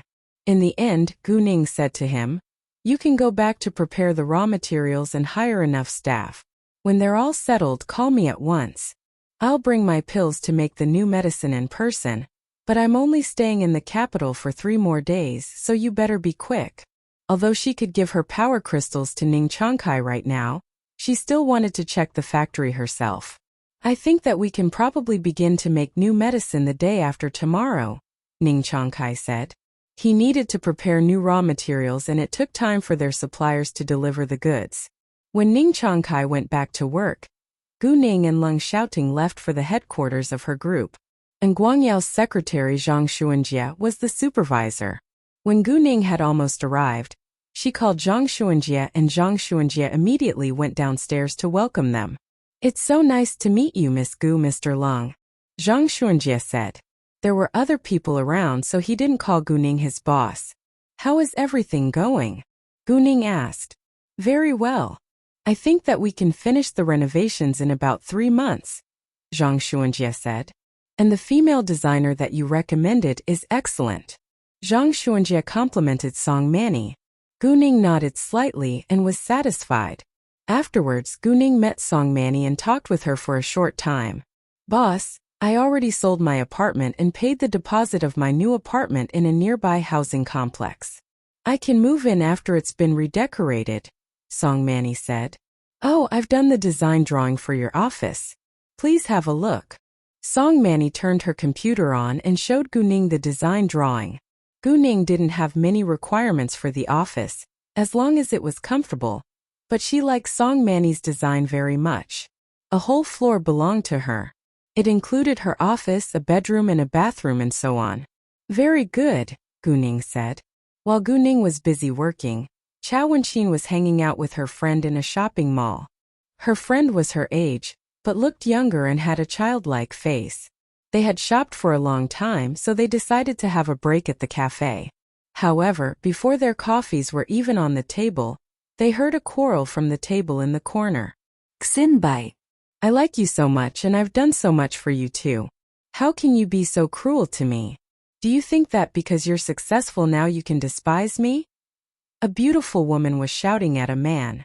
The man was precisely Leng Xiaoting's teammate, Xian Bei. Xian Bei, on the other hand, coldly looked at the woman and sneered. "What? I'm cruel to you? Aren't you shameless? Yes, I am successful now, and I do despise you now. So what? I didn't force you to do anything for me." Hearing that, Chao Wenxin was displeased at once. The man must be a playboy. She thought to herself. Everyone in the cafe had the same idea. "You!" The woman was mad. "You Wenjing, leave me alone. Otherwise you'll pay for it," Xian Bei said, then stood up to leave. "Xian Bei, please don't." Yu Wenjing followed him, standing up. She tried to grab Xian Bei's hand, but was flung backwards onto the sofa by Xian Bei. "Yu Wenjing, do you have any sense of shame?" Xian Bei lost his patience and temper at this moment, because this woman before his eyes was indeed shameless. What the F***ck? Chao Wenxin was suddenly furious too. She abruptly stood up and grabbed the coffee a waitress had just placed on the table, running forward. Wenxin. Chao Wenxin's friend, Ai Sinew, wanted to stop her, but it was too late. The distance between their tables wasn't far, so Chao Wenxin dashed in front of Xian Bei within seconds. She directly threw the warm coffee into Xian Bei's face and criticized him. "You're a terrible man." Xian Bei didn't notice her coming, so the coffee was thrown right into his face by Chao Wenxin. Luckily, the coffee wasn't hot, but it was still extremely uncomfortable. "Are you crazy? You don't know the situation, and it's none of your business." Xin Bei glared at Cao Wenxin. He was so angry but curbed his anger because he was well educated and would never beat a woman. "Isn't it clear enough? I've heard it clearly. The girl has done a lot for you, but you dump her once you're successful. You are a terrible man. Chao Wenxin raised her voice in anger. Ai Sinew immediately ran to them and pulled Chao Wenxin back. Wenxin, it's their own business. Let's go. No. Cao Wenxin dè dét. Don't you dare make a girl cry. Let me teach you a lesson today. Saying that, Chao Wenxin directly slapped at Xian Bei. However, her hand was caught by him before it was even able to fall. Xian Bei was in a rage now. You're a crazy woman. Chao Wenxin was surprised that the man was able to grab her hand and get control of her. It seemed that the man wasn't simple. After that, Chao Wenxin kicked at him, but Xian Bei avoided it in time. Chao Wenxin now realized that the man knew how to fight too, and he was even better than her. Let me go. Chao Wenxin gave up and struggled to get rid of him. Xian Bei didn't want to waste time on her either, because there were coffee stains all over his clothing, and he had to change it right away. Xian Bei then flung Chao Wenxin's hand away before turning around and walking away. Chao Wenxin was furious, but she also knew that she was an opponent for the man, so she could only walk back to her seat in anger. He must be a terrible man. I think that it's better if you mind your own business. See, you can't beat the man this time. Ai Sinew said. I was helping the girl. Didn't you see how horrible the man was? Cao Wenxin rito. That's their problem, and it has nothing to do with you. Ai Sinew rolled her eyes at Chao Wenxin. After visiting the office building, Gu Ning called Lu Zhan and spoke to him on the phone for a while. It would take another 3 months to redecorate the whole office building, and it should be aired for at least a month before people moved in. So she decided to rent a small studio for Lu Zhan now so that he could prepare for the TV show after the Lantern Festival. Gu Ning was in urgent need of an able manager, but she hadn't found a qualified person yet, so Leng Xiaoting helped her hire 2 people. Gu Ning was, of course, happy to have his help and believed that the 2 people that he hired had to be outstanding. As for Lu Zhan's studio, Gu Ning told Zhang Xuanjie to deal with it. Gu Ning and Leng Xiaoting didn't leave the office building of the Shengning Group until 5:30 p.m. Once they had left, she called Chao Wenxin and asked where she was. At that moment, Chao Wenxin had already been back at the hotel for a while. The appointed meeting place was the Su family's hotel, Jinlin Hotel, which wasn't far from the hotel Chao Wenxin was staying at, so Gu Ning told her to take a taxi to Jinlin Hotel. It took Gu Ning around half an hour to leave for Jinlin Hotel too. After Gu Ning told Chao Wenxin the number of the private room where they would gather together, Chao Wenxin set off for the hotel. Meanwhile, Su Jinchun and the other arrived one after another. Su Jinchun and his younger sister arrived first, followed by Chunming and Ximing. Seeing Ximing, Su Qinin teased, "Oh, why is Yusen absent?" When she asked him that, Ximing's expression was sad and he didn't answer her question, but his face said everything. He was already disappointed that Qiu Yusen couldn't come to the capital. Su Qinin knew that, and deliberately teased him. What was worse, their relationship wasn't clear yet, which bothered Ximing the most. "You're not single either. I feel so lonely now," Su Jinchun said. "He's still single right now." Chunming laughed. Ximing felt hurt. "Please stop. If I die of sadness, you'll lose a close bro." "We don't mind," Su Jinchun and Chunming said with one accord. "How could you?" Ximing covered his chest with one hand. However, before he finished his sentence, the door was opened loudly. Everyone in the private room was surprised and looked around. Xian Bei walked inside in anger, which was rare to see. Su Jinchun asked, "Xian Bei, what's wrong? Why are you so mad?" Xian Bei sat in front of the table and drank a cup of tea before he opened his mouth. "I met Yu Wenjing today. She wouldn't let me go and claimed that she has done so much for me, and that I abandoned her. The woman is really shameless." Hearing that, everyone showed strong dislikes towards Yu Wenjing. "Gee, Yu Wenjing is completely shameless. It was her who despised you because you had nothing before, and now that you're successful she wants you to be back at her side? Interesting," Ximing said. "Exactly. Her vanity is so disgusting," Su Jinchun said with disdain. And there was a crazy woman who suddenly appeared and threw a cup of coffee in my face. She even shouted that I'm a terrible man. Xinbei was furious. Am I a terrible man? Am I? Ah. Everyone laughed out loud. Although Xianbei was the victim, it was so hilarious. They were close friends and close friends enjoyed making fun of each other. However, what Yu Wenjing said is very likely to make others misunderstand you, Chunmeng said. Sukinin ego. Exactly. Let alone the woman. I would think that you're a terrible man too. Even so, it had nothing to do with her. Xinbei complained. She should mind her own business. She was just being warm-hearted but attacked the wrong person. Su Jinshan laughed again. Although Xianbei understood it too, he was still mad at that crazy woman. Around 5:50 p.m., Chao Wenxin arrived at the Jinlin Hotel, but she didn't go to the private room, because she knew nobody there and felt a little shy to be there alone. Therefore, she decided to wait for Gu Ning and Leng Xiaoting in the hall. When it was almost 6 p.m., Gu Ning and Leng Xiaoting arrived, and the three of them went upstairs together. Xiaoting, Guamning. They all greeted them. It was the first time that Xianbei had met Gu Ning. He was a little excited because Gu Ning was the girl that changed his boss's mind. You're Xiaoting's girlfriend, right? Yes. Nice to meet you. Kuning said politely. Hi, I'm... Before Xianbei could finish his sentence, Chao Wenxin noticed him and exclaimed, You're that terrible man. Hearing that, everyone was struck dumb for a second. Seeing Chao Wenxin, Xianbei was mad at once and argued back. And you're the crazy woman. Listen, I'm not a terrible man. Except for Gu Ning and Leng Xiaoting, the rest of the people instantly realized that the woman who came in with Gu Ning and Leng Xiaoting was precisely the crazy woman that Xianbei had told them about. However, this crazy woman came here with Gu Ning and Leng Xiaoting. What a drama! What's going on here? Gu Ning asked curiously. Ning, I witnessed this man abandon a woman at a cafe today.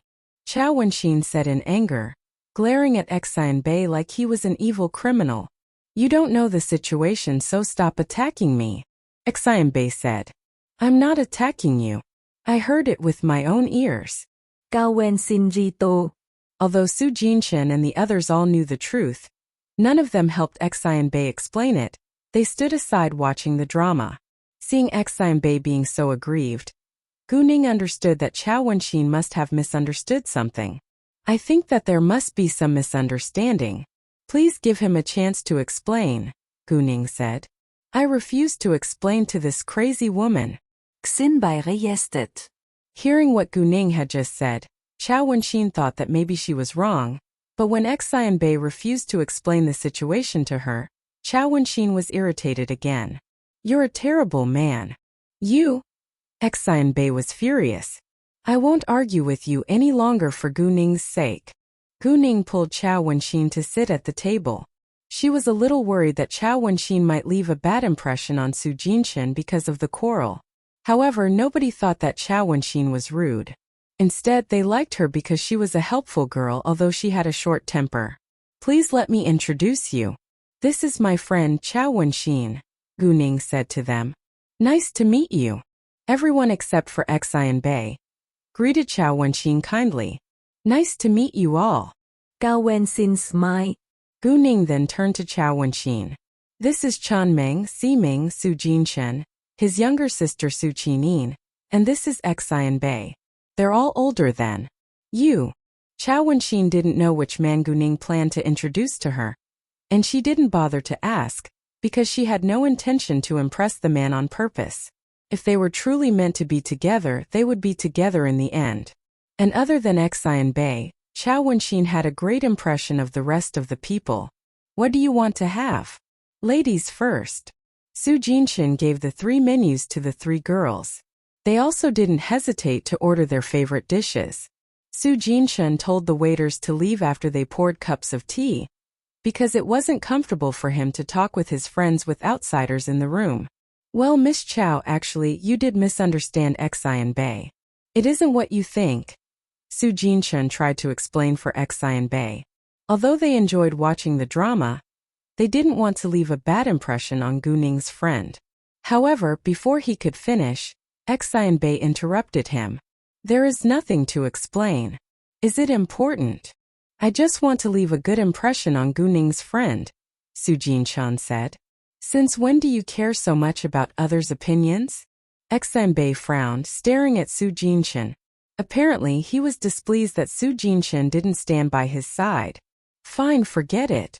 Su Jinshan understood that Xianbei was displeased, so he didn't continue. Don't worry.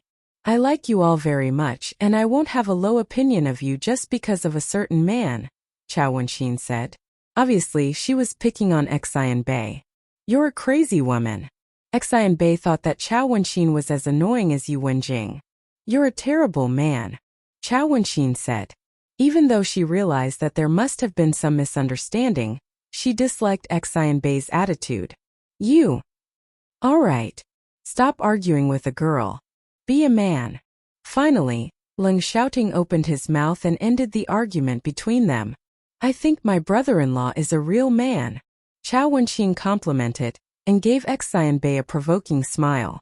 Leng Xiaoting loved it when Chao Wenxin called him brother-in-law, and unconsciously stood by Chao Wenxin's side. Seeing that, Gu Ning didn't know what to say, because she didn't understand why Leng Xiaoting would be so happy to hear Chao Wenxin call him brother-in-law. It was very important in Leng Xiaoting's eyes because Chao Wenxin was Gu Ning's family now, and he wanted to gain approval from all the people that Gu Ning cared about. The dishes were placed on the table soon. They were eating while chatting casually. Weirdly, when Chao Wenxin talked with others, Xianbei would be silent and vice versa. The two were behaving like children who wouldn't talk to each other. After the meal, Su Jinshan asked, So where are we going next? What's your opinion? Leng Xiaoting asked Gu Ning. I have no idea. You can make the decision. Gu Ning sighed. Why don't we go to Coastline Clubhouse? There are many activities. Ming proposed. Coastline Clubhouse was a high-end entertainment place, including a bar, KTV rooms, a gym, Q sports, wine tasting, games and so forth, but no casino. This was the capital, and casinos weren't allowed to open here. They didn't like noisy places either, so no one disagreed to adjourn to Coastline Clubhouse. After that, the group of them drove to Coastline Clubhouse, and Chao Wenxin sat with Gu Ning in Leng Xiaoting's car. I think that you dislike Xianbei a lot, Gu Ning teased. Chao Wenxin pulled her lips and said, In the beginning, yes. However, after I found out that it was just a misunderstanding, I don't hate him anymore. I just dislike his attitude. The woman dumped him because he had nothing before, and now that he is successful she won't stay away from him, Leng Xiaoting said. Hearing that, Chao Wenxin suddenly had sympathy for Xianbei, but she didn't say anything. Before long, they arrived at Coastline Clubhouse. Su Jinshan ordered the largest, luxurious private room with all the activities inside. Ming couldn't wait to take a cue stick when he entered the private room. Xianbei, let's have a round. Xianbei took another cue stick and said, Game on. He was in a bad mood now, and would love to vent his anger. The three girls gathered together and Su Qining asked them, What do you want to play? Chao Wenxin thought for a while. What's the background of Coastline Clubhouse? I'm not clear. Why ask? Su Qining was curious. I've noticed that there is a game room on the second floor. After what Chao Wenxin had been through at the Earth nightclub, she didn't dare to win money in entertainment places anymore. She wouldn't win, of course, but Gu Ning would. Su Qining didn't understand why there was a conflict between the background of Coastline Clubhouse and the fact that Chao Wenxin wanted to play slot machines. But Gu Ning understood it at once. It's fine. Let's go. Saying that, Gu Ning stood up. Gu Ning had done her investigation and neither the Qing gang nor the Kirin gang owned the Coastline Clubhouse. It could be another gang, of course, but Gu Ning didn't care about it since she had already handled the two biggest gangs in this country. She didn't care about it but also didn't want to get in trouble. Therefore, she decided to keep a low profile. Gu Ning then told Leng Xiaoting that they were going to the game room, and left with Chao Wenxin and Su Qining. Seeing Chao Wenxin's back leaving, Xianbei snorted with disdain. Xianbei, why do you have to act like this against a young girl? Be a man. Chunming said. F*ck off, Exinbei said angrily, and ignored Chunming before going back to play Q Sports. Well, Exinbei, you're not in a good condition today. Su Jinshin shook his head. Normally, Exinbei was excellent at playing Q Sports, but today he played it far worse than Siming. The three girls went to the second floor and exchanged chips of 10,000 yuan before they walked inside. Because of their outstanding appearance, the moment they entered the game room, many people paid attention to them. They went to a slot machine, but four hoodlums walked towards them before they had even begun to play it.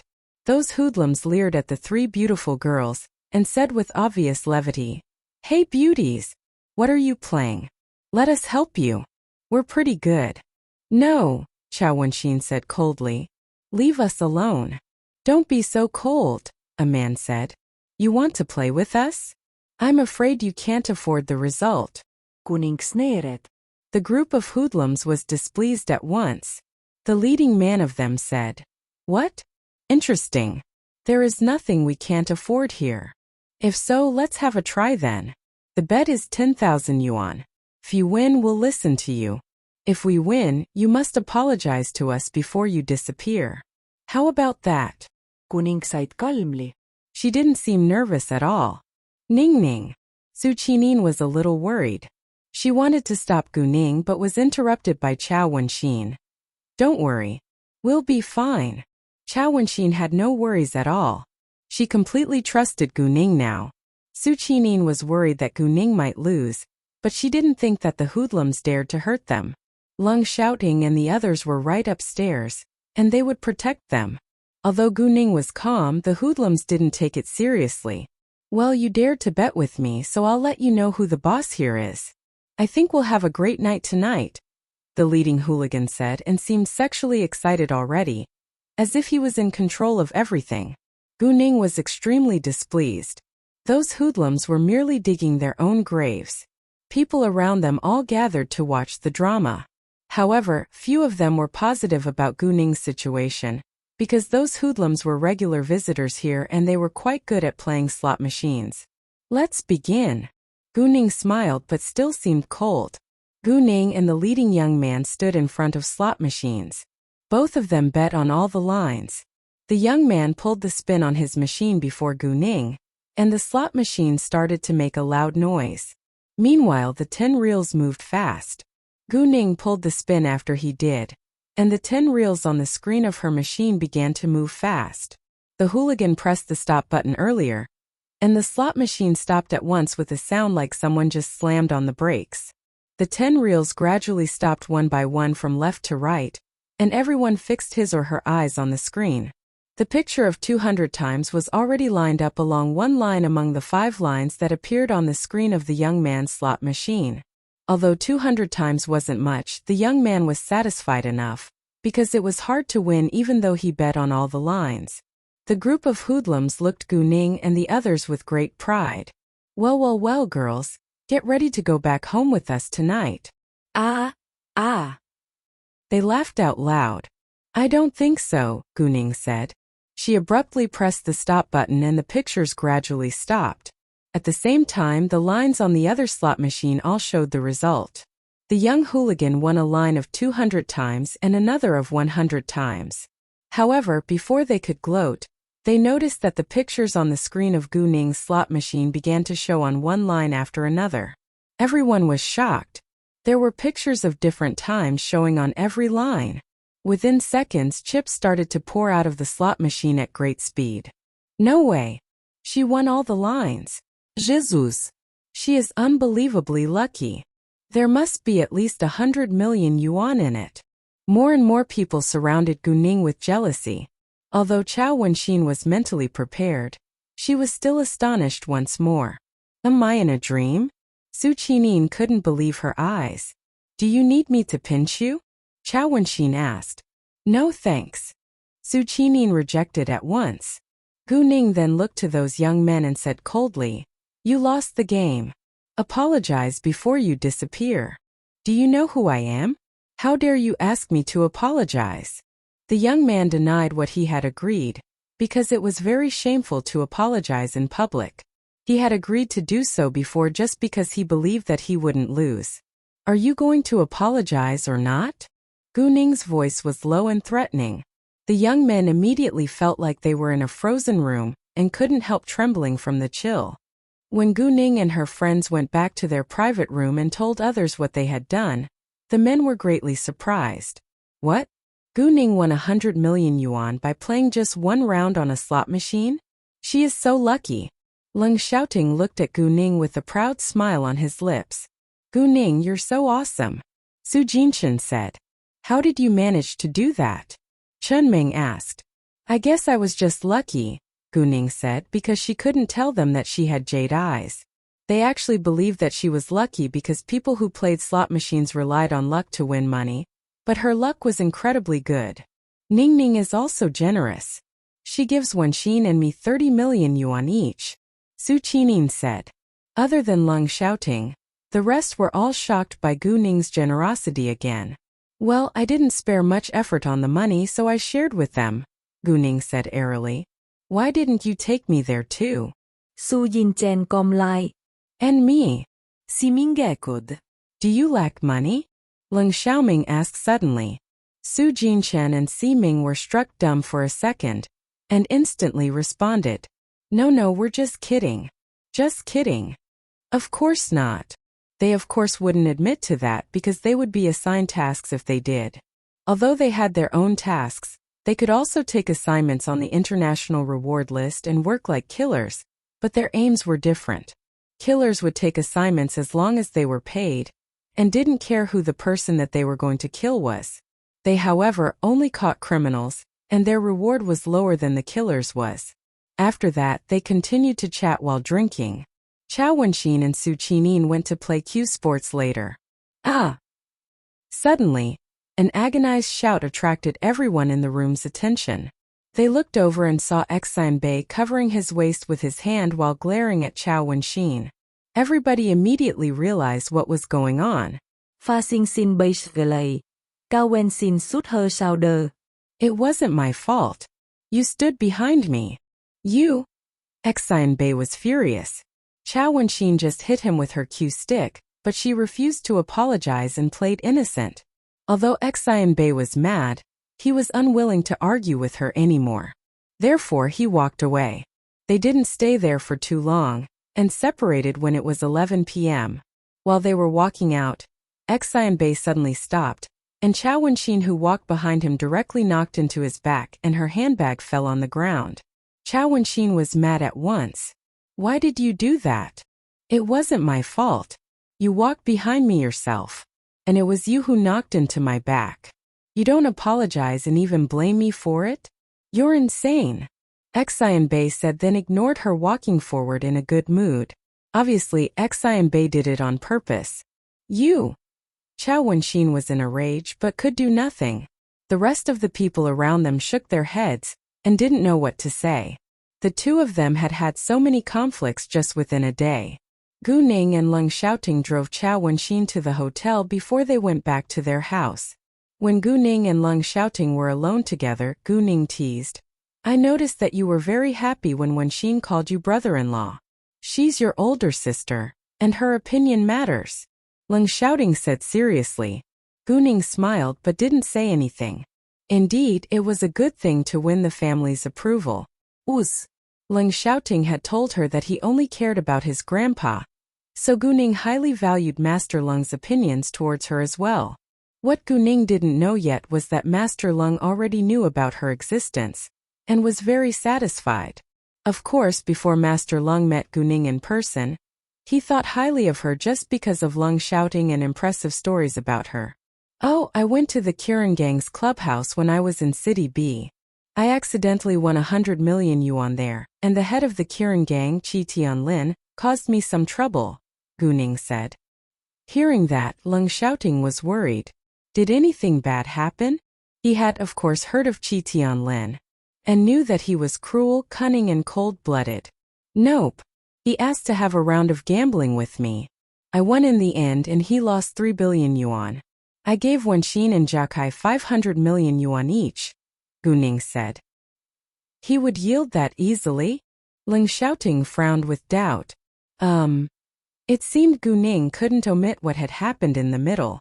Well, he refused to do so in the beginning, but I injured 2 of his men and cured them later. He wanted my medicine, so we made an agreement. Don't worry. He won't cause me trouble anymore. Medicine again. However, Ling Xiaoting only cared whether Qi Tianlin would try to get revenge on Gu Ning. Stay away from Qi Tianlin. He's even more dangerous than Sitiyi. Ha, do you mean I can keep in touch with Sitiyi? Gu Ning squinted her eyes. She said it on purpose to see Ling Xiaoting's reaction. Unexpectedly, Ling Xiaoting slammed on the brakes and stopped the car at the roadside all of a sudden. What? Gu Ning was scared. But her mouth was covered before she could say another word. Ling Xiaoting kissed and caught her lips tightly like he was punishing her. He didn't let her go until several minutes had passed. Seeing Gu Ning's slightly swollen lips, Ling Xiaoting felt a little bad, but didn't apologize. Instead, he announced in a domineering tone, "Stay away from Sitiyi too. You have me, and I can handle everything for you." Gu Ning was amused. She was just joking with him, but he reacted so strongly. It seemed like she couldn't tease him because he easily got jealous of other men. "All right, drive ahead now," Gu Ning said. Hearing Gu Ning's affirmative answer, Ling Xiaoting was satisfied. "Oh, I'll prepare some pills for you later and you can carry them with you. No matter if you're injured or sick, you can take them." Although Ling Xiaoting was an extremely outstanding military officer, he could be hurt too, and his tasks were always full of danger, so it was necessary for him to carry some medicines with him. "You can also send some to Grandpa. They're good for his body," Gu Ning said. "Sure." Ling Xiaoting didn't reject because he knew that Gu Ning did it for his own good. Although he didn't doubt the effects of her medicine, he was curious about its source. "Where do you get so much medicine?" "My master gave it to me. She gave me a lot, but I don't know where she got the pills. During my training in the past, I was always injured, so my master told me to take the pills and I recovered quickly every time," Gu Ning lied. "I think that my master might have been a highly skilled doctor too." Although it sounded strange, Ling Xiaoting accepted Gu Ning's explanation. "What are you going to do tomorrow?" Ling Xiaoting asked. "I'll go to Shangyun Antique Store tomorrow," Gu Ning said. "I'll go with you," Ling Xiaoting said. Gu Ning looked to him and blinked. "Are you free tomorrow?" "Yes." Ling Xiaoting had already finished what he had to do in order to keep Gu Ning company when she was in the capital. "Let's visit my Sihiyuan first tomorrow morning," Ling Xiaoting said. "Great." Gu Ning was very interested in this historical type of residence. Most importantly, it was Ling Xiaoting's place. When they were back at the house, Ling Xiaoting helped Gu Ning fill the bathtub with water, and Gu Ning went to take a bath. However, when she had just undressed herself, Ling Xiaoting suddenly came into the bathroom without any clothing on. Gu Ning was astonished, then flushed, and didn't dare to look straight at him. She immediately wrapped herself with a bath towel. What are you doing here?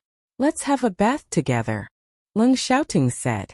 He didn't feel embarrassed at all. "No." "Get out now," Gu Ning said. Seeing Gu Ning flushing, Ling Xiaoting laughed. "Don't you think that it's too late to be shy now?" Saying that, he walked over to her and grabbed her bath towel. "You!" Gu Ning was a little mad but didn't know what to say. He didn't allow her to say another word but pulled her into his arms. Their naked bodies rubbed against each other with great passion. Ling Xiaoting kissed Gu Ning wildly while his hands moved over her smooth body. Gu Ning enjoyed his touch a lot. She completely gave up and let him do whatever he wanted. When dawn broke the next day, Ling Xiaoting opened his eyes. Seeing his girl sleeping quietly in his arms, he felt deeply in love. It was so nice to have her by his side. Ling Xiaoting had thought that he might die alone. However, ever since he had met Gu Ning, his heart had skipped a beat, and now he was deeply in love with her. After staring at Gu Ning for a while, Ling Xiaoting reluctantly left the bed. He was going to prepare breakfast for Gu Ning. While he was moving Gu Ning back to the bed, Gu Ning woke up. "Xiaoting," she called him when she was still half awake. "Morning, baby. Did I wake you up?" Lung shouting put her arm, which was exposed to the air, into the quilt, then lowered his voice. It's still early. You can sleep for a while longer. Gu Ning answered softly, then went back to sound sleep. With Lung shouting by her side, she felt so safe that she easily fell into a sound sleep. In addition, she was really exhausted after what they had done last night. Lung shouting wore a gentle and loving smile when he saw Gu Ning falling asleep again, then walked out. After he prepared breakfast, he walked back to the room. At this time, Gu Ning was completely awake. Breakfast is ready, Lung shouting said. Thanks, Gu Ning said and sat up. When she saw that she was still naked with many hickeys, her face turned pure red and she immediately pulled the quilt up to cover herself. Get out! Lung shouting laughed happily before he walked out. Oh, your clothes are in the closet. Gu Ning didn't leave the bed until Lung shouting was gone. She opened the closet and saw a row of new clothing which was all hers. However, when she noticed female underwear, she flushed again. Did he buy all of this? Or did he ask someone else to buy them? Didn't he feel awkward? Gu Ning was completely shocked when she found out that the underwear fit her really well. It took her a long time to put the clothing on and leave the bedroom. Lung shouting was quite satisfied when he saw that Gu Ning was wearing the clothes that he had prepared for her. Gu Ning, on the other hand, didn't give him a glance at all, but sat at the table and directly ate breakfast. Lung shouting understood that she was shy, but he deliberately brought it up. Does it fit? Gu Ning answered lightly, then remained quiet. Lung shouting also stopped teasing her. After breakfast, Gu Ning called Chao Wenxin and invited her to hang out with them. Hearing that, Lung shouting was displeased. It wasn't easy for them to spend some time alone, but Gu Ning called her friend to join them. Nonetheless, it wouldn't be appropriate if Gu Ning left Chao Wenxin alone in the hotel either, so Lung shouting didn't oppose it. Luckily, Chao Wenxin already had an appointment with her friend, so she wouldn't hang out with them in the morning, but she would meet them for dinner. Around 9 a.m. Gu Ning and Lung shouting set off. Lung shouting's Sihiyuan wasn't far from the Beihai Park and was located in the downtown. It had the best location and view in the downtown. There was a large grassland at the periphery of the Sihiyuan. Pushing the front door open, there was a big yard with beautiful peach trees lined up along two sides. It was winter, so the trees weren't in bloom, but it would be breathtaking in spring. At the left side of the yard, there was an artificial rockery with a beautiful lotus pond under it. It was winter, so there were no lotus blossoms, but a school of carp was swimming around in it. Beside the lotus pond, there was a small gazebo with a rock table and 4 rock stools in it. When the weather turned warmer, they could relax and unwind here. On both sides of the yard, there were passages in a historical style. Gu Ning immediately fell in love with the style. This was just the front yard, and there was also a backyard. They kept moving ahead, walking through the front hall to the backyard. Gu Ning's eyes lit up again when she saw the view. The backyard was so exquisite that Gu Ning was really in love with this place. Do you like it? Although Lung shouting already knew the answer from Gu Ning's face, he still wanted to hear the answer from her mouth. Of course I do. Gu Ning smiled with happiness. Lung shouting hugged Gu Ning and said, This place is near the capital university. When you study, we can live here. Gu Ning was struck dumb for a second and rejected. No, I'm going to buy my own house. Hearing that, Lung shouting was upset. No, you're going to live here with me. No. I don't care. I'll live wherever you live. Lung shouting didn't want to argue with Gu Ning. All he wanted was to live with her. Gu Ning was amused by his childlike response, but she would make the decision when it came. Although Lung shouting never stayed in the Sihiyuan, everything that was needed was in it, and it was cleaned regularly, so they could stay here whenever they wanted. Ning Ning, do you want to rest in the room? Or go grocery shopping with me? Lung shouting asked. I'll go with you, Gu Ning said without hesitation. Great. Lung shouting then held Gu Ning's hand and drove to the supermarket. When they entered the supermarket, people around them were all stunned by their outstanding appearance. Some women even stared at Lung shouting and directly ignored their own male partners. However, Lung shouting didn't pay any attention to them.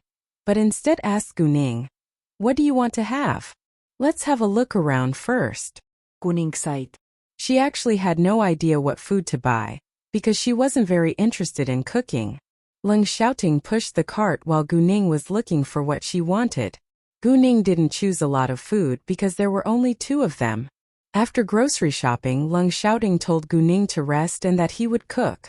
At this time, Gu Ning received Gu Man's call. "Ning Ning, the Lantern Festival is 3 days away. When are you coming home?" Gu Man asked. Her daughter was busy every day in another city. She was worried but could do nothing about it. "I'm busy tomorrow, but I'll be back the day after tomorrow," Gu Ning said. "You're always busy, but I can't help you with that. You must take good care of yourself. I don't care how much money you can make. Your health matters the most, all right?" Gu Man said. "I understand. Mom, you also need to take good care of yourself," Gu Ning said. "Oh, did the people from the Gu family cause you trouble these past days?" Hearing that, Gu Man was quiet for a few seconds before she said, "Gu Qinxiang called me once. His company can barely stay afloat now, so he wanted to borrow some money, but I rejected him." Although Gu Qinxiang was Gu Man's older brother, what he had done had completely broken her heart, so she would never forget the past and help him. Gu Man lived an affluent life now, so they wanted to ride on their coattails. If Gu Man was as poor as in the past, they would never remember that Gu Man was their family. From what Gu Man knew about Gu Qinxiang, she understood that they wouldn't respect her even though she was rich now. Instead, they would do their best to grab her wealth away or destroy her life. Well done. Just ignore them. Gu Ning supported Gu Man. After chatting with Gu Man for a few minutes, Gu Ning hung up the phone. Within an hour and a half, 5 dishes were placed on the table. Leng Xiaoting then called Gu Ning to dine together. Chao Wenxin and Ai Sinyu had an appointment today. And Ai Sinyu came with another female friend, Su Tongnu. Su Tongnua was very pretty and elegant. She wasn't a famous actress, but her acting skills were quite good. However, she didn't get many chances because she refused to accept the unspoken rules in the entertainment industry. And ever since she had annoyed a big boss, she had been directly shut out of the industry. Su Tongnua's major was graphic design in her college, and she had entered the entertainment industry by coincidence. Since the company she worked for was unwilling to give her any chances now, she relied on Ai Sinyu, who helped her get some jobs concerning graphic design to make a living. Ai Sinyu's family was relatively rich with a good amount of wealth, but didn't have any power, so her parents weren't able to help her get rid of the company. When the 3 of them had just walked into a restaurant, they noticed a robber.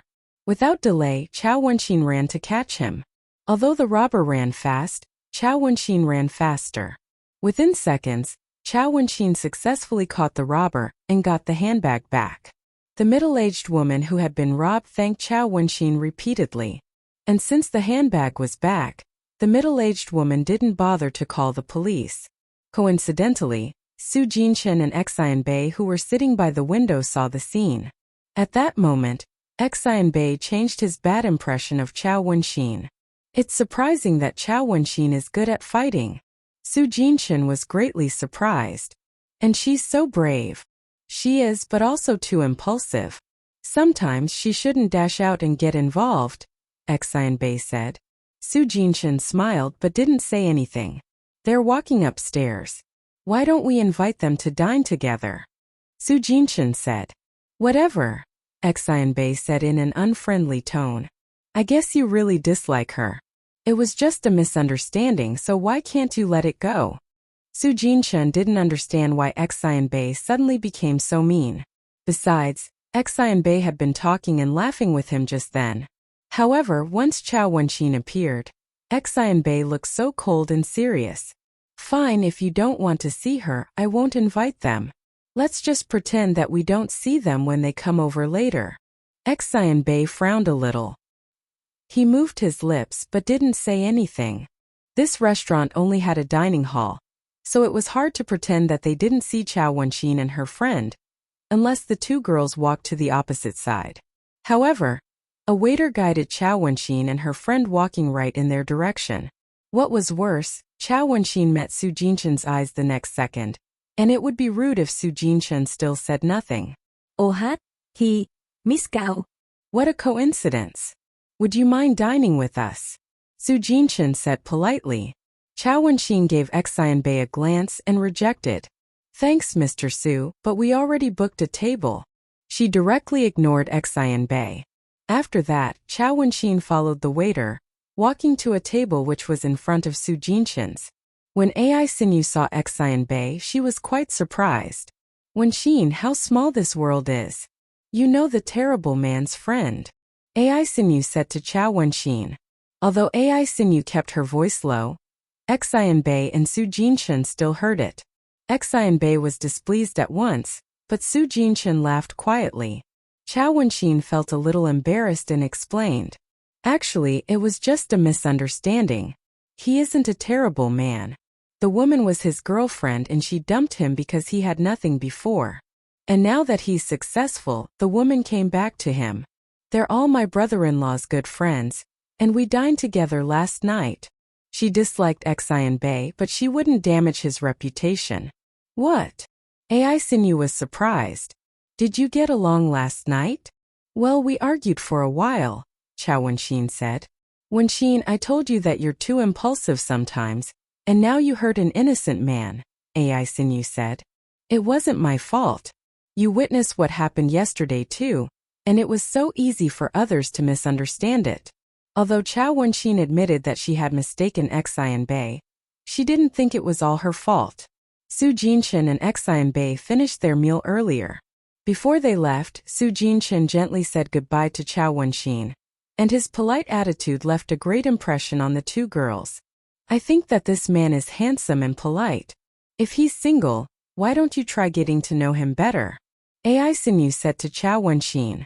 Chao Wenxin thought for a while. Su Jinshan was indeed an outstanding man no matter from what perspective, but she had no feelings towards him yet.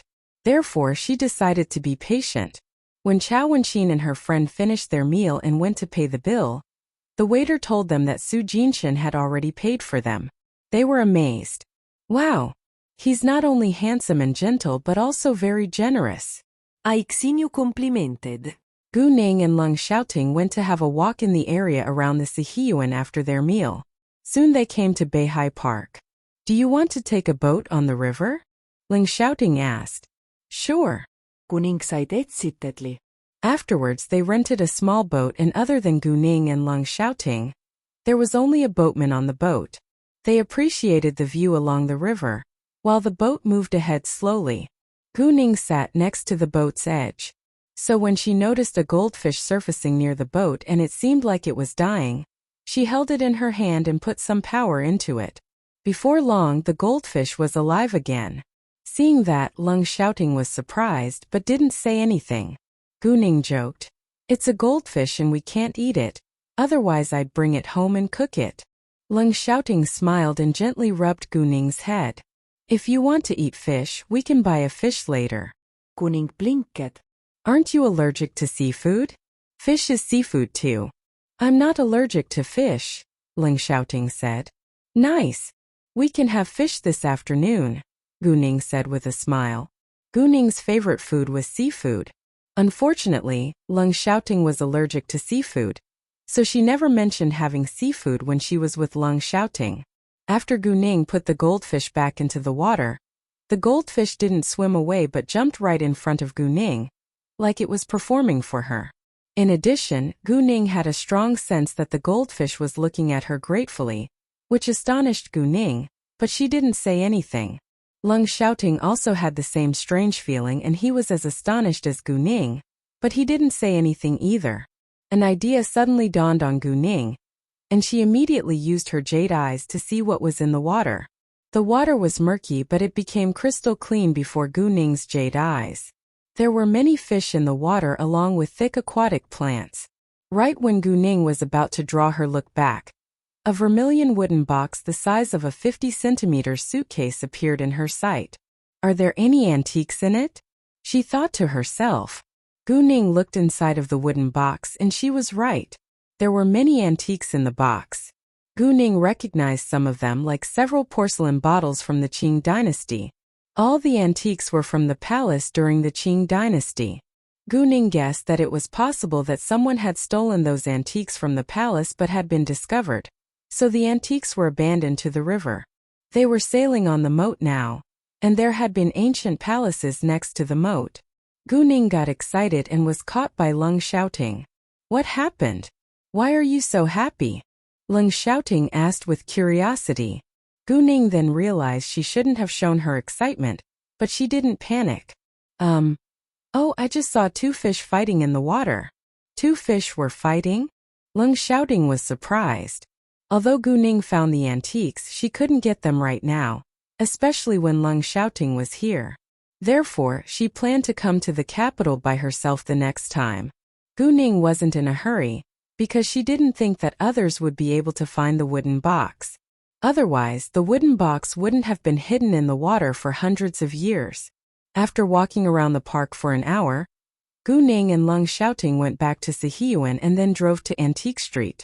Once they were at the Antique Street, Gu Ning unconsciously used her jade eyes to scan the objects on the sides of the street. Surprisingly, she did find two real antiques, although they weren't very valuable. When they walked into Shangyun Antique Store, Gu Ning directly gave Chundarong the antiques that she had just bought, and Chundarong was surprised too. After that, Chundarong gave a report to Gu Ning about the sales in the store. Antique stores weren't busy every day, but Shangyun Antique Store was an exception. It had even sold several pieces of real antiques. The owners of other antique stores on the street were jealous, but none of them dared to cause Shangyun Antique Store any trouble, because it had Master Su and Master Zhang's support. Although Gu Ning wouldn't do everything behind Leng shouting's back, sometimes she had to avoid him. For example, she couldn't show the antiques that she carried with her in front of Leng shouting. Leng shouting had been with Gu Ning the entire time, so he would be suspicious if she suddenly took out a lot of antiques. However, if she showed them in front of Chundarong, Chundarong wouldn't have doubt.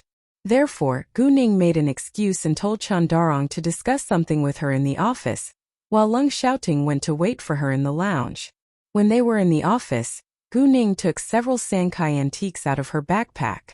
Chundarong rounded his eyes in shock when he saw them. Gu Ning told Chundarong to deal with the antiques, then left with Leng shouting. That afternoon, Gu Ning received Ning Changkai's call. He told her that everything was prepared, and Gu Ning replied that she would go to meet him tomorrow at noon. Afterwards, Gu Ning invited Chao Wenxin to dine with them in the Sihiyuan. Leng shouting was a little upset that he couldn't be alone with his girl, but he didn't say anything. When Chao Wenxin arrived at the Sihiyuan, she was totally shocked, because it was rare to see such a beautiful and grand Sihiyuan with such a long history in the downtown of the capital. It had to be worth a fortune. He's so super rich. Ning, I think that brother-in-law can't just be a military officer, because otherwise he couldn't afford such an expensive house. Chao Wenxin said. If Leng shouting was just a military officer, it would be impossible for him to buy this quadrangle. Well, he has many properties under his name and he hires people to manage those properties for him. But I don't know any details, Gu Ning said. All of a sudden, Gu Ning was a little curious about Leng shouting's properties. She decided to ask him tonight. As for Leng shouting's family background, Gu Ning didn't tell Chao Wenxin. Chao Wenxin told Gu Ning what she had done today and mentioned Su Tongnua. After hearing what had happened to Su Tongnua, an idea dawned on her. Su Tongnua was stunning with excellent acting skills, which meant that she had a lot of potential. She refused to accept the unspoken rules in the entertainment industry, so she had to be a woman with principles. Gu Ning made up her mind to hire Su Tongnua. Of course, she wouldn't jump to conclusions just because of Chao Wenxin's words. So she sent a message to Kay and told him to investigate Su Tongnua. Within 10 minutes, Kay had the result, which proved that what Chao Wenxin had said was true. Su Tongnua had annoyed an important figure, and had been shut out of the industry. The company Su Tongnua worked for was Fading Entertainment, which wasn't very famous in the capital but wasn't small either. Gu Ning told Kay to investigate the boss of Fading Entertainment to find out whether he had some dirty secrets or not. If he had, She could use his dirty secrets to threaten him to end the contract with Su Tongno. Of course, she would talk to him nicely first. If he wasn't willing to do so, she would then threaten him. Wenxin, can you help me contact Su Tongno? Guning asked. Sure, Chao Wenxin said, although she didn't know why Guning asked the question. Please invite her to meet us tonight. I have something that I want to speak to her about, Guning said. What are you going to talk to her about? Chao Wenxin didn't understand, because they didn't know each other at all. Guning didn't hide her aim and told Chao Wenxin her plan. Chao Wenxin was astonished. Ningning, you're so unbelievable. You've established so many companies at such a young age. I feel ashamed of myself now, but can you manage all of those companies yourself? Chao Wenxin was worried after hearing the shocking news. I'm just the behind-scene boss and I hire able people to help me manage them, Guning said. Will they take advantage of you because you're so young? Chao Wenxin asked. Do you think that I'm weak? Guning sighed. Chao Wenxin was struck dumb for a second. Then she realized how awesome Guning was. Guning wasn't afraid to face the head of the gang, so she definitely wouldn't be afraid of normal people.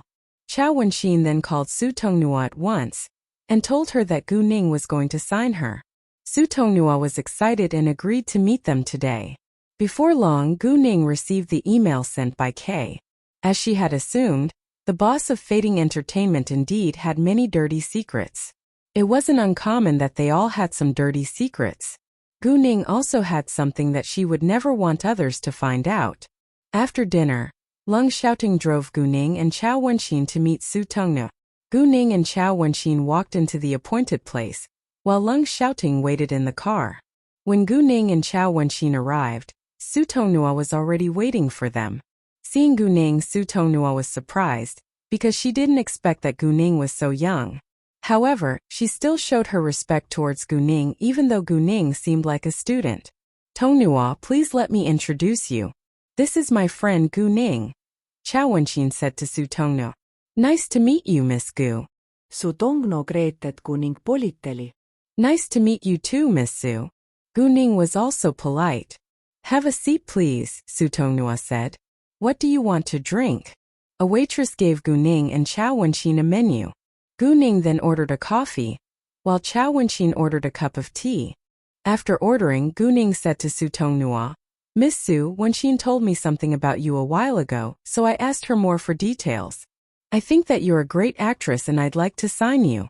If you're willing to work for me, I can help you end your contract with Fading Entertainment. And I can promise you that there are no unspoken rules in my company. You don't need to serve the clients for a job. As long as you're hardworking and loyal to my company, I'll pay you well. As for my company, I will be honest with you. It's already registered, but is still being redecorated. So it's risky if you follow my lead. It all depends on you, and whether you have the courage and ambition to build your career. No unspoken rules and didn't have to serve those disgusting fat men just for a job. That was exactly what Su Tongno dreamed for. She didn't really care about the future of Guning's company right now, because she couldn't wait to get rid of Fading, and she was brave enough to set out on an adventurous journey. Therefore, Su Tongno agreed without hesitation. Miss Gu, I'm willing to follow your lead, because my situation couldn't be worse.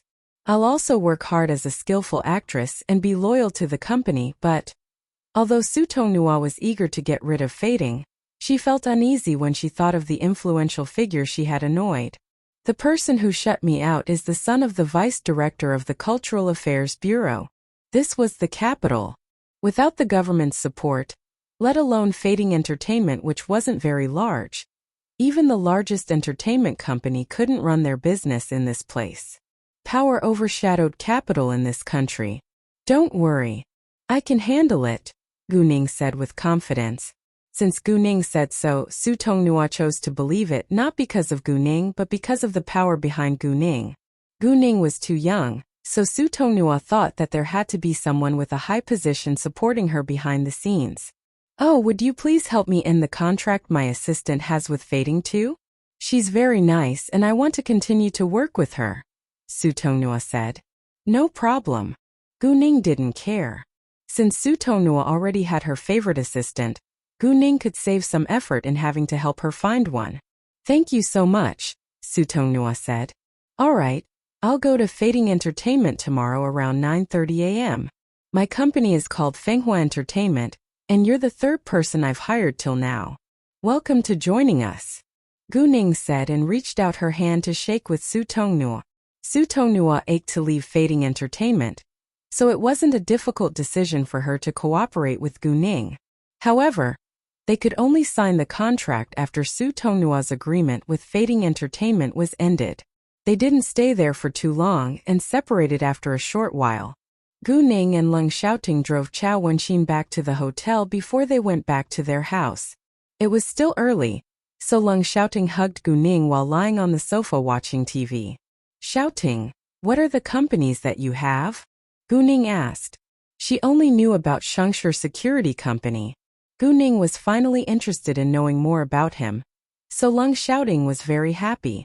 I don't know actually because I've hired other people to manage them for me. The name of my corporation is the Shengshi Group.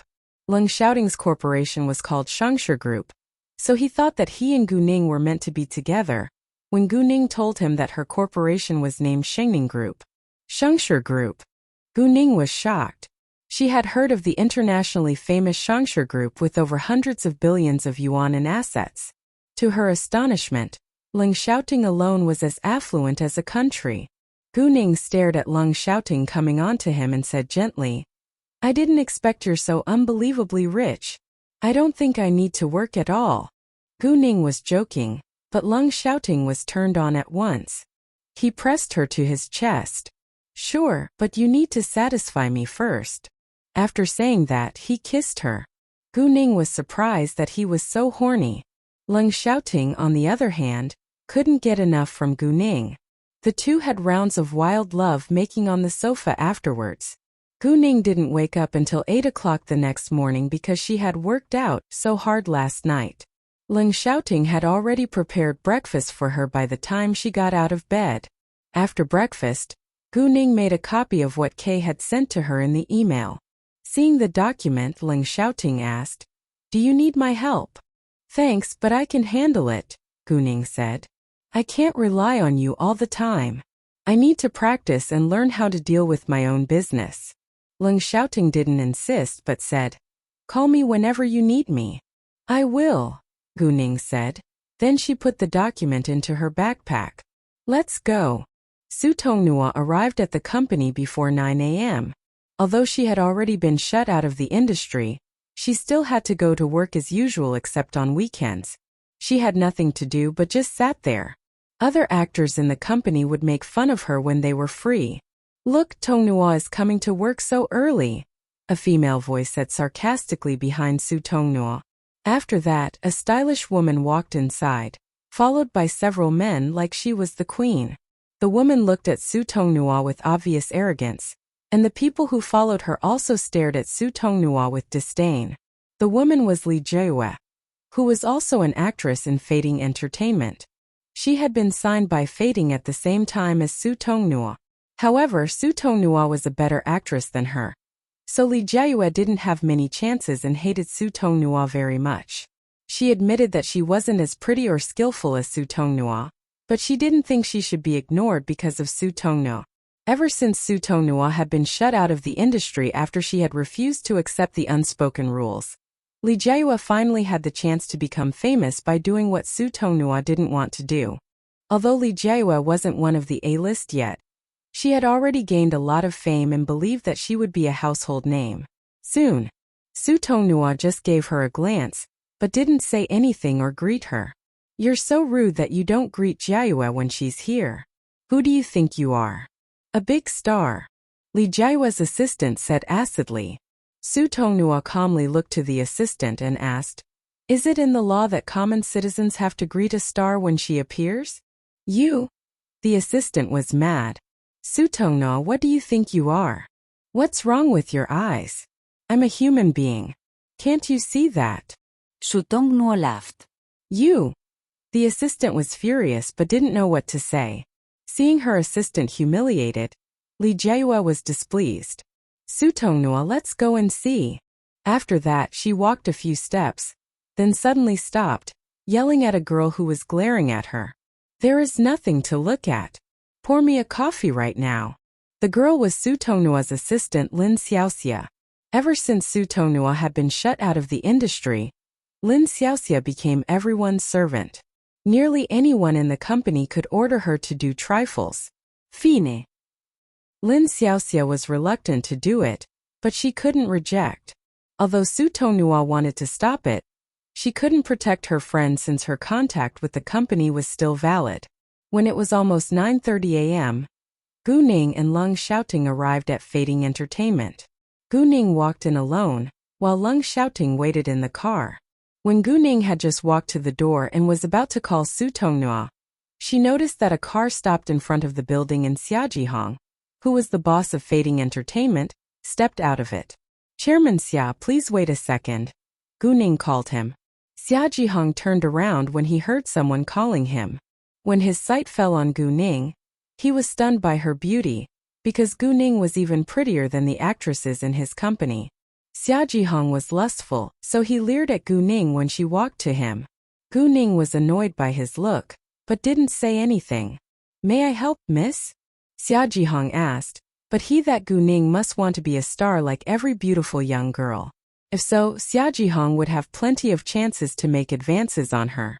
Xia Jihong was a man who was around 40. He was also fat and ugly. What was worse, he was very lewd and it was disgusting having to talk to him. Gu Ning smiled lichtly. "I'd like to make a deal with Chairman Xia. Are you free now?" "Of course. We can talk in my office." Xia Jihong wanted to sexually assault Gu Ning, so he invited her to his office. Although Xia Jihong made Gu Ning feel disgusted, she also preferred to talk with him in the office. On the way, people started to gossip when their chairman walked in with a beautiful young girl. Some thought that Gu Ning was their chairman's relative, while some guessed that she must be a new actress. Gu Ning followed Xia Jihong to his office. Xia Jihong told his secretary to leave, so only Gu Ning and he were in the room. At this time, Xia Jihong almost couldn't wait to press Gu Ning on the sofa. "May I know your name, miss? What kind of deal do you want to make with me?" "I don't think it's necessary for Chairman Xia to know my name." Gu Ning sneered. "I came here today to end the contracts that Su Tongnua and her assistant Lin Xiaoxia have with you." Hearing that, Xia Jihong was surprised. Obviously, he didn't expect that Gu Ning was here to help Su Tongnua. All of a sudden, he changed his expression and sneered too. "You want to help Su Tongnua out? I don't think that's possible." In other words, he refused. "What if I insist?" Gu Ning smiled.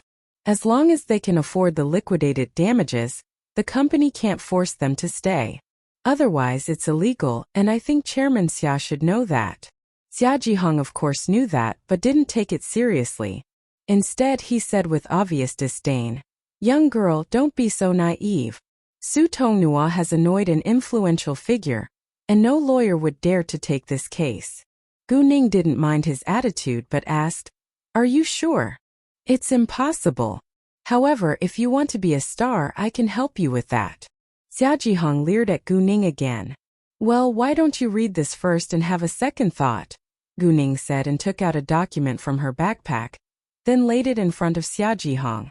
Xia Jihong picked it up with curiosity, but panicked when he read it. "You!" Xia Jihong couldn't believe his eyes. The document was evidence of Xia Jihong's crimes, which included rape and bribery. If the women who had been raped by Xia Hongji didn't sue him, the cases wouldn't stand, but the crime of bribery alone could send him to jail for years. Xia Jihong trembled in fear after reading the document. Gu Ning wore a fake smile and asked him again, "Well, do you think that it's possible to end the contracts now?" "Fine, we can, but this document..." Xia Jihong compromised without hesitation, because the last thing he wanted to do was to spend the rest of his life in prison. "As long as you agree to let them go, I can pretend that this document never existed. However, if you commit these crimes again, I can't promise what will happen," Gu Ning said. Although Xia Jihong was guilty of crimes, Gu Ning would ignore him this time for Su Tongnua. Great. Xia Jihong immediately agreed. He called his secretary at once and gave the order to end the contracts with Su Tonghua and Lin Xiaoxia. Hearing that, his secretary was shocked, because it would annoy the influential figure that nobody in this industry wanted to have bad blood with. Although his secretary was curious, he knew that he shouldn't ask any questions. Gu Ning had sent a message to Su Tonghua and told her to wait for her news. Su Tonghua trusted Gu Ning's ability, but she was still nervous while waiting for the result. After Xia Jihong's secretary told them to go to Xia Jihong's office, Su Tonghua was finally relieved. Tonghua, why does the chairman want to see us in his office? Lin Xiaoxia didn't know that Su Tonghua was going to leave the company, so she was worried. Is he going to force you to do something disgusting again? Thinking of that, Lin Xiaoxia was mad. Su Tonghua smiled lightly. Xiaoxia, do you still remember that I told you that if I'm going to leave this company, you'll go with me? Yes, Lin Xiaoxia said, but she still didn't understand why their chairman wanted to see them in his office. Let's go. You'll find out soon.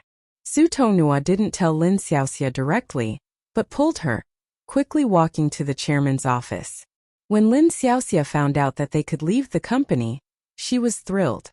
Although she could quit her job at any time, there was nothing better than that she could leave together with Su Tonghua. Xia Jihong didn't even dare to ask for the liquidated damages, and since he didn't mention it, Gu Ning wouldn't bother to pay him. After that, Su Tonghua and Lin Xiaoxia went back to their office and packed their stuff. Everyone around them was surprised. What are you doing? Someone asked. Leaving this place, Su Tonghua said happily. What? Leaving Fading Entertainment? You ended your contract. Everyone was shocked. Su Tonghua and Lin Xiaoxia packed their stuff and went straight downstairs. Gu Ning was waiting for them at the front door. The shocking news that Su Tonghua successfully ended her contract with Fading Entertainment quickly went abroad in the company. It was universally known that Su Tonghua had annoyed an influential figure that their chairman didn't dare to irritate. If Su Tonghua was able to end her contract, either the influential figure forgave her or she had support from another more influential figure. Li Jiayue smashed a cup on the floor when she heard the news. She refused to accept the fact that Su Tonghua was going to be famous, and made up her mind to be more successful than Su Tonghua.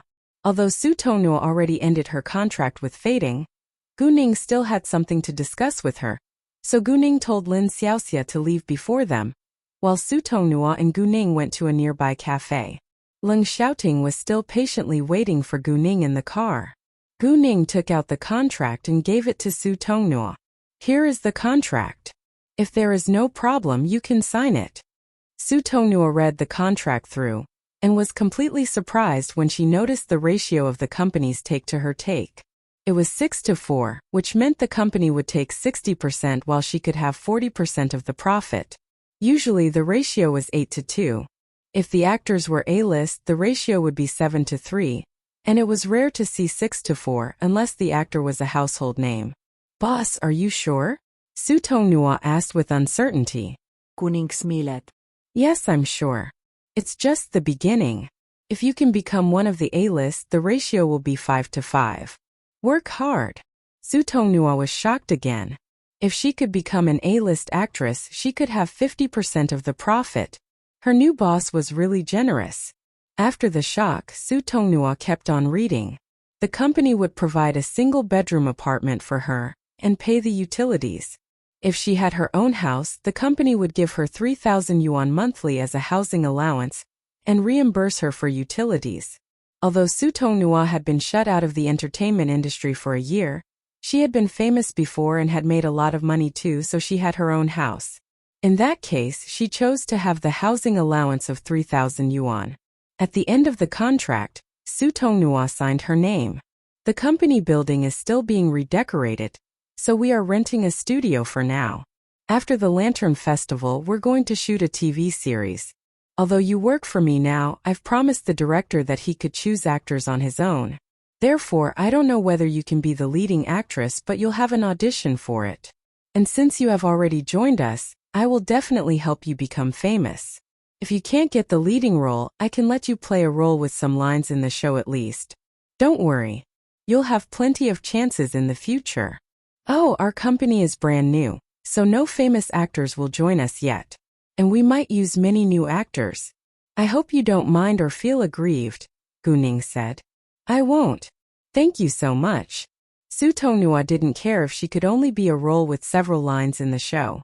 As long as she could show up again, she was happy enough. In addition, she would work hard for her future, too.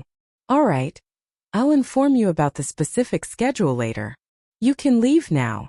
After that, Gu-ning and Su Tonghua separated. It was almost 11 a.m., so Gu-ning and Leng Xiaoting went to have lunch first. After lunch, Gu-ning rested for a while before she went to Colane Pharmaceutical Company around 2 p.m. The production lines were all ready and Gu-ning took a bottle of power crystals.